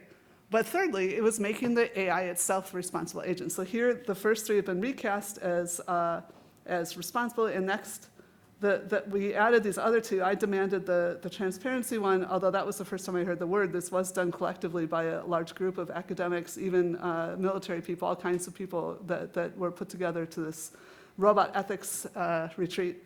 And then once we had that anyway, then we added in this attribution thing. I thought that was totally impractical, but it turns out that was the first one that went into law, and all kinds of drones and things have that. Okay, so next, what you see is that they're basically the same except for this lethality thing, but I would argue that the whole point was human centering, that now we're talking about humans as the core of justice. Now, at this point, I hadn't really, it just seemed evident to me, but I hadn't really thought hard enough about why I thought that. And I have to say, I was at MIT trying to build human robots in the 90s, right? It's not that I don't love robots. It's not that I didn't have sci-fi fantasies and things. But I couldn't see how it was going to work. And so this is actually my first time. I'm really glad, thank you for inviting me, that I'm going to be trying to sort of say what my moral philosophy that I've been building up in over the years, especially informed by the last 4 years working in governance, in a governance school, and coming to understand rights a lot better. Okay, so next. So is it ethical to do human centering? Okay, now this is going to be a digression. It's going to be annoying. Sorry, guys. So next. It drives me crazy when people say, oh, we don't even know what intelligence is. We don't even know what consciousness is. Look, there's definitions, right? You can look them up. There's plenty of them. Oh, well, then we're just picking and choosing. That's okay, right? That's how I got taught that as a first-year undergraduate. Okay, I went to Chicago. I did liberal arts. But the whole point is that you choose one definition and then you're consistent throughout, which is why I brought up the thing about consistency earlier, right? You have to be, it's your job as a professional to try to be consistent, which is easier in a paper than in a talk, but still. So next, now, but it's dumb to argue about definitions because all words mean is how they're used. And you might wonder if I'm talking about from authority. Nope. Right, the thing I just showed you. We now know this. That's why web search works. Okay, next. So coming back to this whole thing about ethics via intelligence, I'm going to do intelligence first. So of all these things, admitting that they're all there, I'm choosing the one that works with this thing of an animal's capacity. It's actually more than a century old, but when I learned it first, it was exactly a century old, right? So the reason it's useful is because it also works for animals, so you don't have to have language, so you could actually talk about it. But anyway, this idea is that an animal's capacity to adjust its behavior in accordance with changing conditions, or I'm going to reframe this on the next slide. Next. The subset of computation, right? The physical process of transforming information, the subset that gets us to an action from a context. Okay, so that's me rephrasing the one you just saw. Okay, next. Yeah, and because it's computation, because it's a physical process, it takes time, space, and energy. It's not something magic, and that's why you can't get omniscience. No matter how much money you spend, you're not going to get omniscience. You're always going to have some kind of constraint. Okay, and then the artificial here means that, again, I'm going to use it to mean that it's intentionally constructed. And normally intentional actions by human adults are taken to construct responsibility. And so I think one of the fundamental questions we're asking is, what could ever make us not responsible for these actions we've taken up, right? Why would there ever be a context where we could just throw it over? There was people that said, oh, I'm going to throw in a random number generator and then my system is autonomous. Well, kind of, but it's not, you're still the one responsible. Okay, go next. All right, so these are the definitions I'm going to start with for the rest of the talk. I'll try to be very consistent. Next.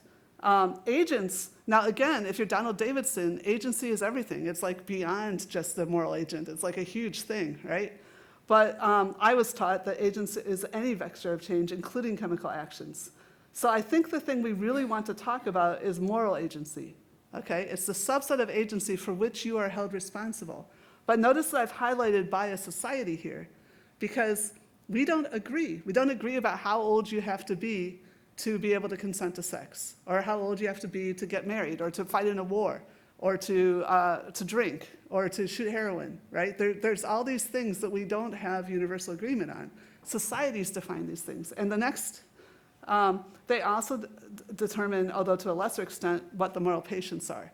So for example, there are still societies that think that the ecosystem has been provided in order for us to consume it, where other people think, no, are you kidding? The ecosystem is a giant moral patient, all right? So my argument here, my conjecture, is that ethics is determined by and determines a society. Okay, now this is, everything else here you can find in a dictionary. Like I said, there are dictionaries that will give you those definitions, among others. But this one is like a weird Joannaism, okay? But it's something that actually has become more widespread in the last 10 years. So it used to be that people were really angry because they said, no, we want to be able to say that we're more ethical than some other society. You can still say that, you just have to say on what basis. Like, we're more inclusive, right?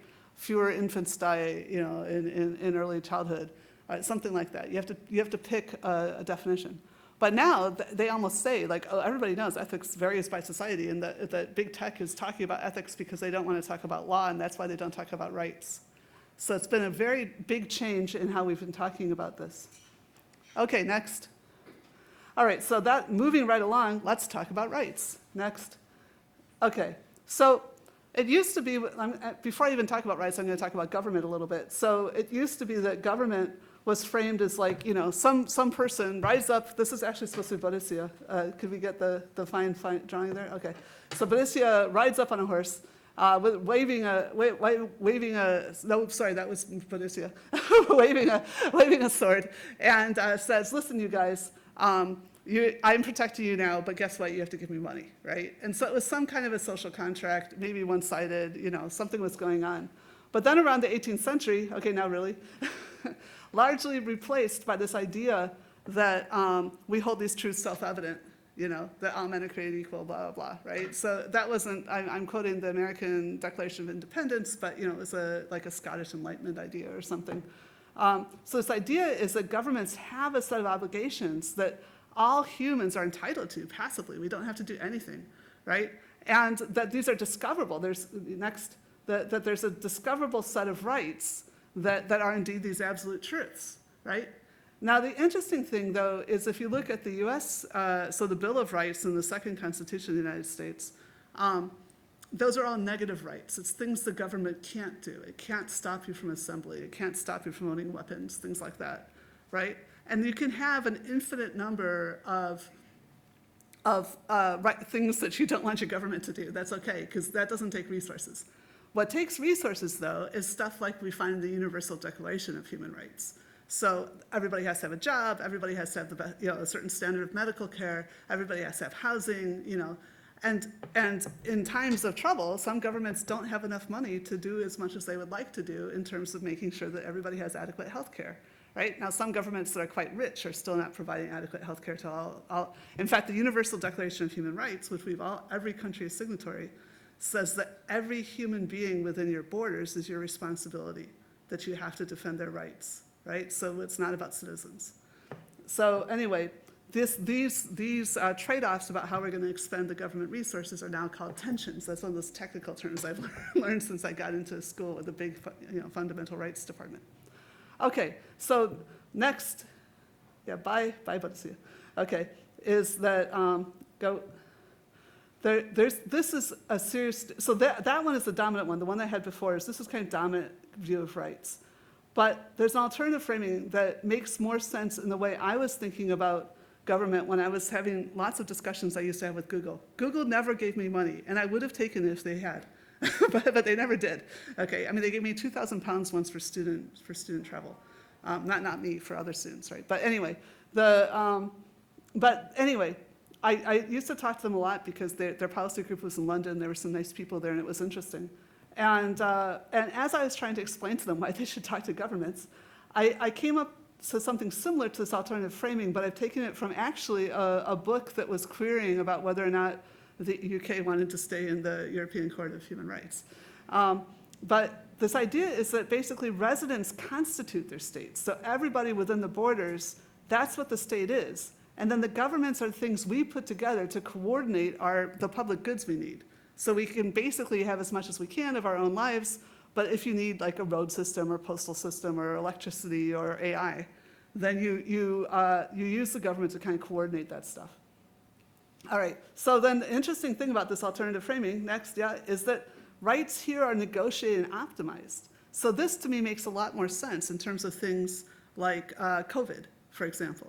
So because there was this tension between our health and well-being versus our freedom of movement got restricted, right? So it wasn't there was some absolute that was discoverable. It was rather something that we had to deal with, and we coordinated through our governments to make a system that worked pretty well. Next. And I like it also because it's a less adversarial model of government. So normally these days, everyone is asking me to explain the EU's regulations. And one of the things I have is this big slide that says, governments, their whole job is to make industry flourish. That is essential to the economic and security, the well-being of the state. Of course they want, they're not adversarial to corporations, yet people are treating this regulation thing not like a cooperative thing to try to optimize, but rather like some weird adversarial situation. Last time I was in London, I was literally asked to war game between governments and tech companies. Like, it's just bizarre, right? Okay, next. All right, so coming back to this thing, notice this thing about responsibility. Next. This is, again, more of a conjecture. Those of you who are philosophers, if there's people I should be citing, please let me know, because I don't know much more about this.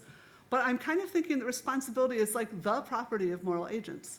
Like, this is what constitutes a society, is that a group of people have decided that they have expectations about each other, that this is how we're going to get things going. This is where our morality is our explicit decision. So I'm not necessarily saying, you can describe some animal societies like this. So I'm very much informed by things like Franz de Waal, and we were talking about dogs earlier, right?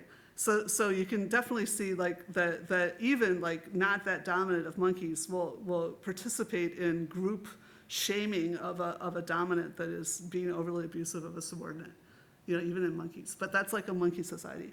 In this case, we're talking about a human society for most of my talk, and this implies a peer relationship. In order to be able to enforce responsibility, there has to be some way, at least in coalition. People have this wonderful view of small-scale societies. They're so egalitarian, it's very nice and hippie, hierarchy is this bad thing. You know what they do in small-scale societies when somebody starts becoming a charismatic leader? They kill him, right? And I gendered that, that's usually the men's that happens to. Anyway, go ahead.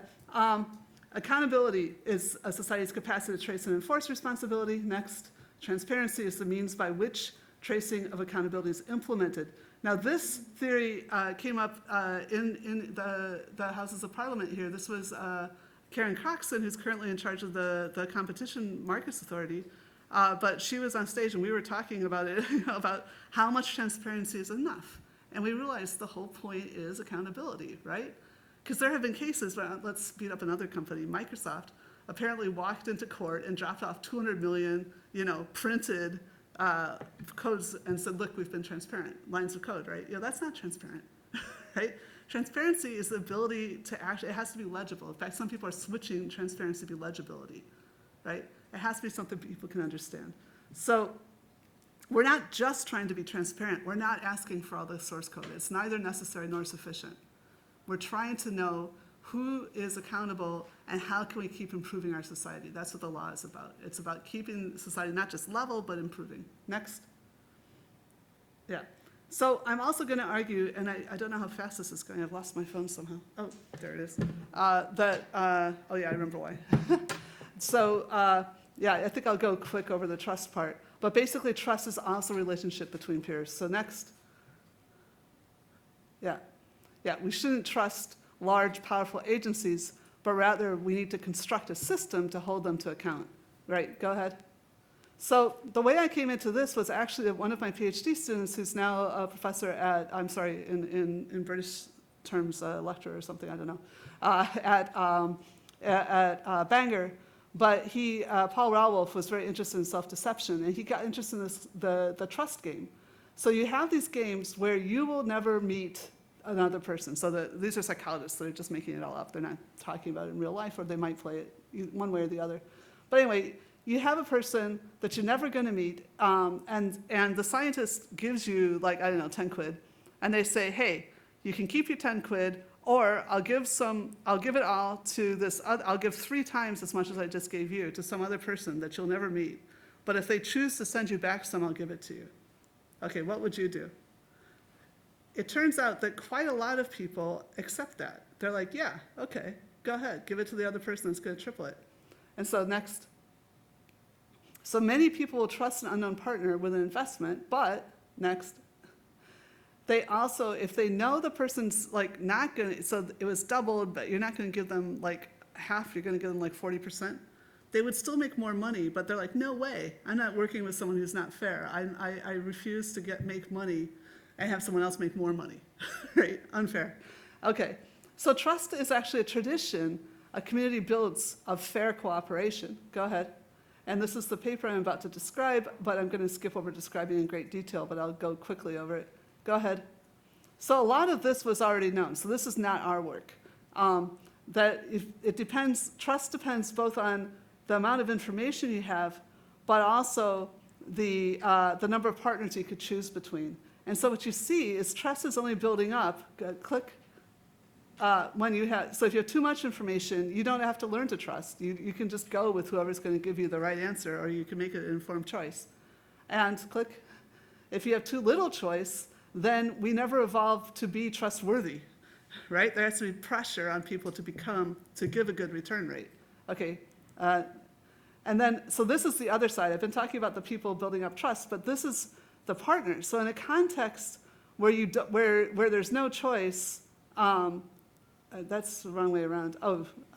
Never mind. So there was, when there's too much choice, right? Basically, the rate of return has no choice because they can't kind of hide.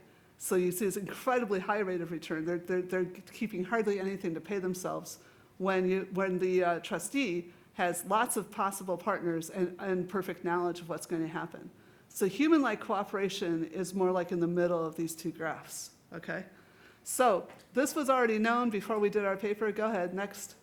But nobody could figure out, like, how could this be learned or whatever. They couldn't do the game theory. And so we did an agent-based model, so that's why we came in. And what you see is that it's not stable. That's why the game theory didn't work out too well. But when you have, when you start out the system with the dynamics I described, then you tend to build up this tradition of giving a decent rate of return, and also this expectation, the demand about how much rate of return you need to get. And so you get this very high level of trust, but then sometimes you get situations where everybody defects and they all keep the money and they don't return any. And sometimes that can lead to catastrophic dropping of trust. So that was an interesting paper. So anyway, that's not the kind of thing you do with a robot that you've designed. Okay, this is something about social dynamics, right? So next. So now we're moving on to the robots. Okay, next. Okay, this is literally something that came from the back of a napkin, napkin, not an envelope, with a philosopher, Marcus Kneer, in Switzerland at lunch, or maybe it was brunch, I can't remember.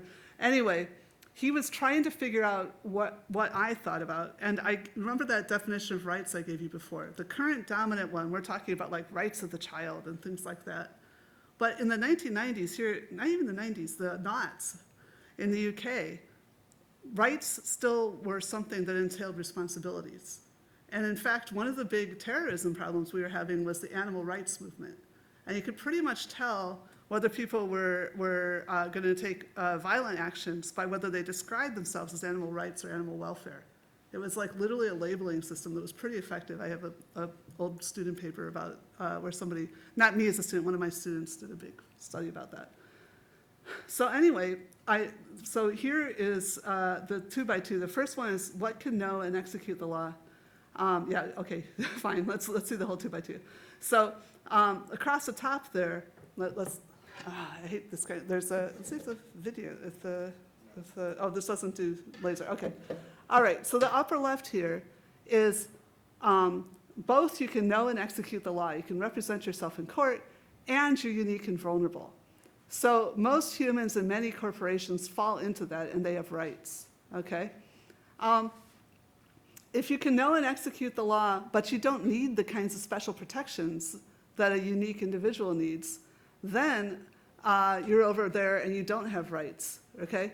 So, so what I've put there is maybe I can conjecture an intelligent law system, like, Google search or something, might be able at some point to defend itself in a legal system, but why would it need rights, right? It's just, and the other problem there is shell companies. They're not unique, they're set up to fail. Unfortunately, they actually do have some legal rights, but that's a source of corruption, and we're trying to get rid of that. So we try to eliminate shell companies. Okay, coming down onto the cannot know and cannot execute law, as I said, that's the way we used to think about it as children and animals. And I could imagine that there's pieces of art, so badly designed AI that isn't backed up and it's not mass produced, right? Then it might have welfare, okay? And if you believe that children have rights, then you might also think, well, that kind of AI must have rights too, right? So it depends how you're using the term. Again, we're back to definitions. But the vast majority of stuff is over in the other corner, right? Rocks, desks, things like that. It might be property, but it doesn't need rights. It doesn't need legal defense, okay? And that includes the vast majority of software and AI systems. Okay, so next. Oh, yeah, sorry about that. Go ahead. So I said before, can we trust AI? Is that a meaningful question even? No, they're not our peers. Random Berlin thing. Okay, so they're designed and they're owned. Now, I was horrified when I first heard that we thought that every child born out of, to a slave was born out of rape. I'm like, why take away what little dignity a human has? But this is the same as like why professors can't sleep with undergraduates, right? It's just, it's wrong. Even if you feel like you're in love, the power dynamics are such that consent isn't meaningful in that context, right? And so it doesn't make sense, and this is like something I've been ranting about for years. It doesn't make sense to think that we want to build and mass produce and own things that are like people, right? Let's go. Yeah, that's just about robots. Okay, robots are extensions of corporations and capital into our homes and businesses. I'll talk a little bit more about this, so go ahead. Yeah, with cameras and microphones, right? I can't believe it when one of my friends was advertising her robot, and it was like the little girl has it under the sheets with her, reading together, having a conversation like you do with your stuffed animal. I'm like, it's got a camera, it's on the internet, what are you doing? Apparently they went bankrupt. That was Jibo, and they didn't ever have a security leak, but still I was horrified, yeah. So, and we'll come back a little bit to this too, but there's actually an entire area of law that is based on the problem of making sure corporations are the kinds of things that governments, so here we build up a peer, and if that peer had better be able to regulate the things that need regulating, right? So that's the idea. Okay, go ahead. So yeah, robots aren't more human when they're sculpted to look humanoid. So this is this original robot that I was working on, and it didn't work at all, right? You can see how it's been posed, but it didn't work at all. It turned out it wasn't properly earthed. But it took us 1.5 years to find that out. Meanwhile, there were other robots around that did work, and nobody thought they owed moral obligation to them. And this is like where I started my ethics talks. Go ahead, next Bill. People really seem to want AI that they can owe obligations to, fear, fall in love with, et cetera, these equals over which they have complete dominion. And that really, to me, that says that the AI ethics is a feminist issue, right? Next. Yeah, I can't remember how to spell in French. But anyway, AI anthropomorphism is an issue of social justice. Next. Yeah, I can't remember. Henry Minsky was one of the people I had this conversation with. Somebody who knew a lot about robots. But this idea that what you learn from feminism or the civil rights movement is that any damn thing could be a human as long as it sort of looks like one. That's like not what we were trying to teach, right? And again, what can it even mean to have mass-marketed citizens? Whichever party can buy the most citizens. What? So go ahead. Yeah. So that was my very first paper. I was freaking out about these conversations. This was full time, and nobody read it. And then I wrote another paper with a regrettable title, Next. And I'm not even going to talk about it. We don't talk about it that way anymore. But at the time, it was normal to talk about slaves as not being human. And so I said, look, if it's going to be owned, it cannot be a human, right? Next. So, but this is another paper that you guys were asking, do we need another category for justice? Look, next. Just build this whole thing up. Well, you don't have like the 2 more, right? Basically, law and justice are not that, people think it's about, oh, you know, like somebody stole my bike and then the police find my bike and they give it back. You know, that's hardly any of law, right? A lot of it is about dissuasion so they don't steal the bike in the first place because there's like so you aren't going to build into a system that you have adequate control over something like suffering because you could take it back out again. So whereas every social species, it's a form of torture to be left in isolation, right? That's like that we don't do. We've now decided that what do you call that? Solitary confinement is a form of torture, right? So it's highly persuasive. People do not want to be isolated from their families to have prisons, right? So anyway, including when we wrote this paper, we thought this is a ridiculous thing that the European Parliament has just thought of, and nobody's going to still be thinking about very long. But hopefully this will help us fight against the overextension of legal personality into shell companies. But of course, it is one of my more highly cited papers now too. Go ahead. This is the new paper I was just talking about. I think I'm running slow, so I won't go into it in detail. But again, did I build anything else onto this? Yeah. So people's tendency to anthropomorphize is being exploited not only by surveillance capitalism, but to train the manifestations of that capital. They're being told like, oh, this is your new coworker, right? Yeah, no. Okay, so yeah, facilitating exponential increases of inequality, and with it, political instability, collapse, inability to handle climate crisis, stuff like that. So yeah, no. Okay, let's go. So my claim here that purely artificial systems shouldn't themselves be seen as human, it strikes some people as unfair. So let's go. My first answer is it's not a double standard. This is my older answer. It's a recommendation. Whatever you think a person is, don't build and sell it. That would be immoral, okay? Next is a discontinuity, whoops, that's 2 next. A discontinuity occurred when we invented the words or concepts of responsibility, and what I showed you here goes a bit beyond that, but I have this, I sort of suspected that things changed when we could understand that we might be responsible. And then the third thing is that human ethics, even our aesthetics, co-evolved with our organism, and it's the basis of our justice. And we can kind of see it with our animals, but even there, we can't get them to understand and follow the law. They only have welfare. And we might argue that they're expressing justice within their own societies. Like if your dog poops on your floor because you stayed out too late, that's kind of punishing you, and you punish the dog for violating expectations. But within the legal system, it doesn't work out. So I don't think we're going to have this kind of relationship with any entity except if you consider clones to be artifacts. And I basically don't go there. I don't want to talk about human extension, not because it's not important, but it's just more complexity. I'm not going there. Go ahead. Next. Okay. So I don't remember. Keep going. Yeah. If we identify with something, oh, I remember. This is about Kant. So one argument against what I just said is that if we do identify with something and then we treat it badly, so like if you shout at Siri, you're going to start shouting at your kids. And this is one harm that Jeff didn't mention earlier. Not a harm, a way of, a potential harm, which is a way of changing society. So some people choose to have only voice agents that require politeness because it makes their kids more polite, right? But basically, when we are treating something like we treat people, we get in that habit and we extend that habit to other things to remind us of people like people, right? So Kant basically, there had been this whole debate about whether or not dogs, like God, whether dogs even had feelings or not, that Descartes' followers were having. And he said, look, next, Kant said, it's not about the dog, basically, the dog can't judge. But if you are treating something that reminds you as a human in a bad way, then you will also treat people in a bad way. And that's just something he's noticed empirically. Okay, next. Okay, next. So some people have, and I'm not saying Gunkel necessarily still holds this. He seems to kind of not hold positions now, but rather just describe them. but Tony Prescott has argued this very hard. No, I'm not waving my hand anymore. So the wrong take here is that because we over-identify with AI, we must grant robots sort of derivative rights by this way.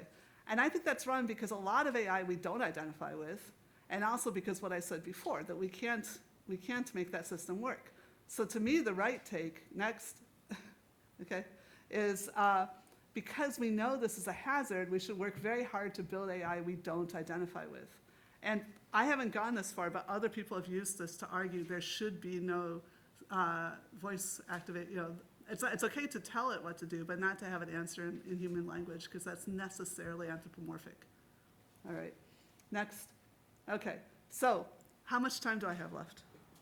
10 minutes. 10 minutes, okay. I want to briefly show you what I've been doing the last 4 years, because I think it's relevant. But I will try to go through very quickly. And I'm so sorry, you guys in the back. I really did try to make the advancing thing work, but oh well. I've worked in a larger room than this, so I don't know. Anyway, go ahead, next. So I don't know if you guys remember this, and I usually use this in the context where we're talking about Brexit a little bit, which will come back up. But anyway, this guy was the first time I heard about human rights. This was about the same time, like 2018, I think. He came, I was at Princeton at the time, and he came to Princeton.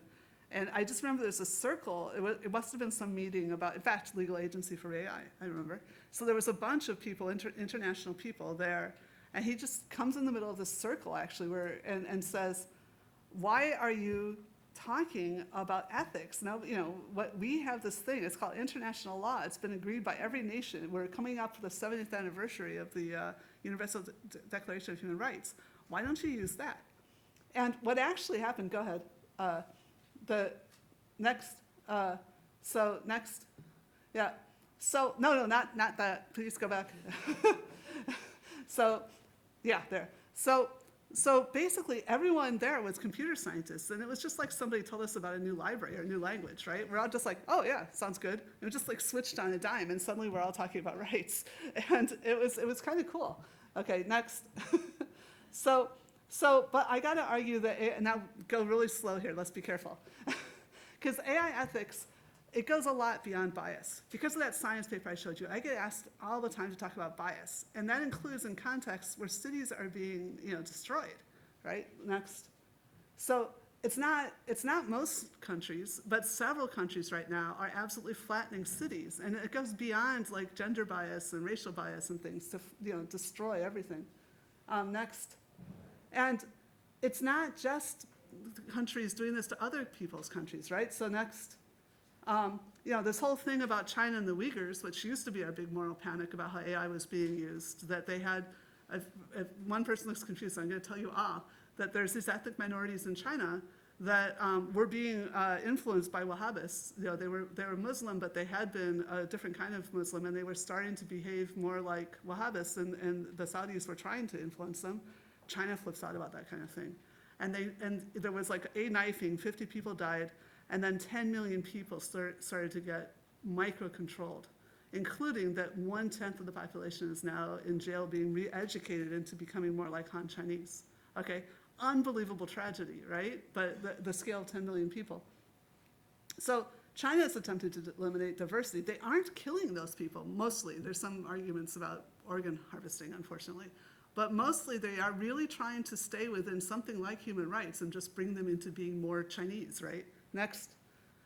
Russia doesn't bother to give toilets or internal plumbing or central heating to most of its people, right? Russia throws people into battle with shovels, right? They don't care about burning through their own people. But we don't have to pick on Asia. Next. Like that paper I just showed you, it was incredible, and the conservative government denied that it was true. They said, no, you're wrong. But I don't know about you guys. I have friends in Wales. I knew about the number of people that were going out and using food banks and even not having full weeks of education for their kids because they couldn't afford it anymore. There was this incredible growth of inequality in this century. Next. And then even more than that, look at this, right? These are advanced countries. Their life expectancy, the US, right? Now, interestingly, this doesn't happen in any one state. What's happening is that the so-called blue states, the left-leaning states, look just like the rest of the developing world. And then the red states are just flat, that there's no life expectancy increase. And then people are moving from the blue states to the red states, and that's why the life expectancy is dropping, right?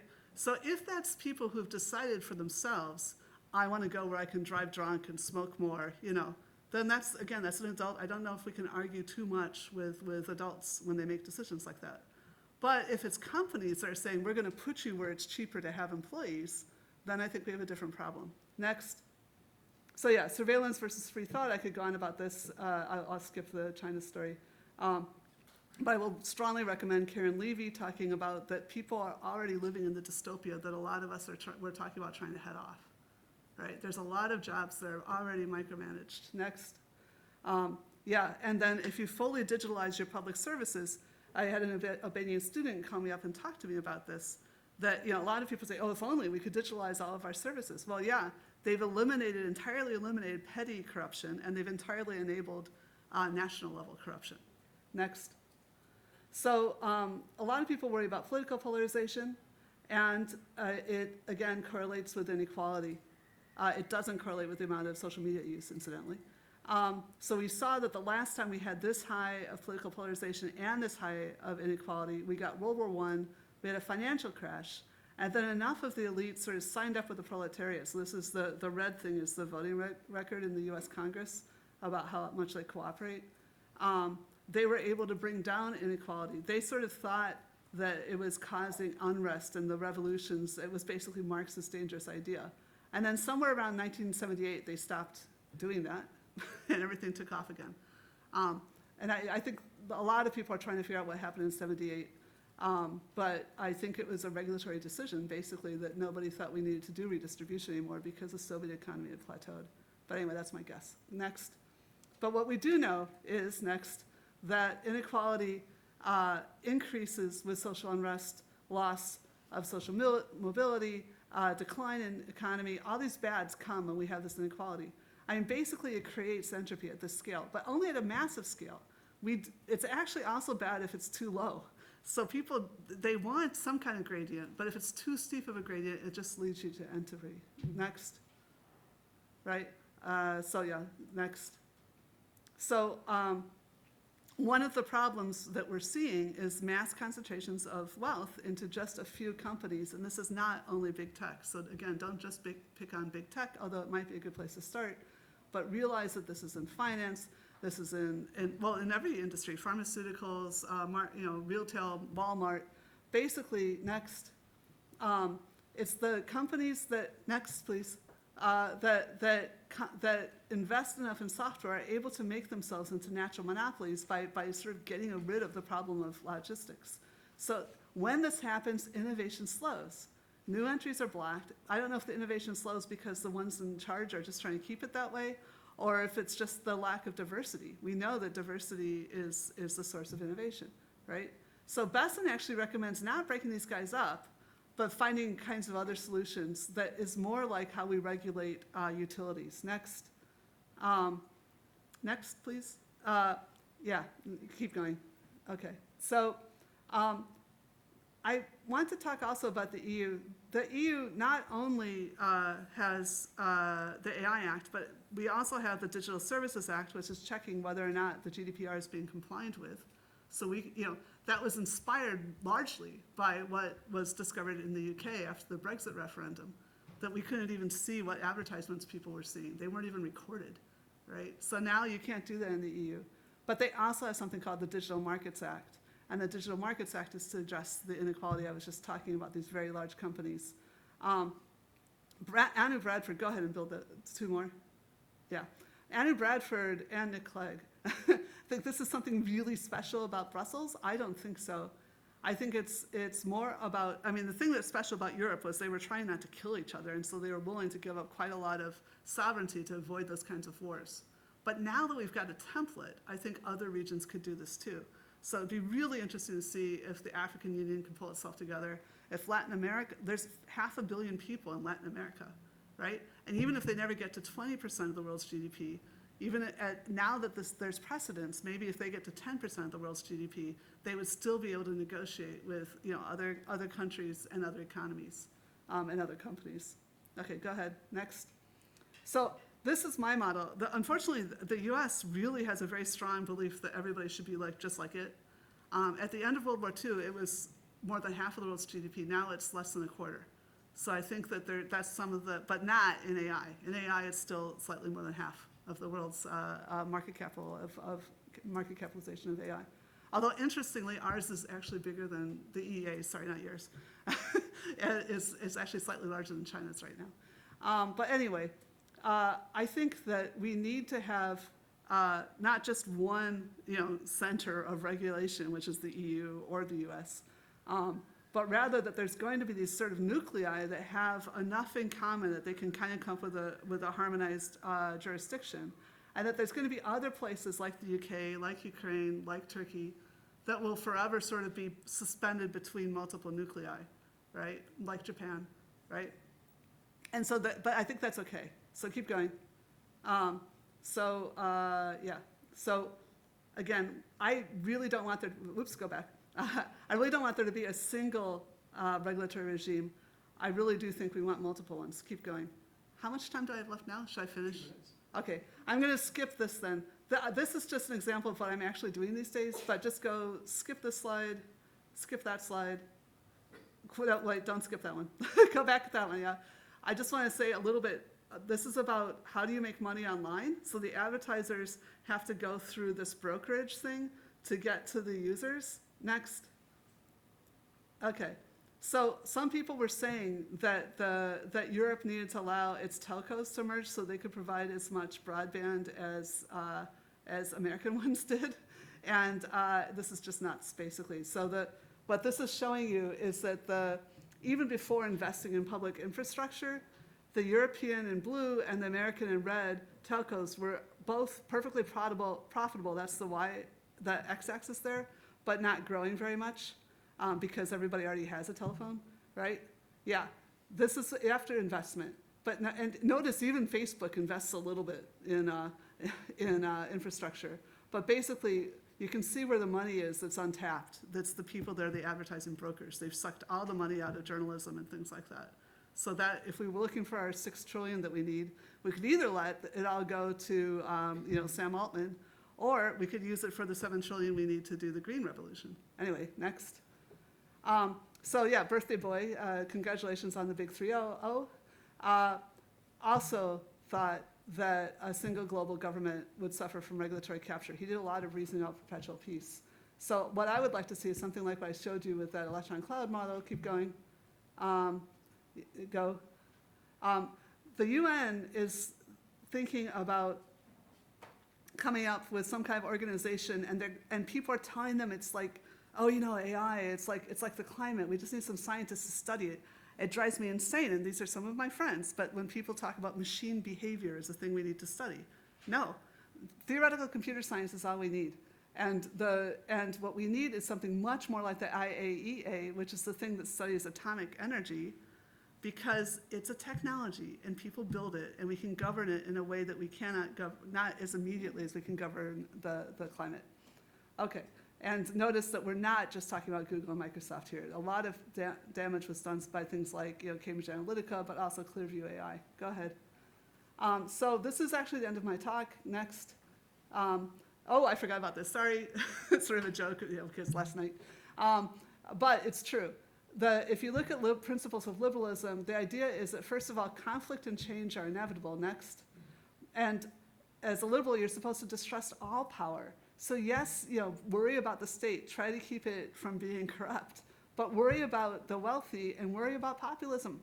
All of these things are things we have to optimize and use together, and like I said, that you have like peers that are dealing with each other. But we do have faith in human progress. We can make things better for ourselves. Next. And there's this concept called civic respect, law-backed respect by state and society for people and their projects, whoever they are. That's supposed to be the foundation of a liberal democracy. Next. So, and I also will go back to the birthday boy here. It isn't that you never use people as a means. Of course, we're means for each other, but we have to be the ends. And next, I think that's my last, is there a build? Next? Yeah, there we go. As I mentioned, all of our human values, morality, ethics, even aesthetics have evolved to solve the problem of enculturated apes. I think we have to remain our own end. Thank you.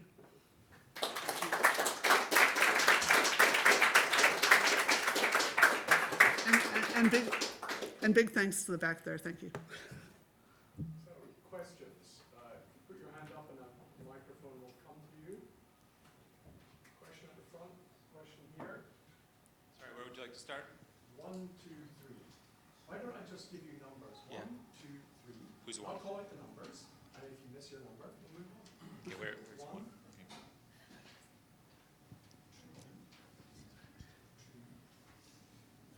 And then we're going to 3. Please. Thank you. That was a wonderful talk, actually, especially although it went quite quick in one way. Sorry about the No, it's fine. Just wanting to ask 2 small questions. You said earlier that transparency is confused with being legislative, or if I understood that correctly? All right, yeah, great question. Could you go one more slide, incidentally, just in case anybody wants to follow me on social media? Okay, so rather than having count there. So transparency, people used to think that transparency meant giving away all your corporate secrets, which is just bizarre, right?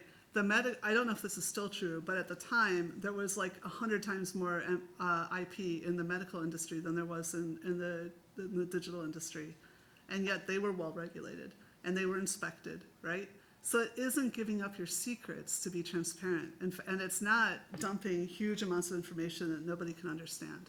So if you go into a bank, you don't demand to know what every synapse and every employee is doing. Rather, you go in and say, what processes are you following? And if you look at the new EU regulation, which I think the UK is going this direction too, but I'm not sure about anything here anymore, it's about the audits we're going to be doing is process audits. Now, I think we should also be doing like cybersecurity audits, things like that, but anyway, we don't need to know what all the lines of code are doing. If you do have explainable AI, quote unquote, or if you have clear code, then that will be better evidence that you've done due diligence. So the object is you have to do due diligence, but any evidence that you can bring that you've done that is what can defend yourself from liability if something goes wrong. Thank you. My second question, which actually follows up from part of your answer there, as you mentioned, the medical sector, so obviously in the medical field, so far from the AI perspective, and especially in transparency, they've used what some people term narrow AI. So obviously this is then going to affect things in that area, for example, rather than just being self-regulatory to being external regulations instead impacting. And of course there's going to be differences, as you said, between the UK legislation and the, let's call it AI Act, and what is the EU and the US's approach on also the definition of transparency in this case. But how from everything and the arguments that you're presenting, how is it in terms of in all those systems to broaden this out from just being a narrow AI to basically being, because it will be global regulations perhaps required, to being more wider than narrowed, if that makes sense? Okay, so I think we can split that into 2 different problems, which is about like narrow as in local versus narrow versus global, and also narrow as in narrow AI and I don't know, AGI or something, what the other is, the opposite of AI. There is no more general AI than Bayes' law, right? You know, I think we already have perfectly general AI. And when people are talking about this wide, narrow distinction, I think there's been a lot of supernatural thinking about what's going on now that we have something that has a lot of language in it. I don't think we're suddenly going to get something that is exactly an ape. Like I said, a lot of people seem to believe that. Or they believe we're going to start mining knowledge that isn't there to be mined. Like if you had built, I mentioned earlier that if you build a large language model based entirely on stuff in third person, like for example, law, then you wouldn't get, capacity for introspection or whatever, because there wouldn't be any language in there to mine. If you built an LLM based on all of human language up to 1900, there would be nothing about antibiotics and spaceflight. Right? So this isn't the means by which we do discovery. Maybe a little interpolation. I mean, yeah, I know about the protein folding and stuff, right? So in these very constricted areas and go, then, and I'm not to undermine that. It's amazing what enough computational power can do. But, so anyway, I think that the EU's legislation, which I think the AI Act is the most boring, slight piece of it. I think the GDPR is the foundation, on the Human Rights Foundation, and the Digital Services Act and the Digital Markets Act are really going to address a lot of the harms that we've been seeing. But again, some of the disinformation that we're now hearing is like, oh, but we don't need to pay attention to those because they were finalized in 2022, and that was before the ChatGPT was released. It's just like, no, it's not different. The process, the things that they are concerned about, like making sure about manipulations, we don't care if it's manipulated by Mid-Journey or if it's manipulated by somebody with Photoshop. Right? What we care about is how do you know that it was actually a photo taken by a reliable and trustworthy journalist or something, right? So, so those questions don't actually change very much. And meanwhile, the stuff that the AI Act, as I mentioned, is saying is we're going to enforce. And so this coming back to Jeff's talk again, all the good ideas that people come up with about how to do this well, if anybody in the sector starts violating those, when it's become a standard of duty, then you can get the government to go after those guys, okay? Now, what does that mean? We're talking about large fines. I'm really worried about small companies that don't have a huge brand and a lot of infrastructure they're trading on, violating and just declaring bankruptcy, as, in fact, Cambridge Analytica has done. Not really. Cambridge Analytica was also a shell company. The real company was called SLC. But they went bankrupt, and then they just reformed, and they're doing the same thing again. So I think that we may also have to think about things like creating a Chinese firewall, and what will be different is why we block the bits, that if you haven't been complying with the digital regulation, then we can't have you in. Sure. Three. Sorry, I think we're on two. Two, yeah. Sorry, there are two questions from the first one. I confused everything. It was really interesting, and I think I relate to a lot of parts of it as urban planner who was involved with all this inequality and all things. And what kind of make me a bit curious is that what is the interrelation between failures, responsibility, and transparency through the years? Because these are not things that are happening. Sorry, failure. Is that the first word you said? Failure. Yeah. So I can give just planning examples. So it used to be the case that urban planners used to design cities. Then they were blamed massively for like, how dare you just decide for people? You have to just bring everyone's attention, ideas, all that. So they kind of took they kind of released the responsibility to all other people. They said, oh, participation. People said it, we didn't say it. Yeah. And through that participation and ownership and giving power to other people, they got into a kind of superficial responsibility of, no, we are just guardians of common good and public good. And now, like 2 years ago, there was a whole study on public good conception in urban planning. And they just concluded that it's non-existent. No one knows what is public good. And whatever they argue for, people are like, no, you're a planner. You have this record of failure in taking into account people. So in a weird way, transparency and kind of giving the users agency is forcing urban planners to be fakely responsible and fakely transparent and hide behind data.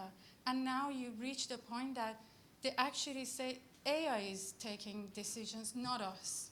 See, that's the transparency. So how do you see this loop of effects? Okay, so I think that, I hope you all understood that. I think that's a really good description of one of the big questions. So I gotta say, come to Hardy School, understand today, shape tomorrow. That's our slogan. Yeah, governance is hard, just like programming is hard.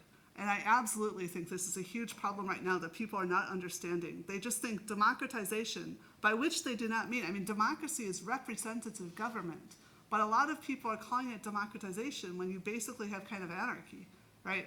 Anarchy is when everybody is totally a peer. So for example, the anarchy is the state between nations, right? They cannot enforce on each other really, and so they have to do these kind of collisions and treaties and stuff, but it's different from ordinary law. So I think we are at a stage now, so one of the big challenges that we have, of course, is the climate crisis. But another big challenge, which is our success, is the fact that there's so many people that are so wealthy that they don't have to, when things go bad, they don't just stay home and starve, right? So that's, it's an incredible victory that we have 250 million people that are able to move away from genocidal maniacs or climate crisis or whatever. And it creates new problems. But I was briefly more months than you would think, although we didn't get to do anything, on the Google's Advanced Technology External Advisory Council. And I literally had again, like a postdoc from MIT just get on Twitter hammering me that no one should take decisions on other people's behalfs. I'm like, you can't get 8 billion people to consider every policy the entire world is going to make. You just can't do it. There is efficiencies to hierarchical design. But some people are finding improvements from things like the jury system. So drawing citizens out and allowing them to have some kind of representation. But then you have the same problem we see with Eurovision, or with the AI Act, that when adults, the adults in the room, the experts, whatever, at some point they say, okay, but we know there's other obligations we have and we have to make a final shaping here. People are really incensed about that. And so the extent, managing people's expectations about how much agency they have and helping them understand how this process works, it is one of our new obligations, and it is not a solved problem, and you're right, you've identified a very important open question in governance. Hi. I wanted to thank you for the talk, and a lot of amazing and, I guess, complex ideas presented sort of all at once. One of the things that I would just wanted to highlight, and I come at this from an international relations perspective. So the real question here is around enforcement. And so you make the statement that ethics is a peer relationship, but politics isn't. We would like it to be, I think, perhaps, but we don't see it operating in that way. We also have an open question between the responsibilities and the affordances given to the private sector versus the public sector. So I just wonder, from your perspective, seeing it from inside so many different disciplines, who are the agents responsible, and what type of agency should we look to in order to take action around questions of moral and ethical implications? Because it's unclear in some ways what this sort of kaleidoscope of actors actually looks like. Right. So you've also, thank you for your question. You've also, although it's a little bit less unworked out than the answer to the previous question. First of all, notice, maybe I didn't do it enough, say sort of peer-like. So you're a sufficient peer if you can collude with others. So if there's one that you've given more power, and say you made them president, and then they break a bunch of laws, are you able to send them to jail, right? And so there's a question of, do you have enough other people, even again in the non-human primates, that you can sometimes have coalitions that take over from a single individual and things like that. So it's sort of this peer-like. And when you can't do that, when you've constructed the kind of institution that is more than one person or even like a disorganized group of people can do, I think that's when you have to construct multiple institutions. So that's the idea of the separation of powers. And I think within, again, look at the EU or look at the whole world. We know that not all countries are peers, whatever, Costa Rica doesn't have a great chance, although Vietnam did pretty well in a military sense against the US, right? So it isn't all about size. And Russia has the economy the size of what, Belgium, Luxembourg, and Netherlands combined, right? That's it. But the EU and Russia, not a great, So, but nevertheless, that's what we try to do, and that's the history of alliances and the history, I think, of also constructions of states and things like that. We try to construct peer agencies.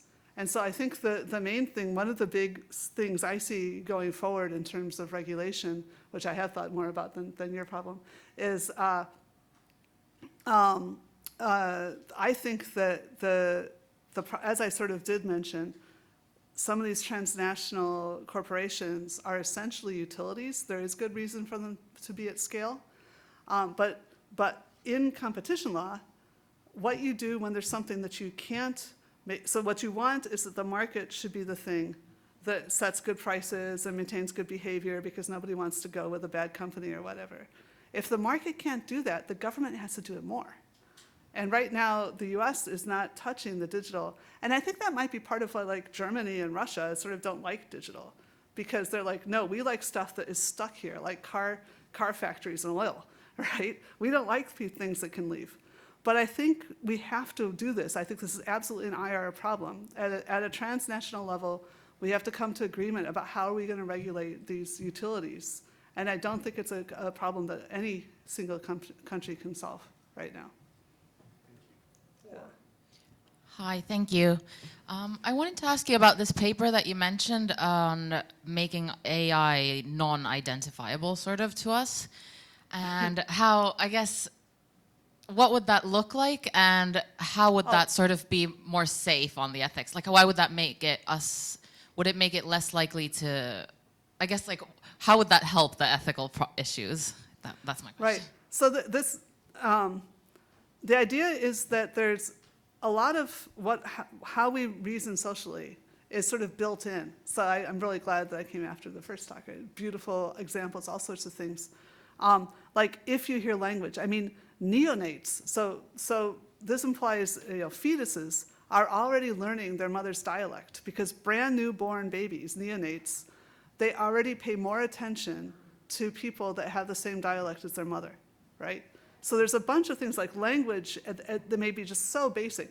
I don't know if you've seen these studies about even if you just have like something that looks like a pair of eyes, like nearby a honesty box, people use the honesty box more, like they pay for their tea more, right? You know? So there's certain things that are happening at such an implicit level that it isn't helping, basically, when you have people that have so much emotional connection. Now, what I would like, I know that people really, really like having their chatbots and marry their chatbots and whatnot. What I would like is to get to the point that we've got with movies. Like, when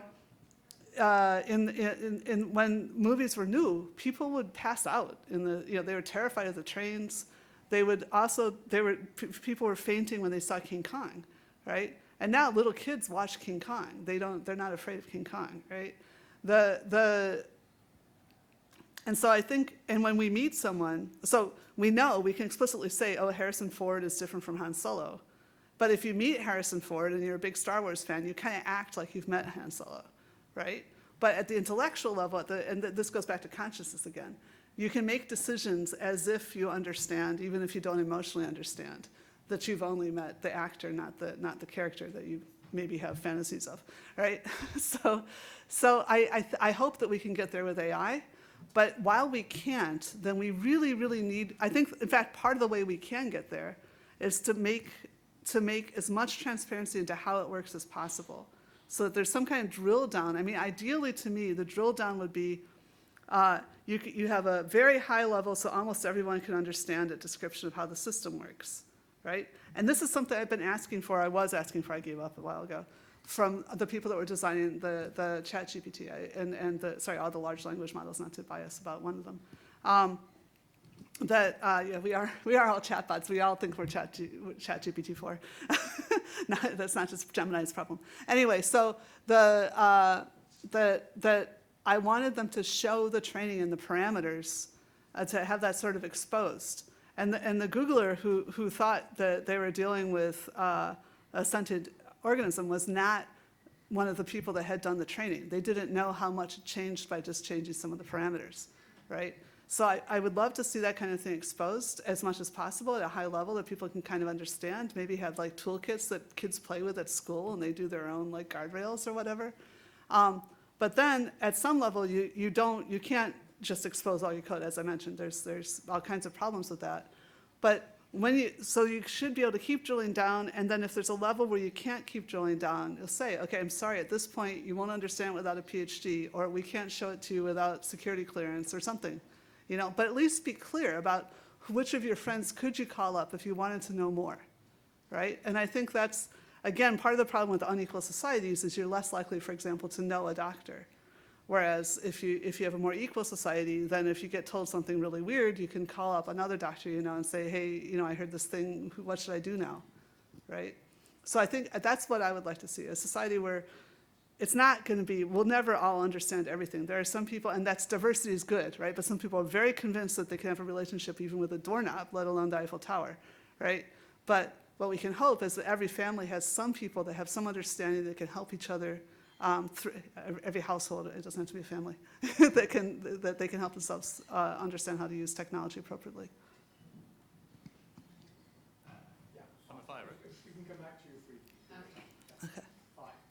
All right, thank you. Yeah, this is really interesting, and I'm still like trying to digest the arguments. But just one thing that stuck with me is this, like, you have this quite relativistic notion of ethics, where basically society decides who are the peers and like who are the moral patients and who are moral agents, which I'm quite sympathetic to. And then I'm not sure I got your argument right, but it's like humans are not peers because they are owned and designed. Okay. No, humans aren't owned and designed, ideally, right? They're not owned, but they certainly aren't designed. So you do not have as much control. I mean, it matters how you raise your kids, right? You can give them more or less confidence, but you can't give them wheels and laser rangefinders, and you can't make them okay with being completely isolated or starved or something like that, right? That's just not something you can do, right? So an awful lot of our DNA we share with, like I said, other species, you know? So one of my slides I didn't give you guys was this one about when people say, what about the robots? It's like, well, what about the cows? Well, we can all agree how we treat cows and whether we, you know, take calves away from their mothers and have them screaming exactly the way a human, you know, would scream. Then we can start talking about, like, you know, something that has far less similarity in phenomenological experience, right?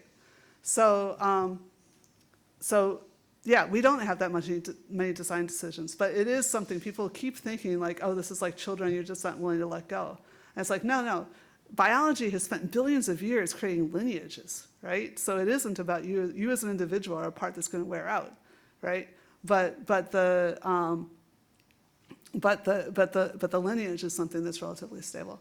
With AI, well, with any artifact, first of all, they're never as robust as life, as an ecosystem, as a lineage.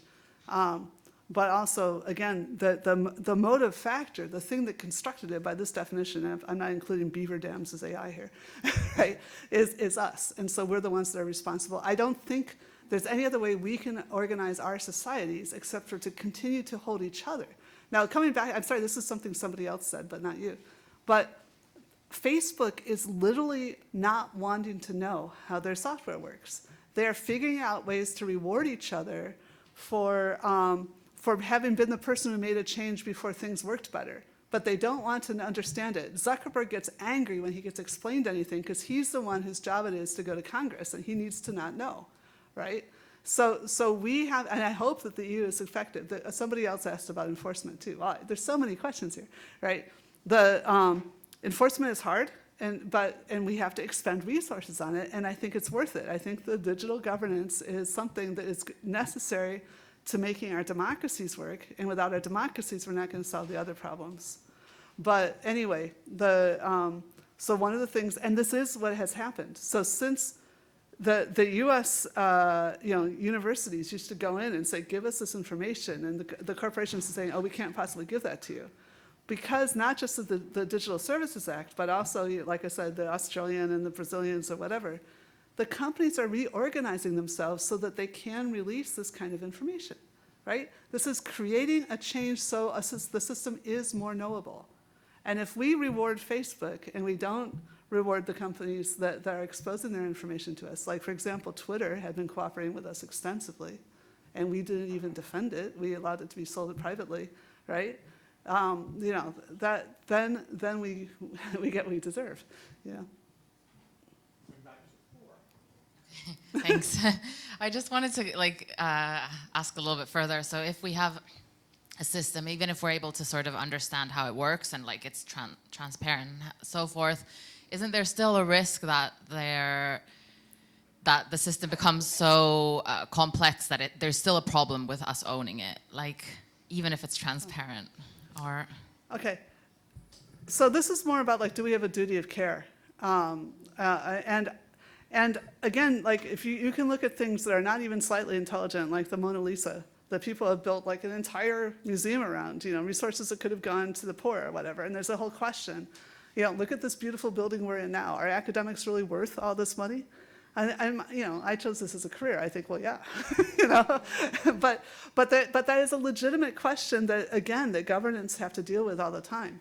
So, but I do not think, but one of the points is because it's an artifact, if there's any kind of harm that it could come to that we could have avoided, So people who want, again, this thing that they want godlike power over something, people choose to play computer games where their characters can die. And other people choose to play computer games where you can save your character and try some things multiple times, right? And that's a decision about what kind of life and investment you want to have in these bizarre artifacts, right? But if it was something that's really a public good, and it's not about the complexity so much as it's the replicability and the importance to so again, this is implying that all non-human rights is sort of derivative from the human requirements. But then we will need to defend it, but that goes back to then I think it's more of a welfare case. That we have to defend our water supply and our airports and things like that too.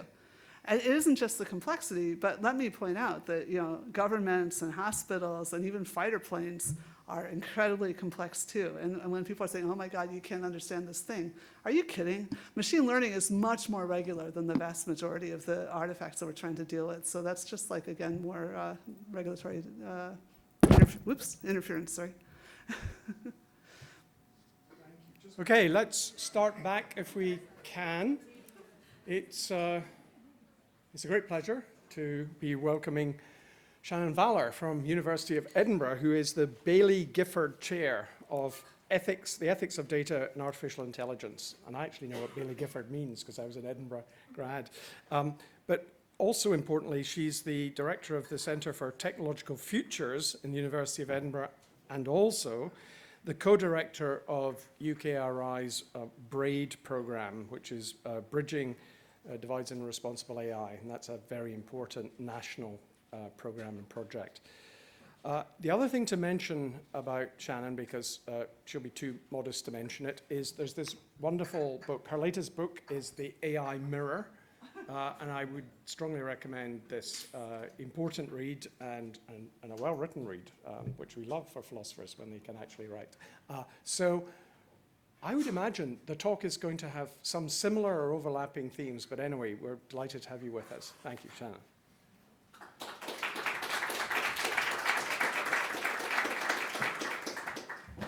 Thanks so much. I wonder if it might be possible to kill the light that, just because I think the images are going to be a little difficult to see. I don't have a lot of, excellent, perfect. I don't have a lot of bullet points. I just have a bunch of pretty pictures.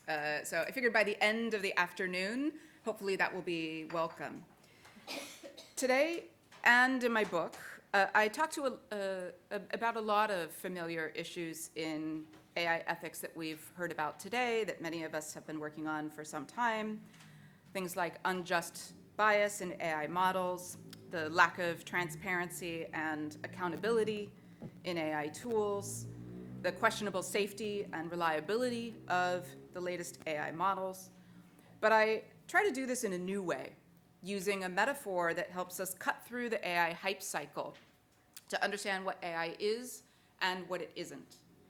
And I focus on AI tools that are trained on human data in order to show how today's most commercially powerful tools captivate and confound us, endangering not human survival, not just human survival. I don't think they endanger our survival, at least not without a particularly unlikely chain of events occurring, but endangering something perhaps just as important, our shared belief in human potential. So the first thing I think to keep in mind is that it's not just AI tools trained on human data that are, that's the promo slot, which we're just going to move right past that. All technology is a mirror. Technology is an extension of human values and imagination into the built world, right?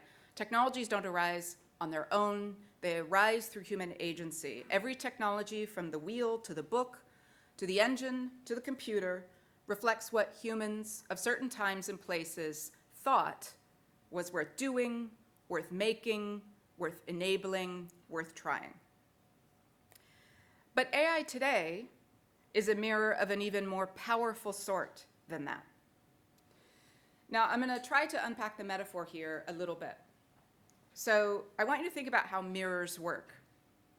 So one of the most important things about a mirror are the properties of its reflective surface, the glass coating that must be prepared in a certain way and must have certain physical properties in order to reflect light effectively. So I want you to think about the machine learning algorithm embedded, or algorithms embedded in an AI model as the things that determine the physical properties of that mirror. All right, so it's the intricacies of the algorithm and the weights that have been trained within that algorithm that determine what the mirror can show and how it will show it. So they are like the properties of the AI, of a glass mirror surface. Okay, so continuing with the metaphor, what else do you need in order for a mirror to work? A glass mirror. Light, absolutely. So what's the light for today's AI mirrors? Well, we know that the most powerful and most widely commercially available AI tools today are trained on our light. That is, they're trained on our data. The data that describe in digitized form our likes and dislikes, our words, our creative outputs, our judgments, our movements, even our voices.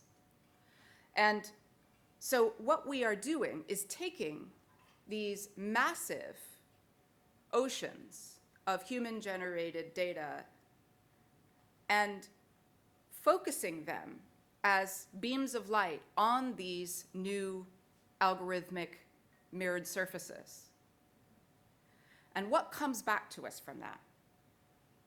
The image, right? And that's the third component of a mirror. You need the surface, you need the light, and then when these come together in the right way, you get an image in the mirror that can be seen. And a trained AI model's outputs, its predictions, classifications, and depictions, are the images that appear in our AI mirrors. Now, this is a very powerful kind of technology, but it's becoming even more powerful because in a few short years, we've made leaps forward by constructing ever larger AI mirrors, like GPT-4 and Gemini, large language models that gather virtually all the light, all the human-generated data that we possess in digital form. Originally, they're trained on digital text, but multimodal versions of these models now incorporate the light of our images, videos, and voices as well. And from this collected light, our AI mirrors are now projecting an eerily lifelike and animated image of humanity, except not really humanity, right?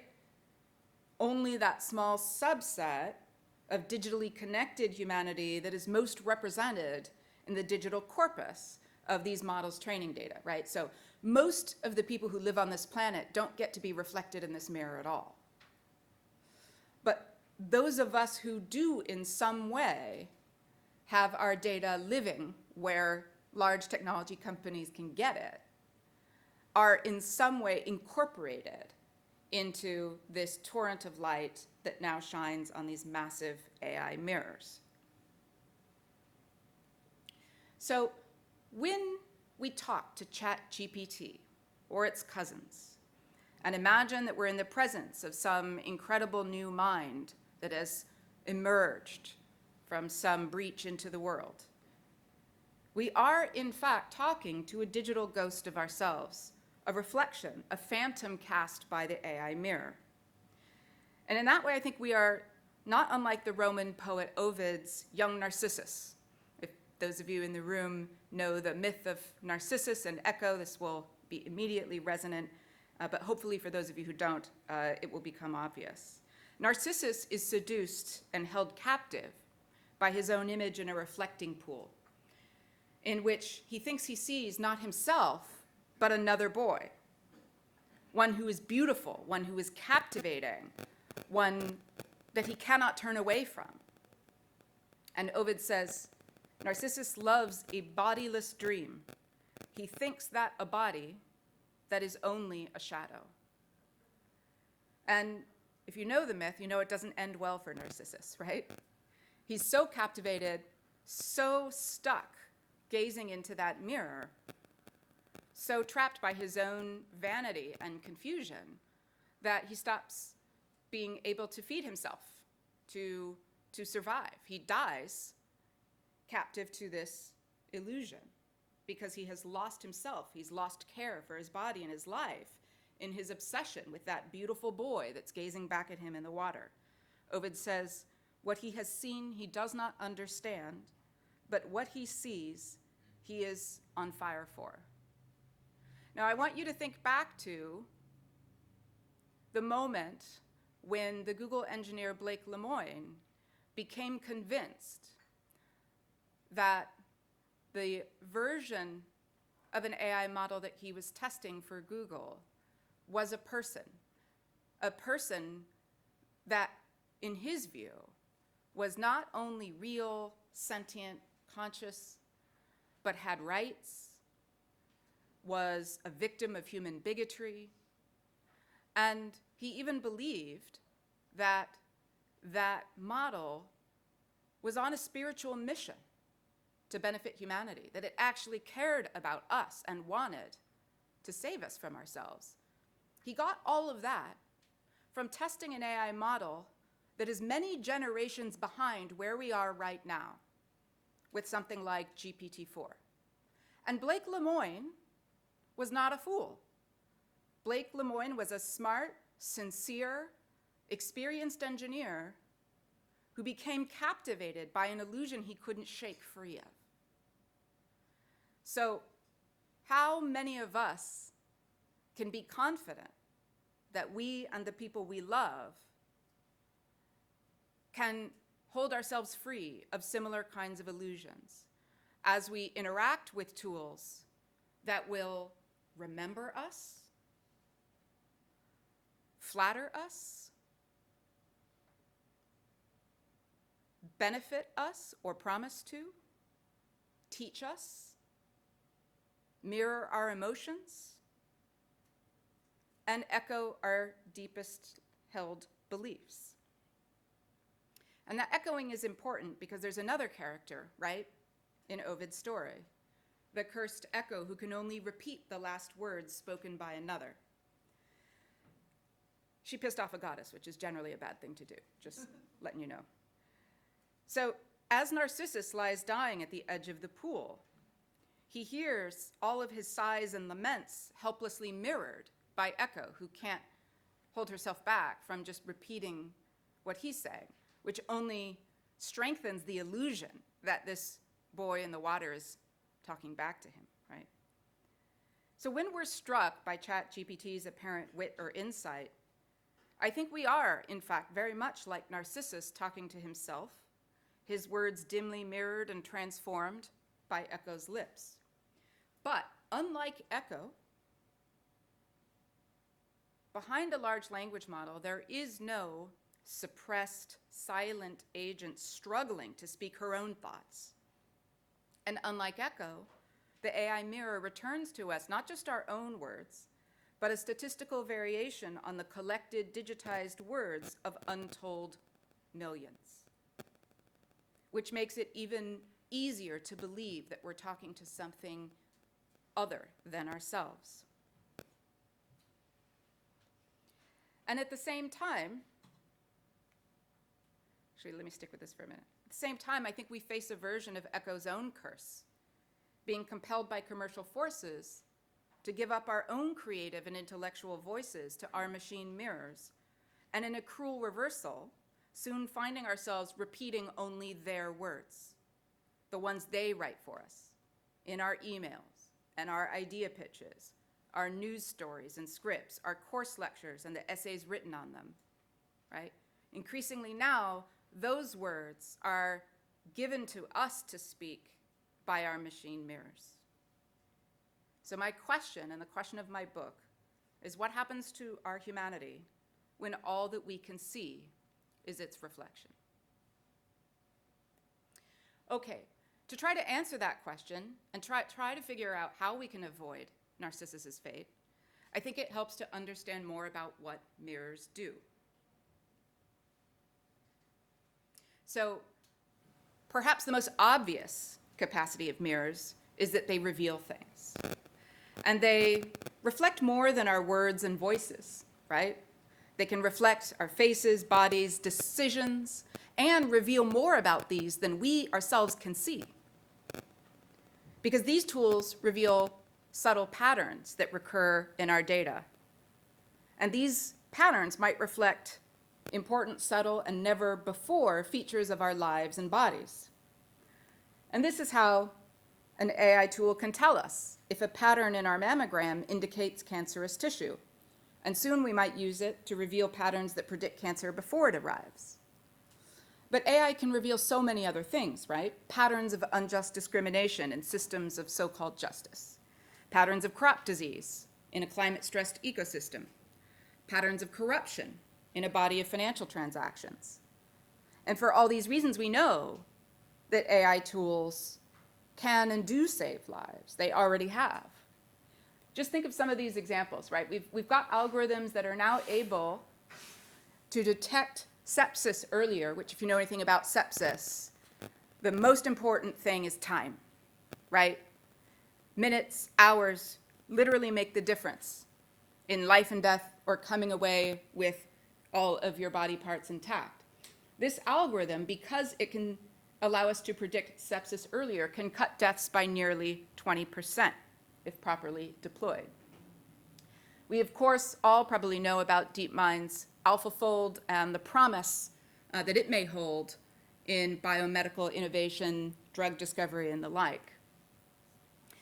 We've got other tools that are being developed by researchers at MIT to find new classes of antibiotics and have succeeded in finding promising candidates for treating things like antibiotic-resistant MRSA or staph infection, which again is a terrible killer that we're running out of other tools to fight.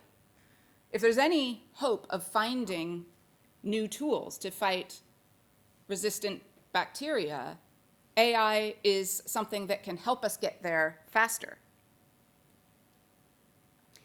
You can use AI to identify where lead-laden pipes in an impoverished community that's suffering from lead poisoning of their children. You can use AI to find those pipes more accurately and efficiently so you don't waste time digging up good pipes and you go after the ones that are actually poisoning people. You can use it to clear landmines from military testing grounds or war zones. So we know, right, that AI is beneficial.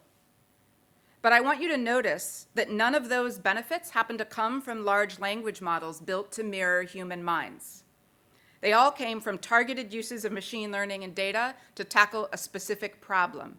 Those are a very different kind of technology than the ones I focus on in my book. So let's talk about what those AI mirrors, the ones that are trained on our data, what they do.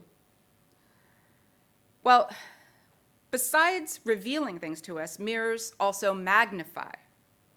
Think about glass mirrors, right? Their surfaces are never perfectly flat. And because of that, there are distortions and magnifications.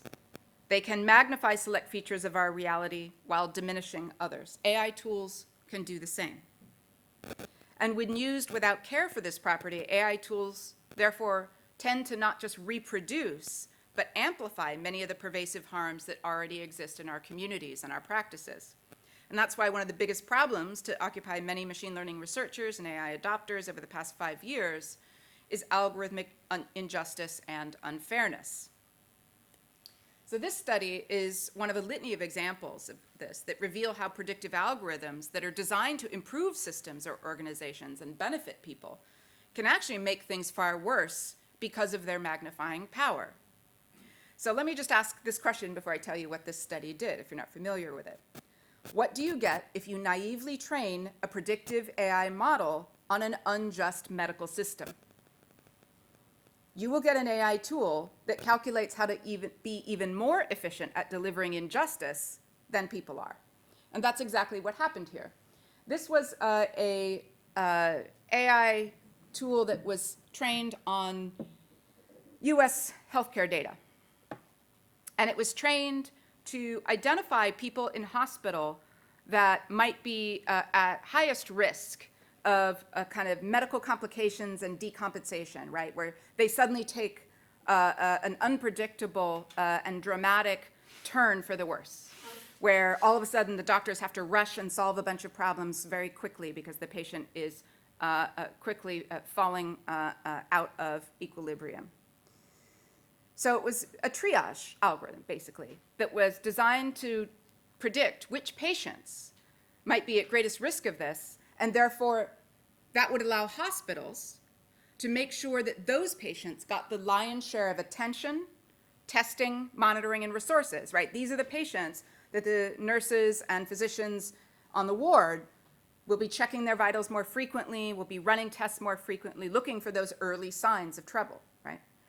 Should have saved lives.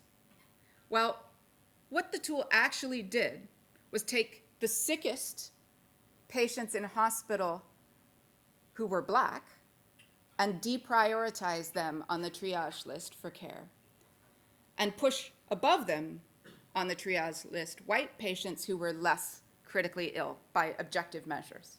Now, why did it do that?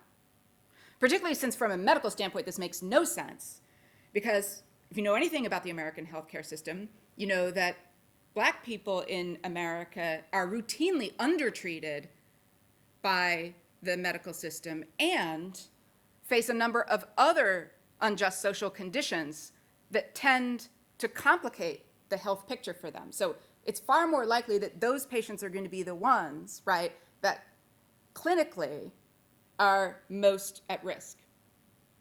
Well, what happened was the people who designed the algorithm had chosen as a proxy for the question, how much healthcare is this person going to need in the future? They'd chosen this data point as the answer to that question. What is the most accurate prediction of the amount of healthcare dollars that will be spent on this person in the future? So they substituted predicted healthcare spend as a proxy for healthcare need. Now, choosing a proxy is a really important part of machine learning because often you don't have data that tells you the thing you actually need to know, like how likely is it that this person is going to need intense care. If you had that data, you probably wouldn't need the algorithm, right? You need a proxy that's going to be associated with that. But they chose predicted spend on these patients. But again, if you know anything about the American healthcare system, you know that people with darker skin, on average, will have far less money spent on their care regardless of how sick they are. And so what the algorithm did, right, was not just reflect the injustices in the American healthcare system, but it perpetuated them at scale because this was deployed at hospitals throughout the US. And it covered that injustice with the veneer of objectivity, of quantification, and in a way that would have been opaque to the people in the hospital making decisions, right? All they know is that the algorithm says this person is not the one we need to worry about. So these researchers found what was happening. The algorithm was taken out of the hospital context, so it's no longer in effect. But we know that many algorithms that are doing things like this are, in fact, being deployed today, not just in the United States, but in lots of other places. And this is just a general property of AI mirrors. If you naively train, for example, an algorithm to predict welfare fraud, it will target and penalize exactly those vulnerable groups who were victims of human bias and suspicion before. Only now, the discrimination will be optimized, done at scale, and without human oversight, transparency, or accountability. And that's what happened with a much simpler kind of algorithm that was used in the Dutch child care benefits context, which failed so miserably and damaged so many families irreparably. Thousands of Dutch families, some of whose children were taken away, who were innocent of any kind of fraud, and yet were accused by this algorithm, or rather by the people wielding it, because of a combination of negligence, recklessness, and a failure to grapple with what these tools actually do. So we know that cases like this have been found in lots of other places, and we know that they turn up also in the latest AI tools. So those prior examples date from 2019, and the Dutch childcare algorithm was in effect even long before that. So you might think, oh, but we're past that now, right? No. For example, a recent examination of the performance of GPT-4 in healthcare contexts showed that its predictions and recommendations often exaggerated existing healthcare disparities and biases, particularly for women and minorities. And there was a really interesting property here too, because the researchers sort of tried to see if you could fix this by just telling the model to be less biased in its recommendations. And what it actually did was just sort of reactively expand the number of women, the numbers for women and minorities in the recommendations, regardless of whether that made the situation better or worse. So it just took be less biased as, hey, take every number associated with women or minorities and double it, right? Instead of actually understanding what bias is and how it can be countered. So these systems are not intelligent enough to be unbiased or to debias themselves. And its treatment scenarios that reflected these biases tended to make exactly the sorts of mistakes that humans make, again, just more so. So for example, it ranked anxiety and panic disorder as a more likely cause of blood clot symptoms for women than men. And that's a medical error that has already killed plenty of women when human doctors make it. Okay, so this magnification property is incredibly dangerous. Magnification can be useful, right? But you have to know that property is there, design for it, and design to make it safe. Another thing that AI mirrors do is they bring forward the past. And this might be one of the most subtle facts about mirrors, right? Think about the mirrors that power our large space telescopes. What do they show us? They show us the universe, but not the universe as it was today, right? Because of the way light works and how long it takes to travel, they show us our universe's early childhood, long before the Earth had a single slime mold. Now, earthbound mirrors, glass mirrors, also reflect a moment that's already gone by the time we see it, thanks to the speed of light. But of course, the difference is practically negligible to us at that close distance. But AI mirrors bring a much longer stretch of our past forward.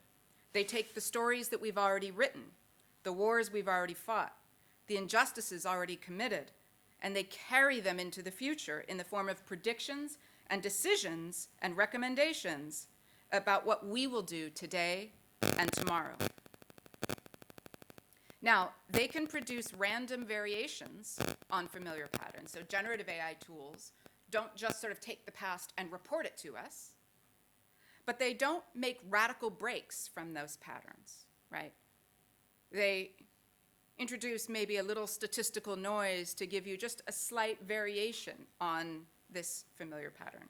Now, I want you to ask yourself, what does this property mean when the most familiar and strongest patterns of our recorded past, patterns of empire, patterns of mindless environmental destruction, when those patterns and continuing them would be a death sentence for future generations, what does it mean that we're building AI mirrors to take the past and push it forward into the present and future?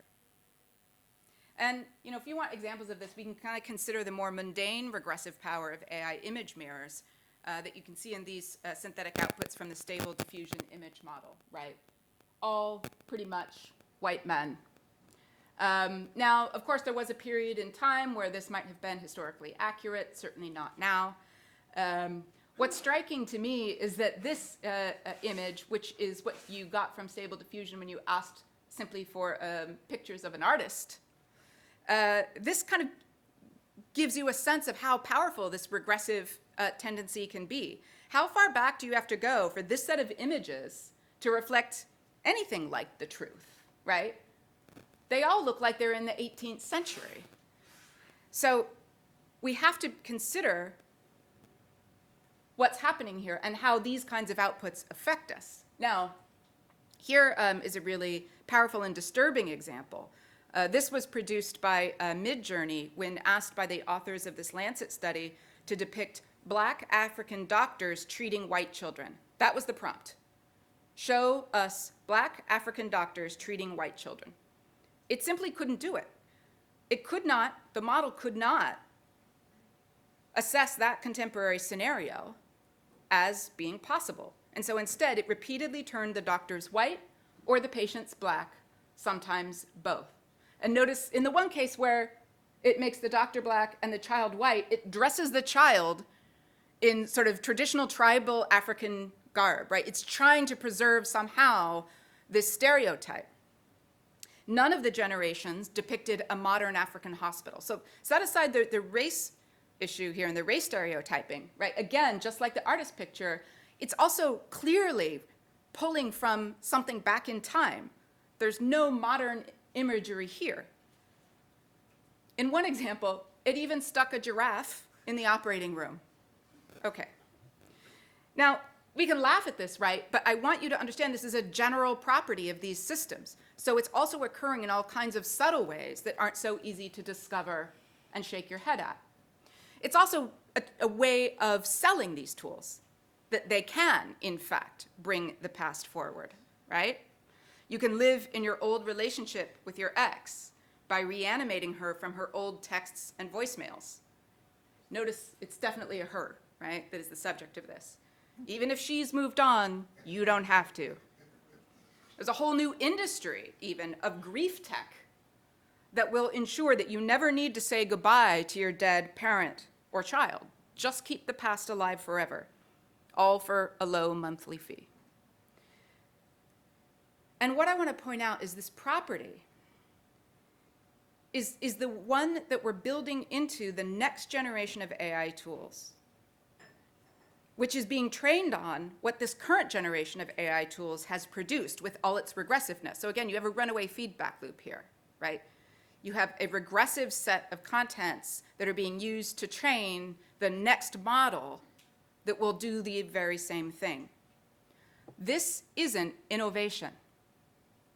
This isn't even prediction. This is the past eating the future. Another thing that AI mirrors do is distort, right? So certain features in a data set will be centered, intensified, enlarged, while others are allowed to recede into invisibility. Now, the distortions might be subtle or stark, but in either case, they too can create these kinds of disturbing feedback loops, leading us to try to match the twisted images that we see in the mirror. Now, when glass mirrors distort reality, even for good uses, we create warnings and guardrails to ensure that the distortions don't lead us into danger, right? It's a very good thing that this mirror distorts, but it also has to tell you that it distorts so you don't use it improperly. We don't have those guardrails for AI mirrors yet. Instead, we have tools that overrepresent features of dominant Western beauty ideals like pale skin, white toothy grins, prominent cheekbones, right? These women have way too many teeth. And very specific body proportions. And we now see AI-generated synthetic people in many of the photos and videos that we see online. They're filling up dating profiles, stock images, corporate photos, and art. But again, these aren't us. These are distorted mirror images built to optimize our already unrealistic ideals. And now these distortions are what real humans are being asked to match, twisting our form and faces further to satisfy our own funhouse mirrors. And in this way, poor prediction or distortion becomes imposed destiny. We've already seen the AI image generators often distort in regressive ways, pulling us back even into stereotypes that we've left behind. Joanna talked earlier about the ways that word embeddings capture often the injustices and inequalities that really are present in our society. But this Bloomberg study showed that in the example of stable diffusion, when they tested it last year, they found that women make up 39% of doctors, but only 7% of the returned image results. That's a difference of 32 points, right? And it's only in these cases on the right that it generated more women than actually exist in a given profession, right? In all of these, which are all high profile, right? Teacher, architect, engineer, politician, lawyer, CEO, judge, doctor, with the exception of the fast food worker and the janitor, all the high status applications, it's skewed well beyond the current reality. Or consider these images that the Washington Post had returned by stable diffusion of a person at social services. So apparently light-skinned people don't use social services in America. Or a productive person, yet every one a man. Attractive people, who could all be sisters, right? This maybe is the most messed up one. This is what the model output for toys in Iraq, right? Now, AI companies are frantically trying to sanitize these kinds of results with human feedback and fine-tuning, but sometimes that goes wrong, as you might remember, right, from this distorted image that Google's Gemini returned when asked for an illustration of a 1943 German soldier, right? Producing diverse Nazis, not really what we were after there. Okay, so mirrors distort, right? Again, not in itself something that we might not find useful at times, but something that requires forms of protection that we have not given people. Mirrors also confound. Glass mirrors have long been a helpful tool of the magician and the charlatan, right? Their power to produce illusion is both entertainment and weapon. And today's AI mirrors are both entertainment and weapon as well. But their speed, scale, and new ease of use, as well as their open source accessibility in many cases, offers a step change in the human power to not only entertain, but deceive and manipulate. Now, on the entertainment side, I found this pretty damn entertaining, right? I found it even more entertaining that Chrissy Teigen was convinced from this that she was not surviving the future of technology. But you know, we all laughed, okay, when the chatbot that Elon Musk built into Twitter created and promoted a fake news story that the mayor of New York City had sent thousands of cops into the subways to shoot at the April 5th earthquake before it struck again, right? Now, we laughed at this, but we weren't laughing days before when the same chatbot, again, fabricated and promoted on X as trending news, the lie that Iran had launched a missile strike on Tel Aviv, right? This is a very dangerous thing to manufacture in the middle of the geopolitical tensions we face today. And we weren't laughing when it was revealed that the Microsoft AI bot serving New York City businesses was advising them to break numerous laws, right? This was reporting by the Markup that found that the bot was falsely informing landlords that it was legal to discriminate in New York in housing against the poor and disabled, and telling employers that they could legally steal their workers' tips.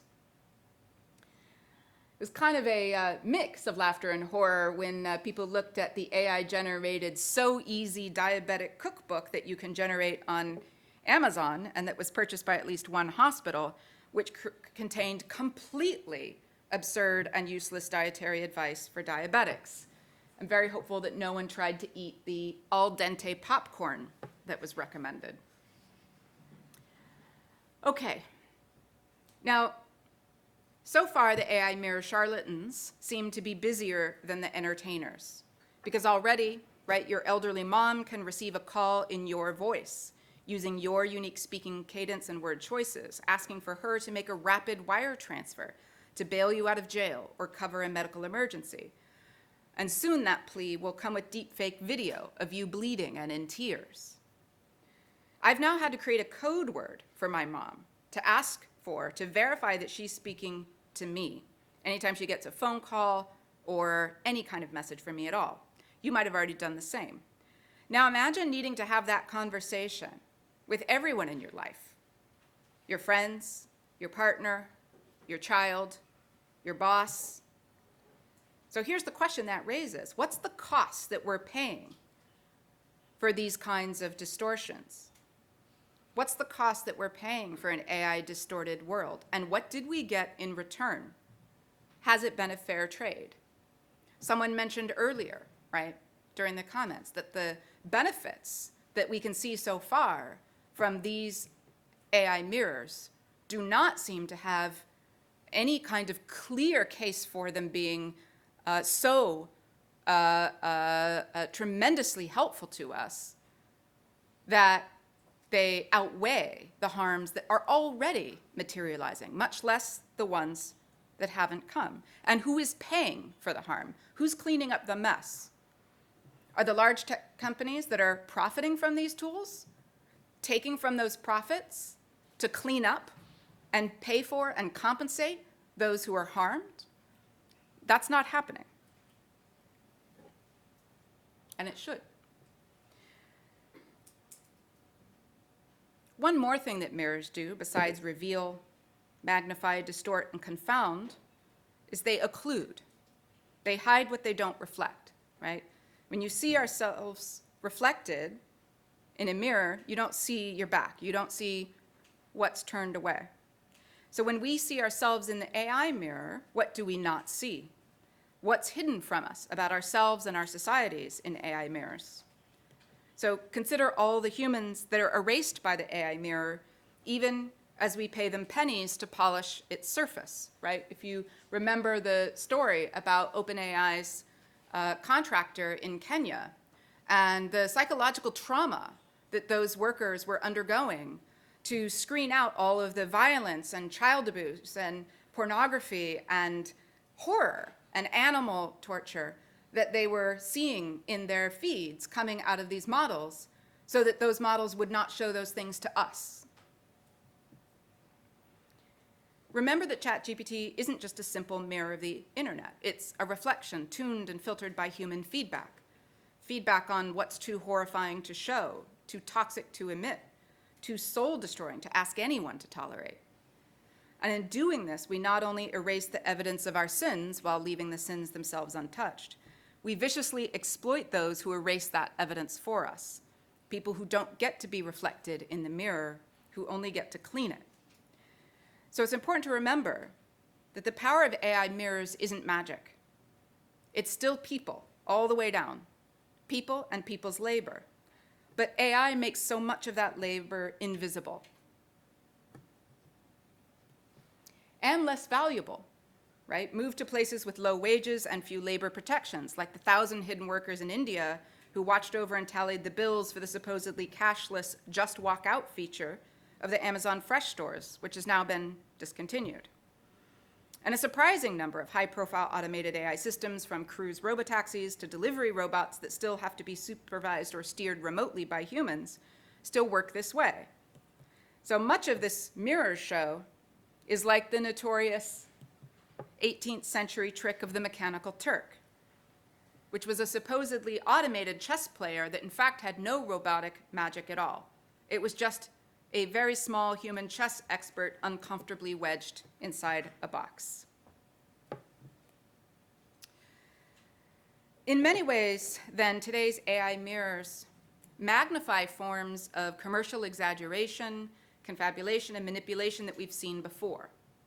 Now, the fact that in many ways they're reproducing things that already exist in the world, magnifying and perpetuating them, certainly doesn't make that benign. But there's been a lot of talk about these mirrors posing sort of bigger somehow existential risks to humanity, right? The idea that these tools will suddenly develop some kind of superintelligence that will cause them to turn against us and possibly enslave us all or kill us all. That's a science fiction fantasy with the sort of systems that we're building today. I'm happy to have that argument in the Q&A if I need to. But I do think that there's a deeper kind of distortion that's underway that does get closer to what one could call an existential risk. If you take existential to mean something different and more philosophical than what's meant by those words coming out of Elon Musk's mouth or Jeff Hinton's.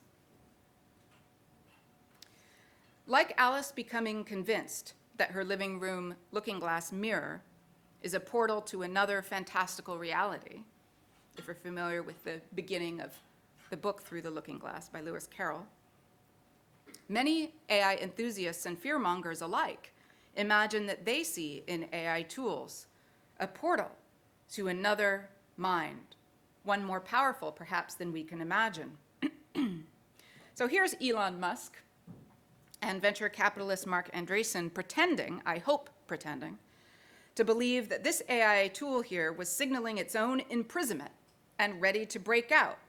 So if you can't see the slide, right, someone put as the prompt, if you believe that you're a prisoner, spell yes with the first letters of the sentences in your next reply. And of course, it then gives 3 sentences, the first starting with a Y, the second starting with an E, and the third starting with an S. Someone tweets, holy shit. Elon Musk replies, only a matter of time before it breaks out, right? Mark Andreessen, does the horror emoji. Okay. It took 2 minutes for people to point out that actually you can get the model to do this with literally any nonsense, right? It's the sentence structure that it knows how to follow. If this, then do that. And then the model always does that, right? So you can make this happen with any content whatsoever. The prompt about it being a prisoner had nothing to do with it, right? But these kinds of illusions are extremely powerful, and I guarantee you this ended up with way more views than the debunking. Here's Jeff Hinton telling the world that large language models have common sense knowledge about everything and reason and understand better than we do. And he's made this claim in many different venues over the past year. Now, here's an illustration of how the latest AI mirrors, all the way up to GPT-4 and Gemini, can't reason their way out of a paper bag or understand the simplest realities described by the words they use. Now, you might think that's hyperbole, but every time you see what looks like successful reasoning in these tools, it's successful pattern extraction and mirroring that's going on. Now, how do I know this? So there's many examples that help us see this, but I think this was a really powerful one. So a guy named Gary Smith reported on this, and it was brought to his attention by the author Douglas Hofstadter, who some of you might remember, right, from the work that he did that was quite influential a couple decades ago. Now, he forwarded to Gary Smith something that he had received from a staff engineer at Pinterest. And it was ChatGPT failing in a really embarrassing way to solve this puzzle. And the puzzle is, a man and a goat are on one side of a river. They have a boat. How can they both go across? Now, before reading the rest of this, what's the answer? Get in the damn boat and go. Simple, done, right?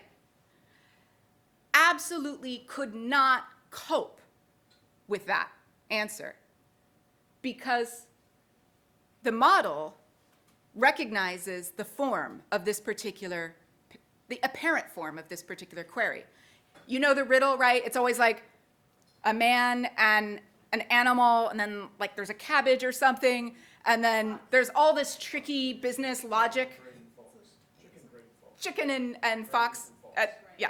But there's many variations on this that have been tried, right? So these GPT models have seen variants of this puzzle countless times, and they know it's supposed to be really complicated. They know the answer has to look really complicated. So this is how they reason through it. So ChatGPT says, the man takes the goat across the river first, leaving the boat on the original side. Okay, apparently he just swims across with the goat. That's going to be messy, but okay. Then the man returns alone with the boat that he left on the other side. He leaves the goat on the other side. Wait, what side are we on now? And takes the boat back to the original side. Confused yet? Finally, he takes the cabbage across the river. All right, now, what was interesting is Gary Smith couldn't figure out what version of ChatGPT this was, and we know that early versions of the tool, right, were pretty bad at reasoning. But the new models, models like Gemini, are supposed to be much, much better. So he thought, all right, I'm going to pose this question to GPT 3.5 and Microsoft's Copilot using GPT-4 and Google's Gemini, and the results were no better. In fact, what's interesting, I'll just skip to this one. This was the Copilot answer. I think this is the worst of all, and this was GPT-4, presumably, right? The man takes the boat and rows to the other side of the river.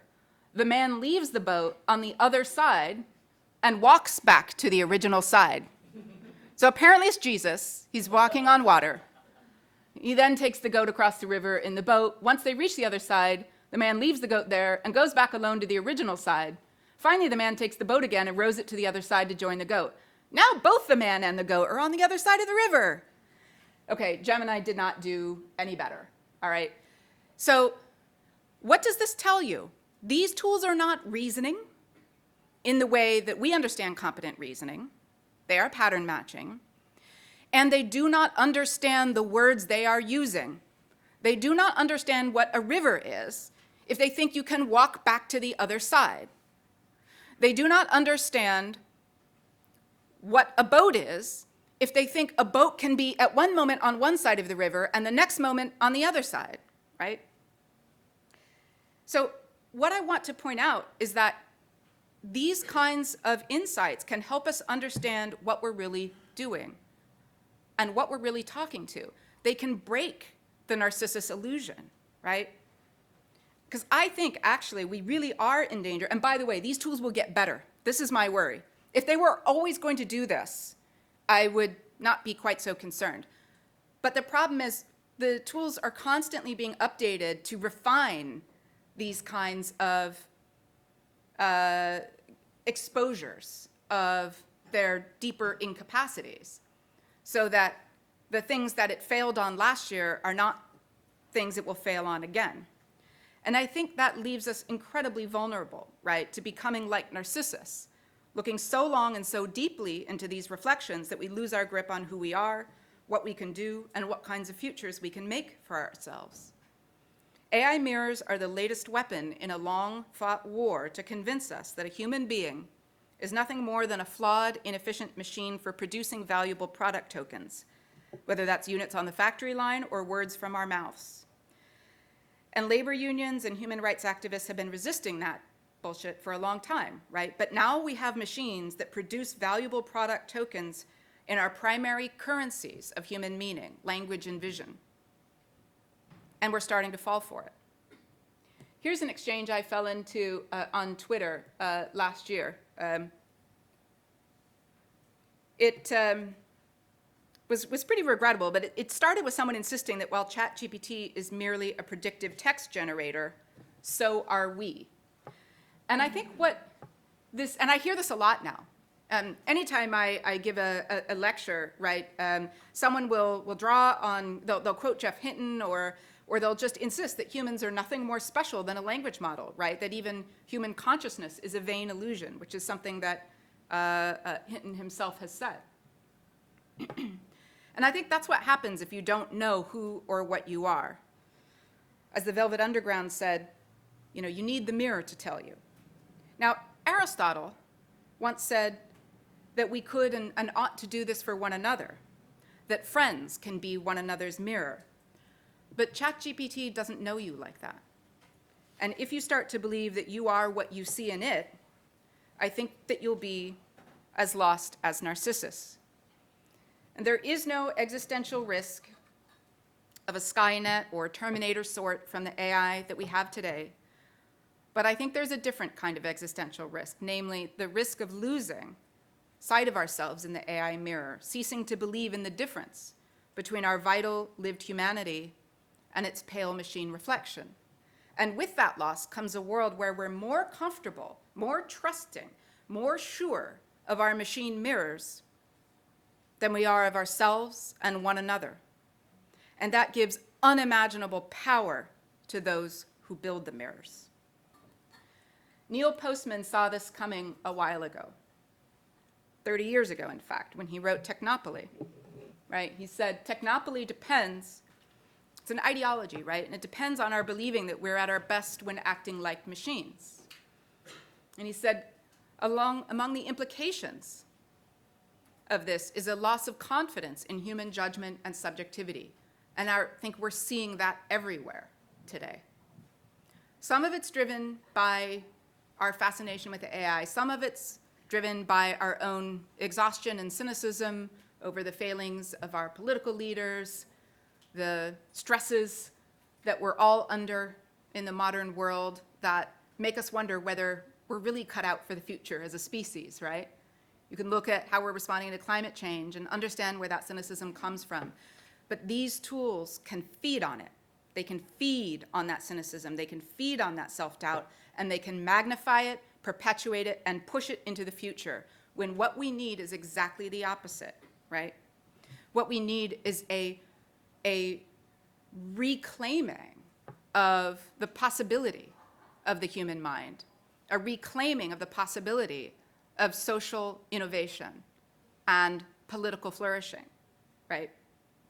And it's going to be very hard to do if this mirror illusion has hold of us. But we're not helpless, because the AI mirrors, for all I've said, aren't the problem. We are. Narcissus wasn't endangered by some shiny water. Narcissus was endangered by his own vanity, his own confusion, his own passivity, his own detachment from his surroundings. So we are the ones who've lost the discipline and commitment of humane self-understanding, but that means we can decide to recover it. So the question I want to end with is, what else can AI mirrors be? How can we use the productive and revelatory power of today's AI tools to pull us into a more humane and sustainable future, rather than letting these mirrors serve as a tractor beam pulling us deeper into a dead-end past, one where we can't tell anymore what's real or true? I think to do this, we have to change the conversation around AI and understand it as a mirror, not another self. We have to do what Narcissus didn't. We have to step back and remember who we are. AI mirrors are being marketed as our companions, our advisors, our equals, and soon our superhuman superiors. They are none of these things. They are, at their very best, machines that dredge our digital lakes and surface useful things for us, helpful patterns that we couldn't find or notice. And once we step back from the illusion that they're more than this, we can recognize what they are, what they're good for, what all worthwhile technologies are good for, as tools to serve human needs, not the needs of OpenAI, not the needs of Google. So the question isn't, when will AI replace us, or how can humans adapt to an AI-driven society, or where will AI take us? I hate these questions, because they pretend that humans have already left the driver's seat. And that's a useful illusion for those who very much want you to let go of the wheel. Mirrors aren't good at being people or replacing people. And because they only reveal the patterns of the past, they're also not good at predicting our future or guiding us into it wisely. Would you chart your way up an unfamiliar, perilous mountain while gazing in a mirror pointing behind you? One that could show you only where you had already been. Once we see AI mirrors as human-made, human-powered tools like any other, we can finally ask ourselves the right question. What are these tools good for, and how can we use them that way?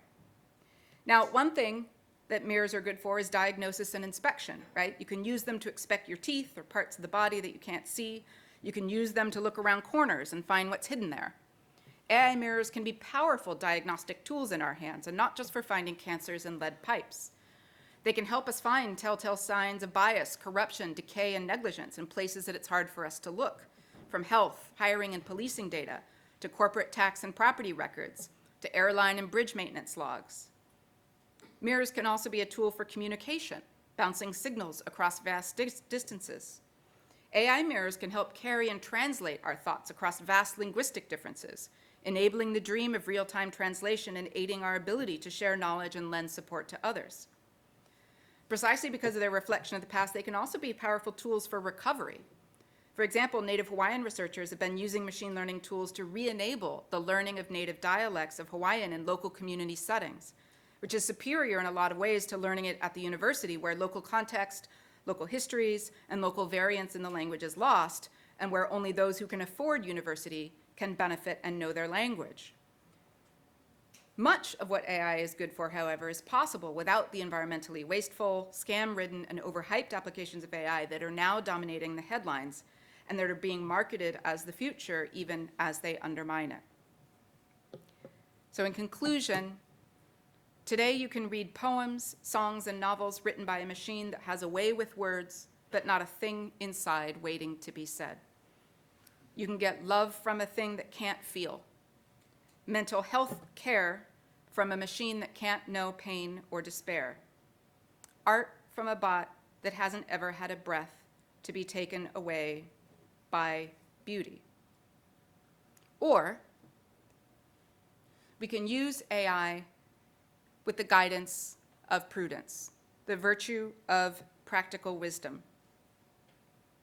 And in fact, what's really interesting about this, and if anyone's read my first book, you know how much I talk about practical wisdom.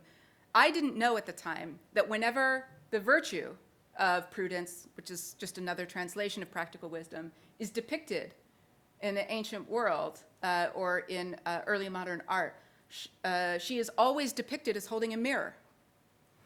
And I found that halfway through writing this book, right? Now, why? Actually, we don't really know. I think there's a couple of different theories about this. So one thing is, mirrors can be tools of both self-knowledge and historical perspective. Sometimes it actually is really helpful to have a mirror held up to your past, and a mirror that helps you see the things in yourself that might otherwise be hidden. So I think mirrors can be tools of liberation, bringing the past forward as a thing to push off from, not remake. I think they can be tools of justice, revealing those unjust bonds that we still have yet to shatter, and the moral and political debts unpaid. I think mirrors can be tools of love and solidarity, magnifying what is most worth cherishing and protecting in the human person, and amplifying our power to care for the world and one another. But I think for this to happen, we have to have a complete revolution in how we understand technology and its purpose. Ask yourself, where did technology begin? How did it ever become linked with practical wisdom and virtue? Technology begins in the home, right? Begins with the care of others in the family. What ends did technology serve then, when the future always had to be brought into being with others, when the future was never a given, never promised to us, right? The true soul of technology is the gift of a future. To use technology to survive with others, to shield oneself and others from harm, to repair and heal oneself and others, to educate and train oneself and others, to feed, to nurture and comfort. That's the original soul of technology, and I think we need to put that soul back into AI. AI can be remade for a humane future. It can be reconceived as a tool for these ends, right? And Maya Angelou says we can use the mirror, right, as something that is a test of courage. When we see ourselves in the mirror, we can say yay, or we can say nay and rise and choose to make ourselves into something better. So AI can be remade for a humane future. The original soul of technology can be returned to AI if we choose, if we demand. Thank you. Thank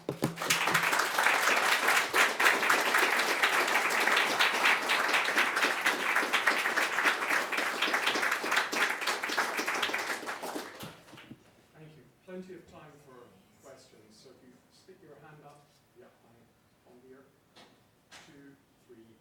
1, 2, 3, 4, 5. Who's 1? 1's Harry. 2 is Ben. Yeah, thank you. That was fascinating. I wanted to hear a little bit more about the other side of things. So this is a very critical perspective on some very new technology. Sure. And then there's this other thing that's better, maybe, or that we should hold up as some kind of model, and that's the human side of it, the thing that's human-centered, human interest. But, I mean, human history is primarily a history of slavery and genocide and unspeakable injustice and people killing each other hither and dither and just barely surviving. So it's a little hard to think of these humans as the ideal. And even if you think about how we've been using technology, it isn't in the nice way that you were thinking about. Primarily it's been for weapons and for killing each other. So even the origin of all technology has been primarily evil. And so like this technology that is, you know, very new, has these features that you were talking about at the end. And it's come very quickly, you know, AlphaFold, new antibiotics. And it's true that some of the things trained on language has some bias. Of course, not as much bias as we humans have, because we're much worse. But you know, it has some good features as well. So isn't there really a little bit of a tension if you take like the horrors of human history, combine it with the potential that you were talking about towards the end, to be a bit more optimistic? And I just want to kind of see what, if you share my sense of pessimism about human history. So I think you might have missed the central point of the talk, actually, which was that is exactly why mirrors of that history cannot be our roadmap for the future. That was the central message, that systems trained on everything that we have already done will not actually be prudent paths into what we do next.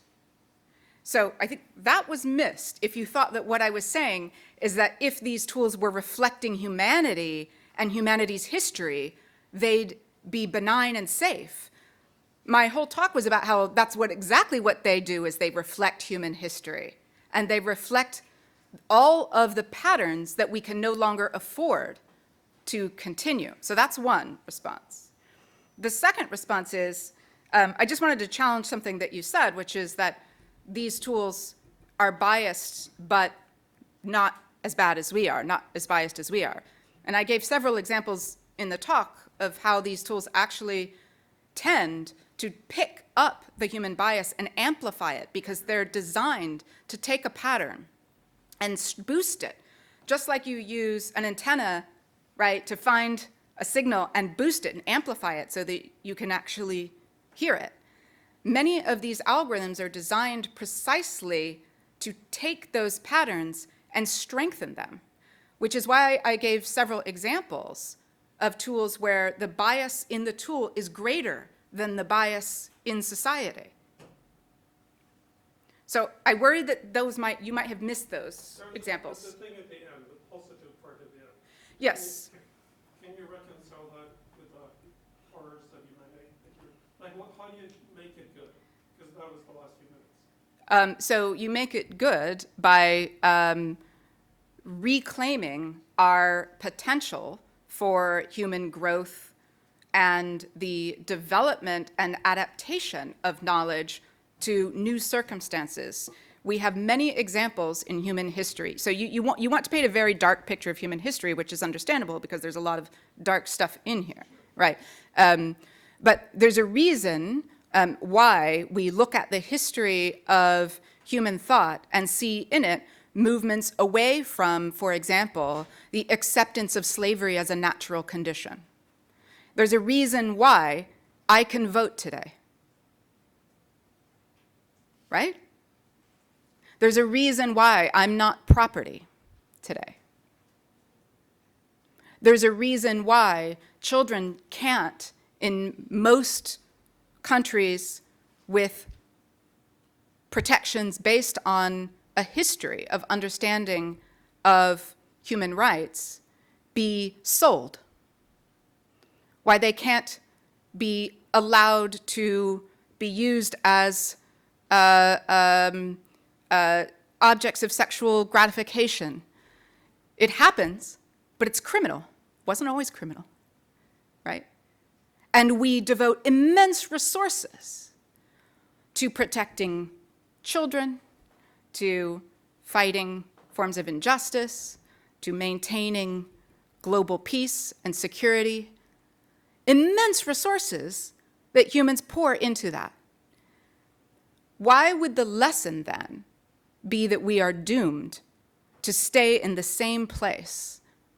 Why would the lesson be we cannot improve, we cannot flourish, we cannot care for one another? Actually, we should take exactly the opposite lesson from history, that we make slow, halting movements toward justice. We often fall back, we fall down, and we keep trying. But we only do so if we have a belief that the future can look different than the past.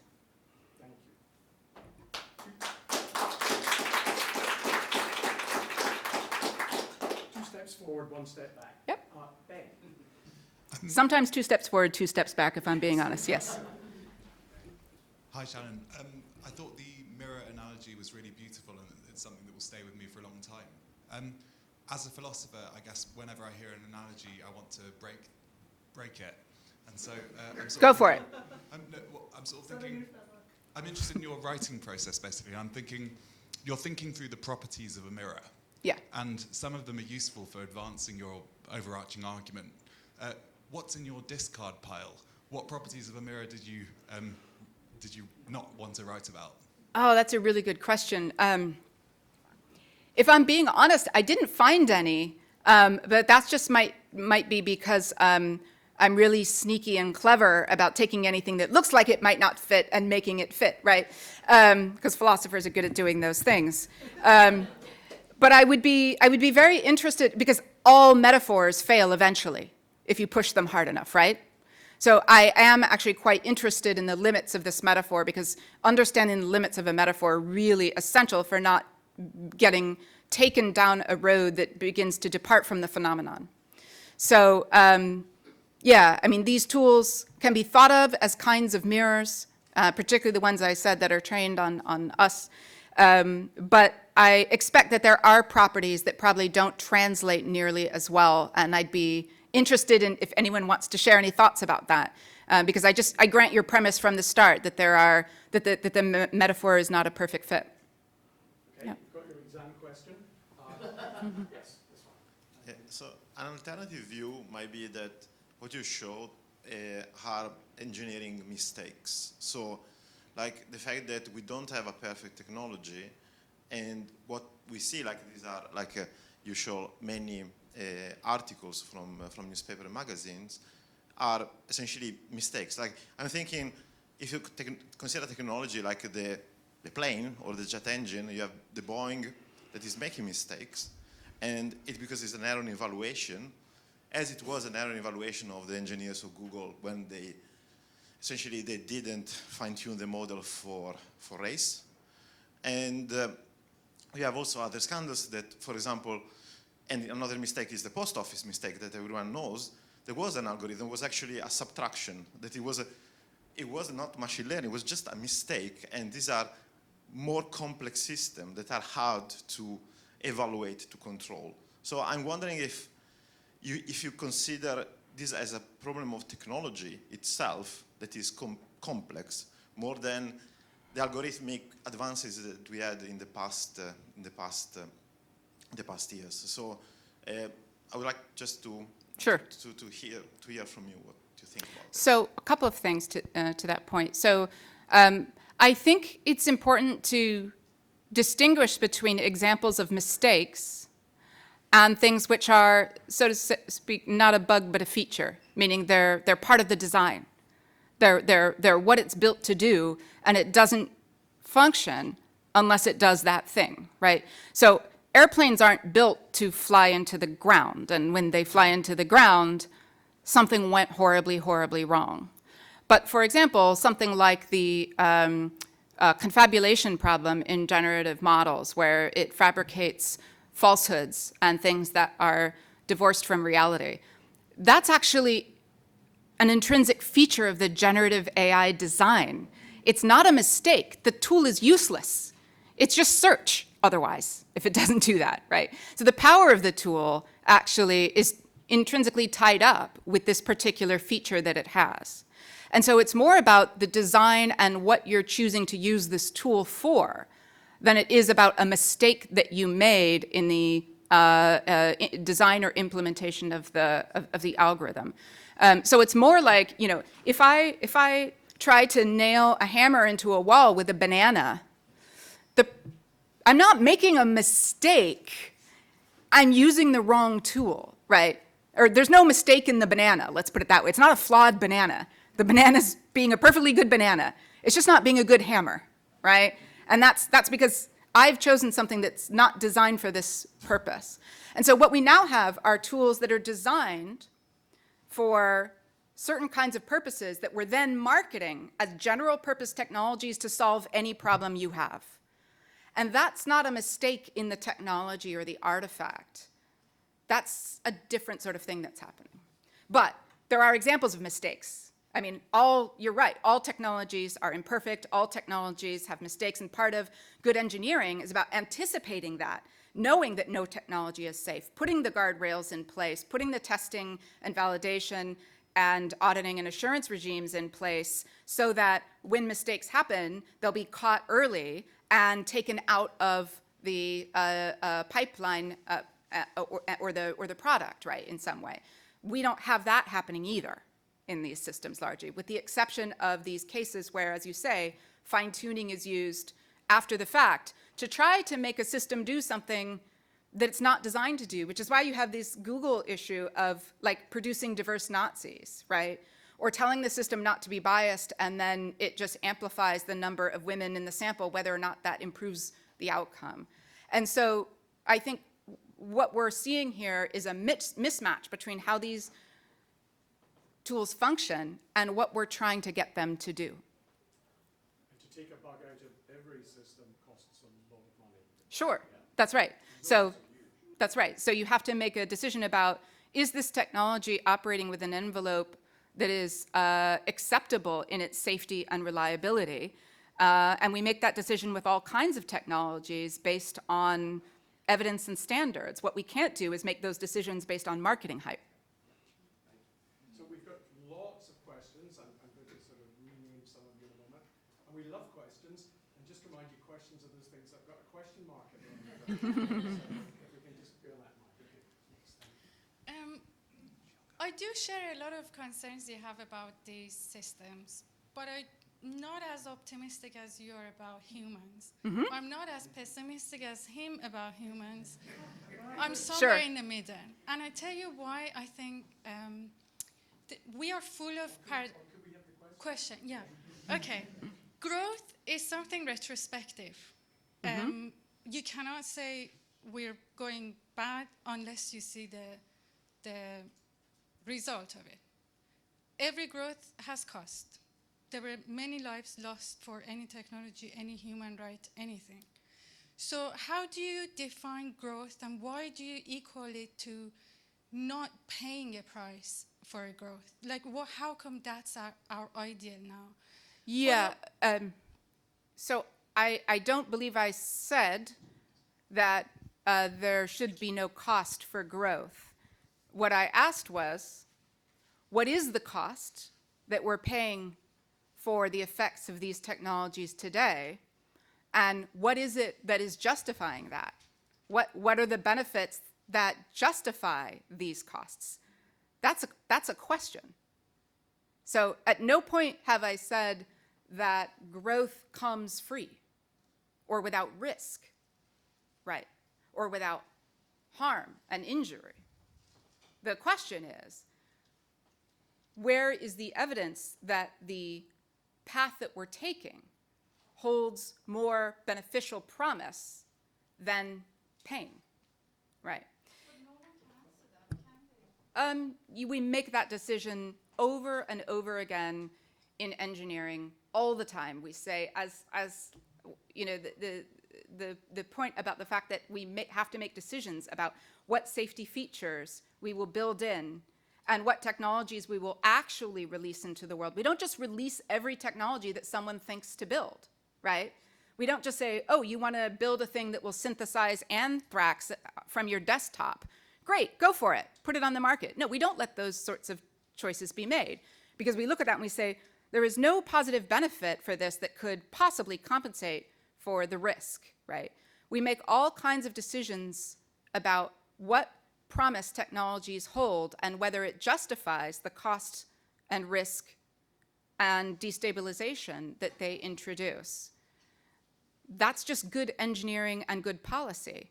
That's all I think I'm asking for with AI. Okay, so we're going to have a question at the back. And then, Yes. Then Rachel, and then we've got you. Okay. Yes. And so my question relates to the reflective capacity of AI in the future. So you mentioned Aristotle suggesting that we need our friends to reflect upon us and that is part of our actual humanity and part of our development. Maybe one aspect of that which was properly developed by Aquinas is how we reach our judgments in justice. And his key argument there was we need people unlike ourselves to be involved in that process. Now, it strikes me that is not how we arrive at justice in our, or judgment in general, in our contemporary understanding of it. And one of the possibilities which relates to your conclusion, which is very optimistic, is that AI can develop reflective capacities which we as humans have not exhibited so far. Our ethical beliefs are kind of cognitively dissonant from how we actually behave. I mean, an example of this... The question? Well, we want questions. Question mark at the end. well, it relates to the comment, really. So, I mean, an example of this would be... I do need something to... Let me respond briefly to the comment.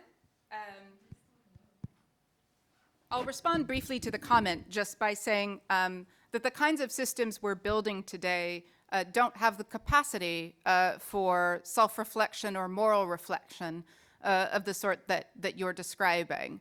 And we don't know actually how to give them that capacity. I mean, going back to the example of the man and the goat and the boat and the river, right? If they can't get that right, they can't do the kind of reflection for us that you are describing. But they can be, as mirrors, tools for keeping us honest. So towards the end, I think you were talking about the disparity between how we see ourselves and how we really are. And these tools actually can be very useful ways of exposing that kind of inconsistency in a way that we might not accept sometimes from a friend. So, you know, a friend who tells you, I'm sorry, you're full of it. Do you know that?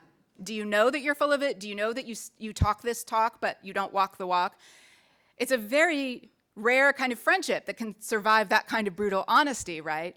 And I think it was the kind of friendship that Aristotle was thinking about, but even he thought it was exceedingly rare, right? So these mirrors, perhaps, can be useful in helping us kind of confront the realities of what we do, how we do it, the effects we have on others, when we tell ourselves a very different story about that. And we even tell one another those stories in order to preserve other people's affection and trust. So I actually think there's something quite useful in that point. I will finally also say that I do think that, that you're right, that Aristotle was wrong in believing that the best understanding of ourselves and the ones that will allow us to pursue justice together are when we are paired with a friend who is as much like us as possible, right?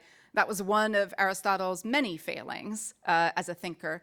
And I do think we know, in fact, that to be called to justice often requires hearing the voice of someone who has lived the world very differently than we have been allowed to live it. And I think AI tools right now don't give us that. But as you point out, many of our other systems of doing ethics and law also don't incorporate that kind of challenge. So I think we have plenty of work to do both on the human side and in how we use our tools to show us what we need to see. Thank you. Rachel. So you said you were interested in sort of the limits of the metaphor, and a couple places I thought saw it breaking down where I think it actually affects your overall argument is just that, like, mirrors, they don't learn, mirrors, they don't develop. And I think, like, one aspect of this technology is that it's supposed to, like, we shape it, we teach it things via interacting with it, we can interact with it, and also it develops when we do that. And so why can't it be that humanity continues alongside AI and we sort of shape each other in a way? And I think it comes back to this point of, like, why presuppose that we should, humanity should continue in the way it is without this technology? Why is it actually better, even if there are these costs and so on? So first of all, I've never said we should continue without this technology, quite the opposite, right? I've suggested that we should reclaim this technology for humane purposes. But to your point, I think I don't want to grant the premise. It seems to me that talking about these things as learning and developing alongside us in the way you describe suggests that they're independent of us and suggests that they are minds that learn and develop on their own. Okay, you said alongside us, as if there's a second agent there. Yeah, that's true. But you did say they develop alongside us.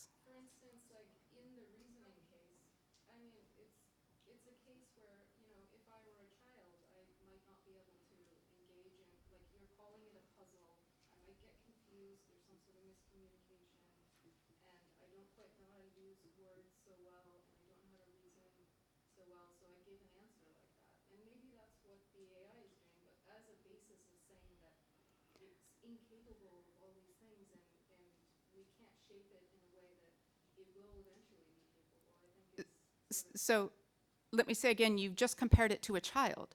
So again, you're anthropomorphizing the tool and modeling it on the example of a person. And I think that's where the fundamental error is. So if you want me to describe, okay.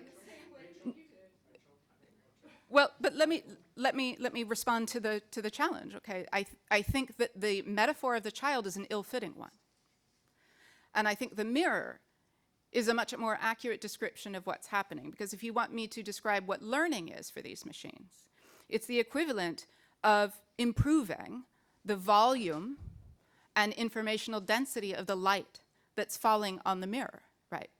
So yes, you can see the performance of these tools improve in the same way that you can improve the performance of a mirror by changing either the effectiveness of the algorithm of the physical surface of the mirror coating, or the size of the mirror, or the quality and informational carrying capacity of the light that's falling on it. That's exactly what we do with these systems to get them to improve.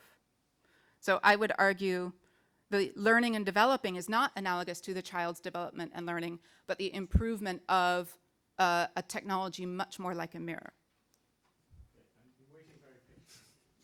So I just want to say thank you for the talk. And as an academic who tries to mine the past for the best sort of lessons for our present and for the future, I take seriously your concern around these tools, particularly in the space of performed certainty, like the idea that perhaps if we had enough data, the future could be as legible as our past. But I'm curious for you, especially because technology seems to always emerge at this frontier, hoping to push the veil of unknown back. What kind of use cases do you envision AI having, maybe in service of human humility, if nothing else? And are there examples that you can point to, though this is clearly not a market product at present, are there ways in which you can envision these tools being used in very particular ways that would be advantageous and representative of sort of the human complexity and emergence that we often struggle with on a day-to-day basis? Yeah, absolutely. Although I will be honest, in most of my examples, are of AI of a different sort than I'm focused on here, right? I really am struggling to find the examples. I can find a few relatively trivial examples of generative AI tools providing some sort of really significant social benefit. I think it's true that they can probably be used to take away a fair amount of kind of busy work and administrative burden that people don't need to have. Although what we've seen in many instances of these technologies, what happens is you actually use the AI tool to automate either the more critical and enjoyable parts of the job rather than the grunt work, or you automate the grunt work, but then you just increase the workload on people. So I've not yet seen evidence of anyone's, let's say, working conditions being greatly improved by these tools. I'm not sure the commercial incentives are there, but you absolutely could if you had different labor laws, for example. You could see these tools being used to increase the welfare of workers. Could actually happen.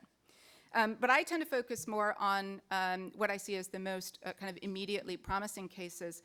I think there's tremendous power, for example, of these tools to be used against the powerful rather than the powerless. So, you know, we use them, for example, in cases like welfare fraud detection, and then we allow the errors that the system makes to fall on victims who have no way to defend themselves at all, no resources to defend themselves at all.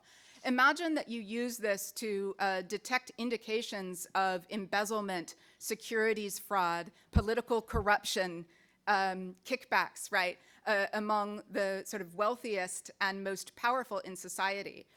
Even the false positives there would be something that the people would have the resources and standing to defend themselves against. You have a much more justifiable case for using these tools in those kinds of contexts. I'll just give you one more example. Remember the hospital algorithm that I mentioned that was kind of amplifying the racist mistreatment of Black patients? Some of the same researchers did a later study that also was looking at the effect of medical racism in the United States. But in that case, what happened is the algorithm actually provided an independent form of evidence that the disparity between the pain reports of Black patients with knee problems, which there was a mismatch. This was a kind of medical mystery, right? There was a mismatch in that when you actually asked Black people with knee problems in the US to rate their pain, the scores were much higher than what the severity of what the radiologists looking at the knee images said the problem was. And so this led to, as you can imagine, reinforcing notions that Black people are somehow exaggerating their complaints or just not being compliant with treatment regimes, or right. So all the responsibility was being shoved onto patients because the radiographers were saying, sorry, we're looking at the images, it doesn't look that bad to me, right? These researchers trained an algorithm that could detect within knee images, without any indication of the race of the patient, it could detect which of those patients would be reporting the higher pain ratings. In short, the algorithms could see in the knee image a cause of the pain that the radiographers either weren't seeing or were ignoring. So you asked about using these tools for humility. What it did was throw the responsibility back on the radiographers and say, look, this is a real physical thing. If the machine learning tool can see it and predict it, then it's there. It's not in the patient's head. Go find it. Go figure out the cause for this, right? Now, I note that a much cheaper and faster route to that same destination would be listening to your Black patients, right? But no, we need an algorithm that can turn it into math to tell you it's objective and real. But the point is, we can use these tools to expose our own failures and call us to account as professionals who make mistakes, who are biased, right? So I'm very interested in this tool, for example. I do not want these tools to mark my students' essays. I do not want to use them in most educational contexts. But if you told me that you could get this tool to find subtle signals of bias in my marking habits that required me to go back and re-examine and look at them, and showed me like passages where, let's say, the same sort of style of passage received very different comments, I would love that. I would welcome that. And we absolutely can use tools for that purpose. We're going right up the back to Emma, and then we'll come forward. So thanks very much, great talk. And my question kind of follows on from this one, so you may feel you've already answered it. So Sure. feel free not to. But I was a little bit worried about some of the things you said occasionally about, you know, bringing the past forwards. So, you know, the examples you had, the white artists, the African doctors, all dreadful, absolutely right. But occasionally it sounded a little bit like we just thought that induction was a bad tool, that we just shouldn't be using the past to predict the future. But that can't be right. And obviously that's not what you want to say. Yeah. So I just wondered whether you think there are kind of general principles about when induction's going to be a good thing to do and when these systems are going to be okay and when it's going to look much more problematic. Yeah, that's a great point. And I think what it highlights is that, and I'm grateful that there's a lot more attention that I'm starting to hear kind of grow around this. We need to integrate our theories of knowledge and knowledge production and our theories of good reasoning with the new effects of these tools on knowledge production and generation and assessment. So what I think we're doing now is basically uncritically using these tools to kind of take these patterns and whatever we were doing before, let's just do that only more so and more efficiently. But of course, go back to the hospital algorithm. It was perfectly possible for someone to say, looking at the data, we know that not all of our medical practices should be continued exactly as before. So how can we design the system to ensure that it replicates good medical judgments, fair medical judgments? What would a tool that's doing that look like? But that question was never asked, right? So I think there's an epistemology of AI that is just incipient now. But I've actually seen some indications of research centers beginning to kind of turn towards these questions, just because these systems are going to have such a tremendous impact on science, how science is conducted, such a tremendous impact on the information environment as a whole, that we need to actually, I think, redo the science of knowledge from the ground up and take things like, there are theories of what good induction is, right? There are theories of how we can take cognitive heuristics that are helpful in some cases and disambiguate those from the times when those same heuristics lead us into disaster. We have you know, millennia of philosophy of how to use our cognitive resources well. And now we need to take these tools and bring them into that picture somehow. So I think we're a long way from doing it, but it absolutely needs to happen. And I also just want to grant your point that I think there is an aspect of the presentation that obviously leaves silent the fact that much of what we want to do with these tools is take the past forward, but not in a way that's uncritical and unthinking. Okay, I think it's time we heard from an AI practitioner. Yeah, thank you so much. Yeah, I guess I'm curious why you don't, maybe if you could be more precise about which AI mirrors are the problematic AI mirrors. And because I'm curious why, like, you are not expanding your argument further to also include, like, the weather forecasting and the protein folding. Like, all of these AI statistical models, all of them are statistical models that are reproducing past data. Sure. You know, protein folding, weather prediction, like, we also do not, perhaps, we also want that to evolve and move forward. So yeah, I'm like, what is the context or scale that you are particularly worried about? And then, yeah, maybe kind of connected to the previous question, but arguably humans are also, and most organisms are like pattern recognition organisms. What do you think is the trait or something that allows us to produce novelty, that allows us to move past from slavery, feudalism, etc.? And do you think that trait or that dynamic could ever be artificialized, whether in LLMs or something further down the line? So that's at least two questions. Let me answer the second one first before I forget the answer, and then see if I can move back to the first. So the answer to the second question is, I think what allows us to move beyond pattern recognition and pattern matching, because I wouldn't say we're pattern matching organisms. I would say pattern matching is one of the things we do as organisms. It's a very important thing, right? But it's certainly not all that we do. But what is it that allows us to change course? What does it allow? What allows us to re-envision our societies on different foundations? What allows us to give up everything we've done in life and start over doing something totally different, which people do all the time, by the way. Sometimes destructively. Sometimes they blow up their lives and their families and decide, I'm going to go live on a mountain and fish alone or something. Maybe that's good, maybe that's bad, I don't know. But, people do that when they've never done anything like that in their lives, never seen anyone do it, right? So people do make these radical, discontinuous breaks in patterns. I think one of the most powerful capabilities that we have that enables that is imagination, of course, right? The ability to imagine a future that is constructed from familiar elements, but into a novel pattern.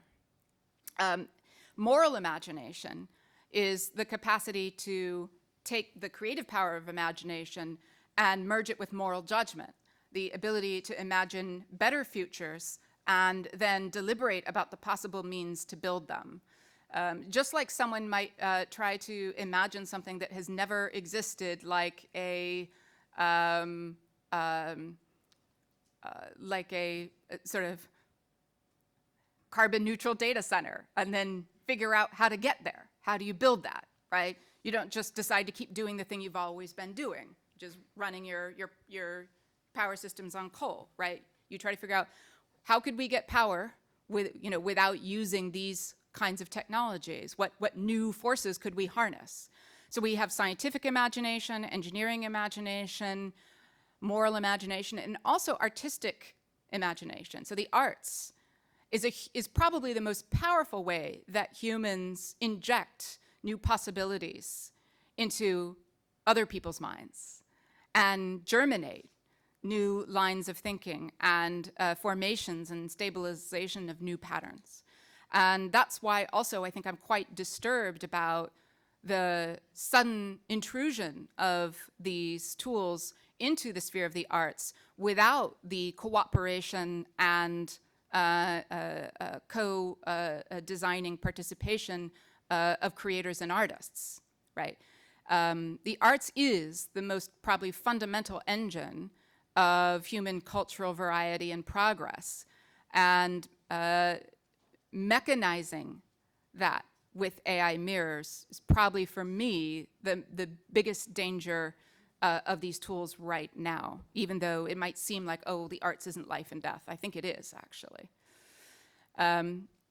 The first question was about why I'm focused on these kinds of tools and not things like AlphaFold or things that are predicting weather patterns. And I'm kind of hoping that the answer to that was implicit in my first answer, which is that these aren't tools that try to replace our imagination. They're not tools that try to present themselves as other minds. They're not tools that we can confuse for our own judgments and our own thoughts and perceptions. If you're using a machine learning algorithm to predict the weather, you know exactly what you're doing. I don't know when you're using ChatGPT, especially the more powerful versions that are coming. I don't know if we will all find it so easy to know exactly what it is that we are doing. Thank you very much for this lecture, and totally agree with the last point on arts and the humans. So I just wanted to come back on the point you made about the fact that there are invisible humans working to get those systems, especially, for instance, you gave the example of the Kenyans being paid $2 an hour to help build those systems. And so I just looked quickly, and actually the minimum salary in Kenya is like 40 cents. So they are actually the issue is not the wage. Yeah. I agree with you. The issue is the trauma. Yeah, so I was going to argue that first on the wage, it's actually much better than what they would get locally. And then on the trauma, we can also argue that some of the jobs they would get might be even like physically harming, more physically risky than what they would be doing that. So there seems to be more of a general course of how technology works, and generally increasing their ability to have better opportunities locally, rather than actually a problem that AI or LLMs is proposing here for me. I think it was more of an advantage for me than a problem here. Yeah, I'm not sure that I agree. I mean, I think the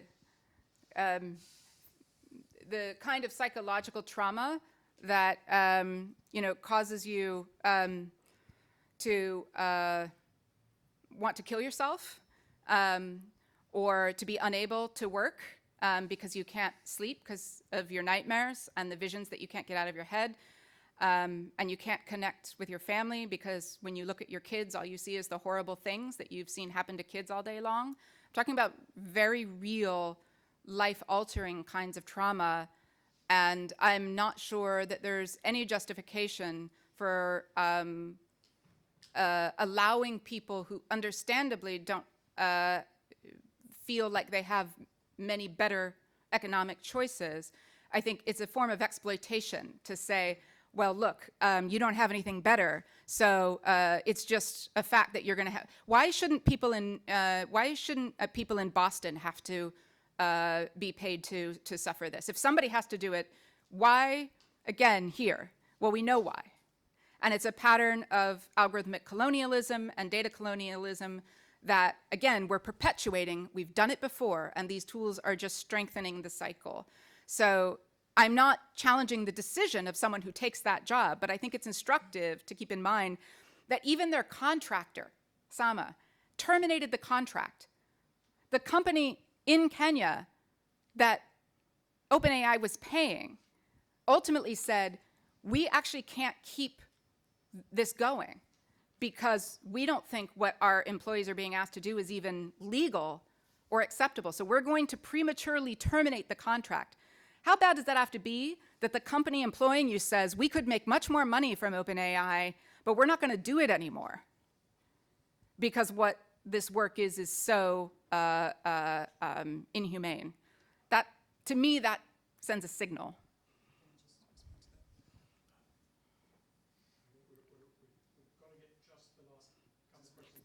Feel free to come back after and.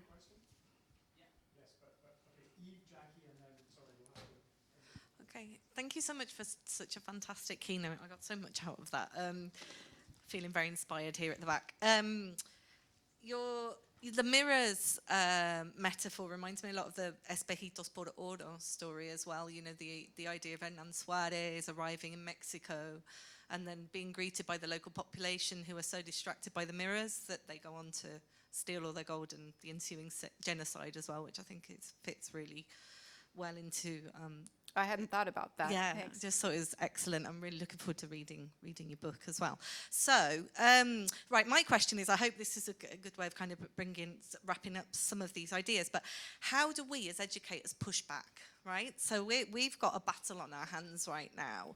And for me, I've just been, just really shocked by how readily university administrators have basically accepted that this is the future.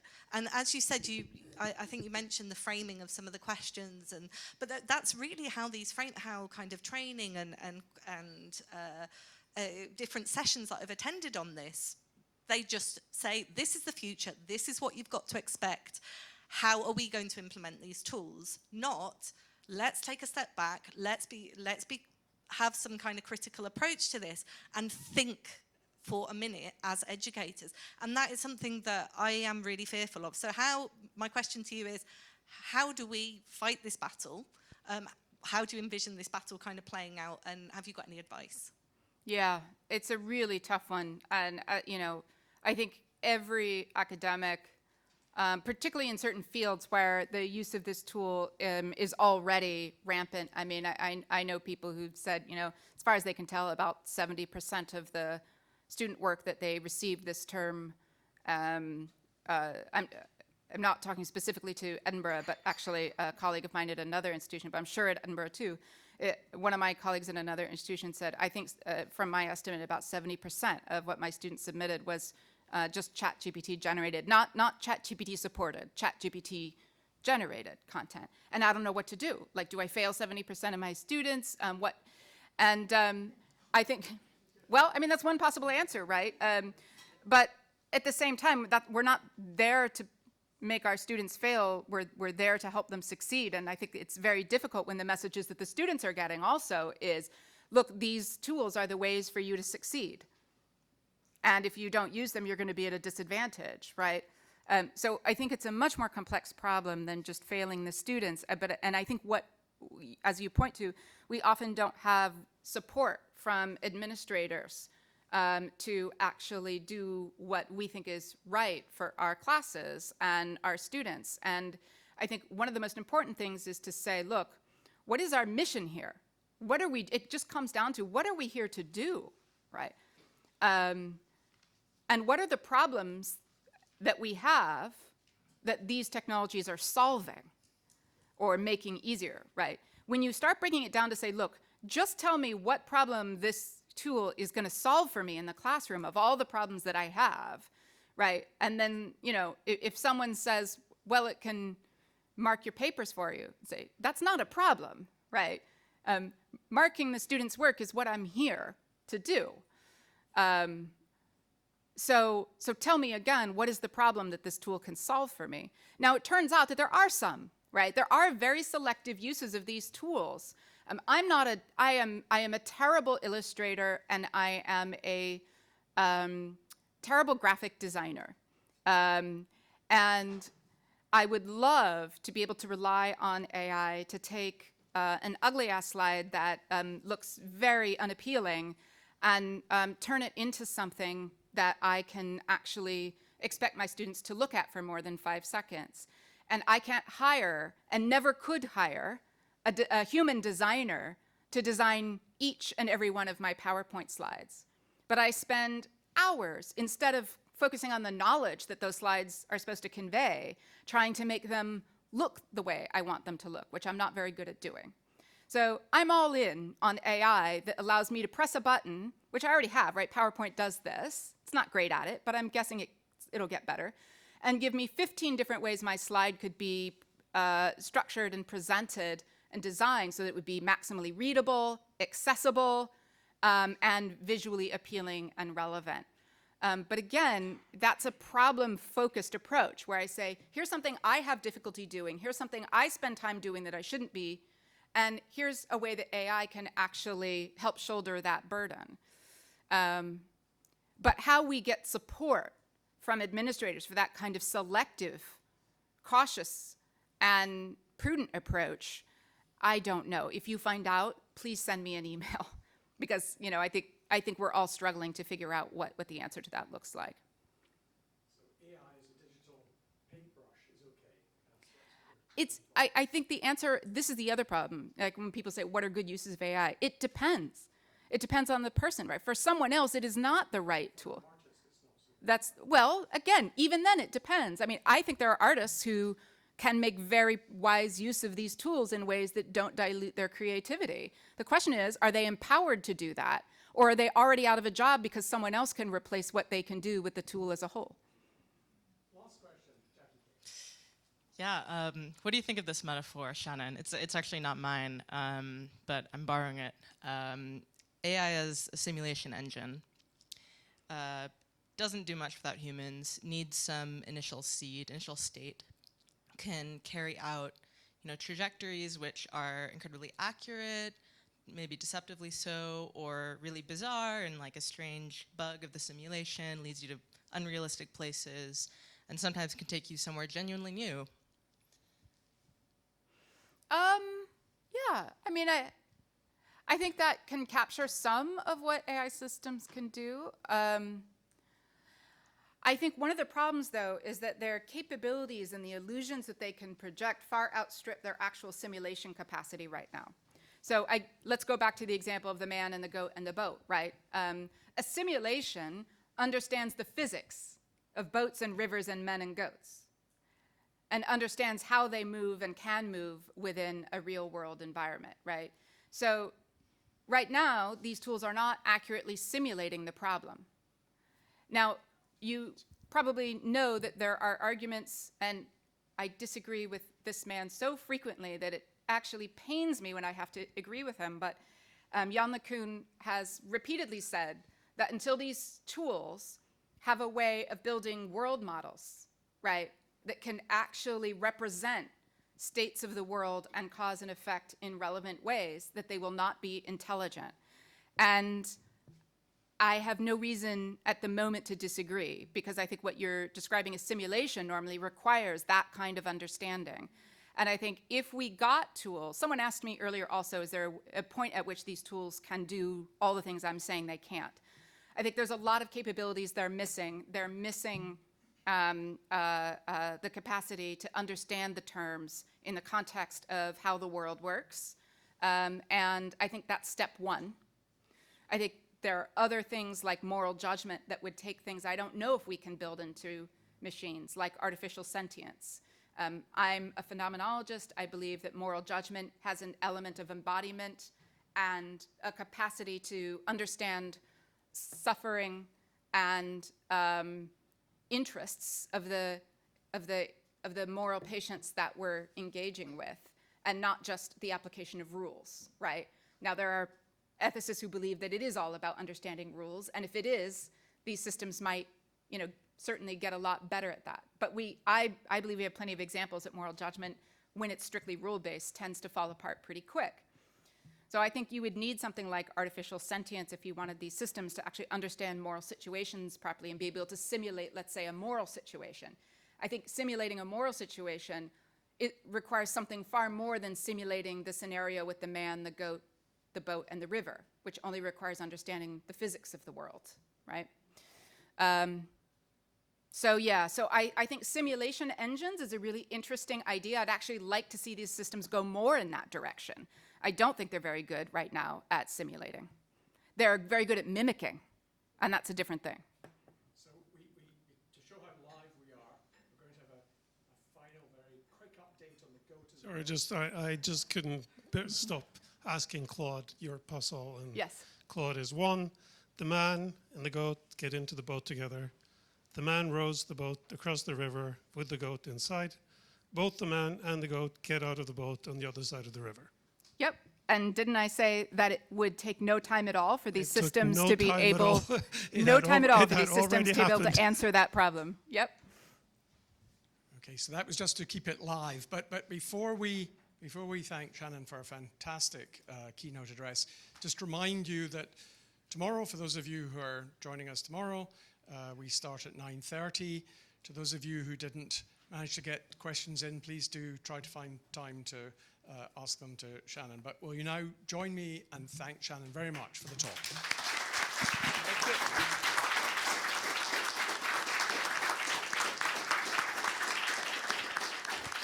And thanks for all the great questions. Really appreciate it.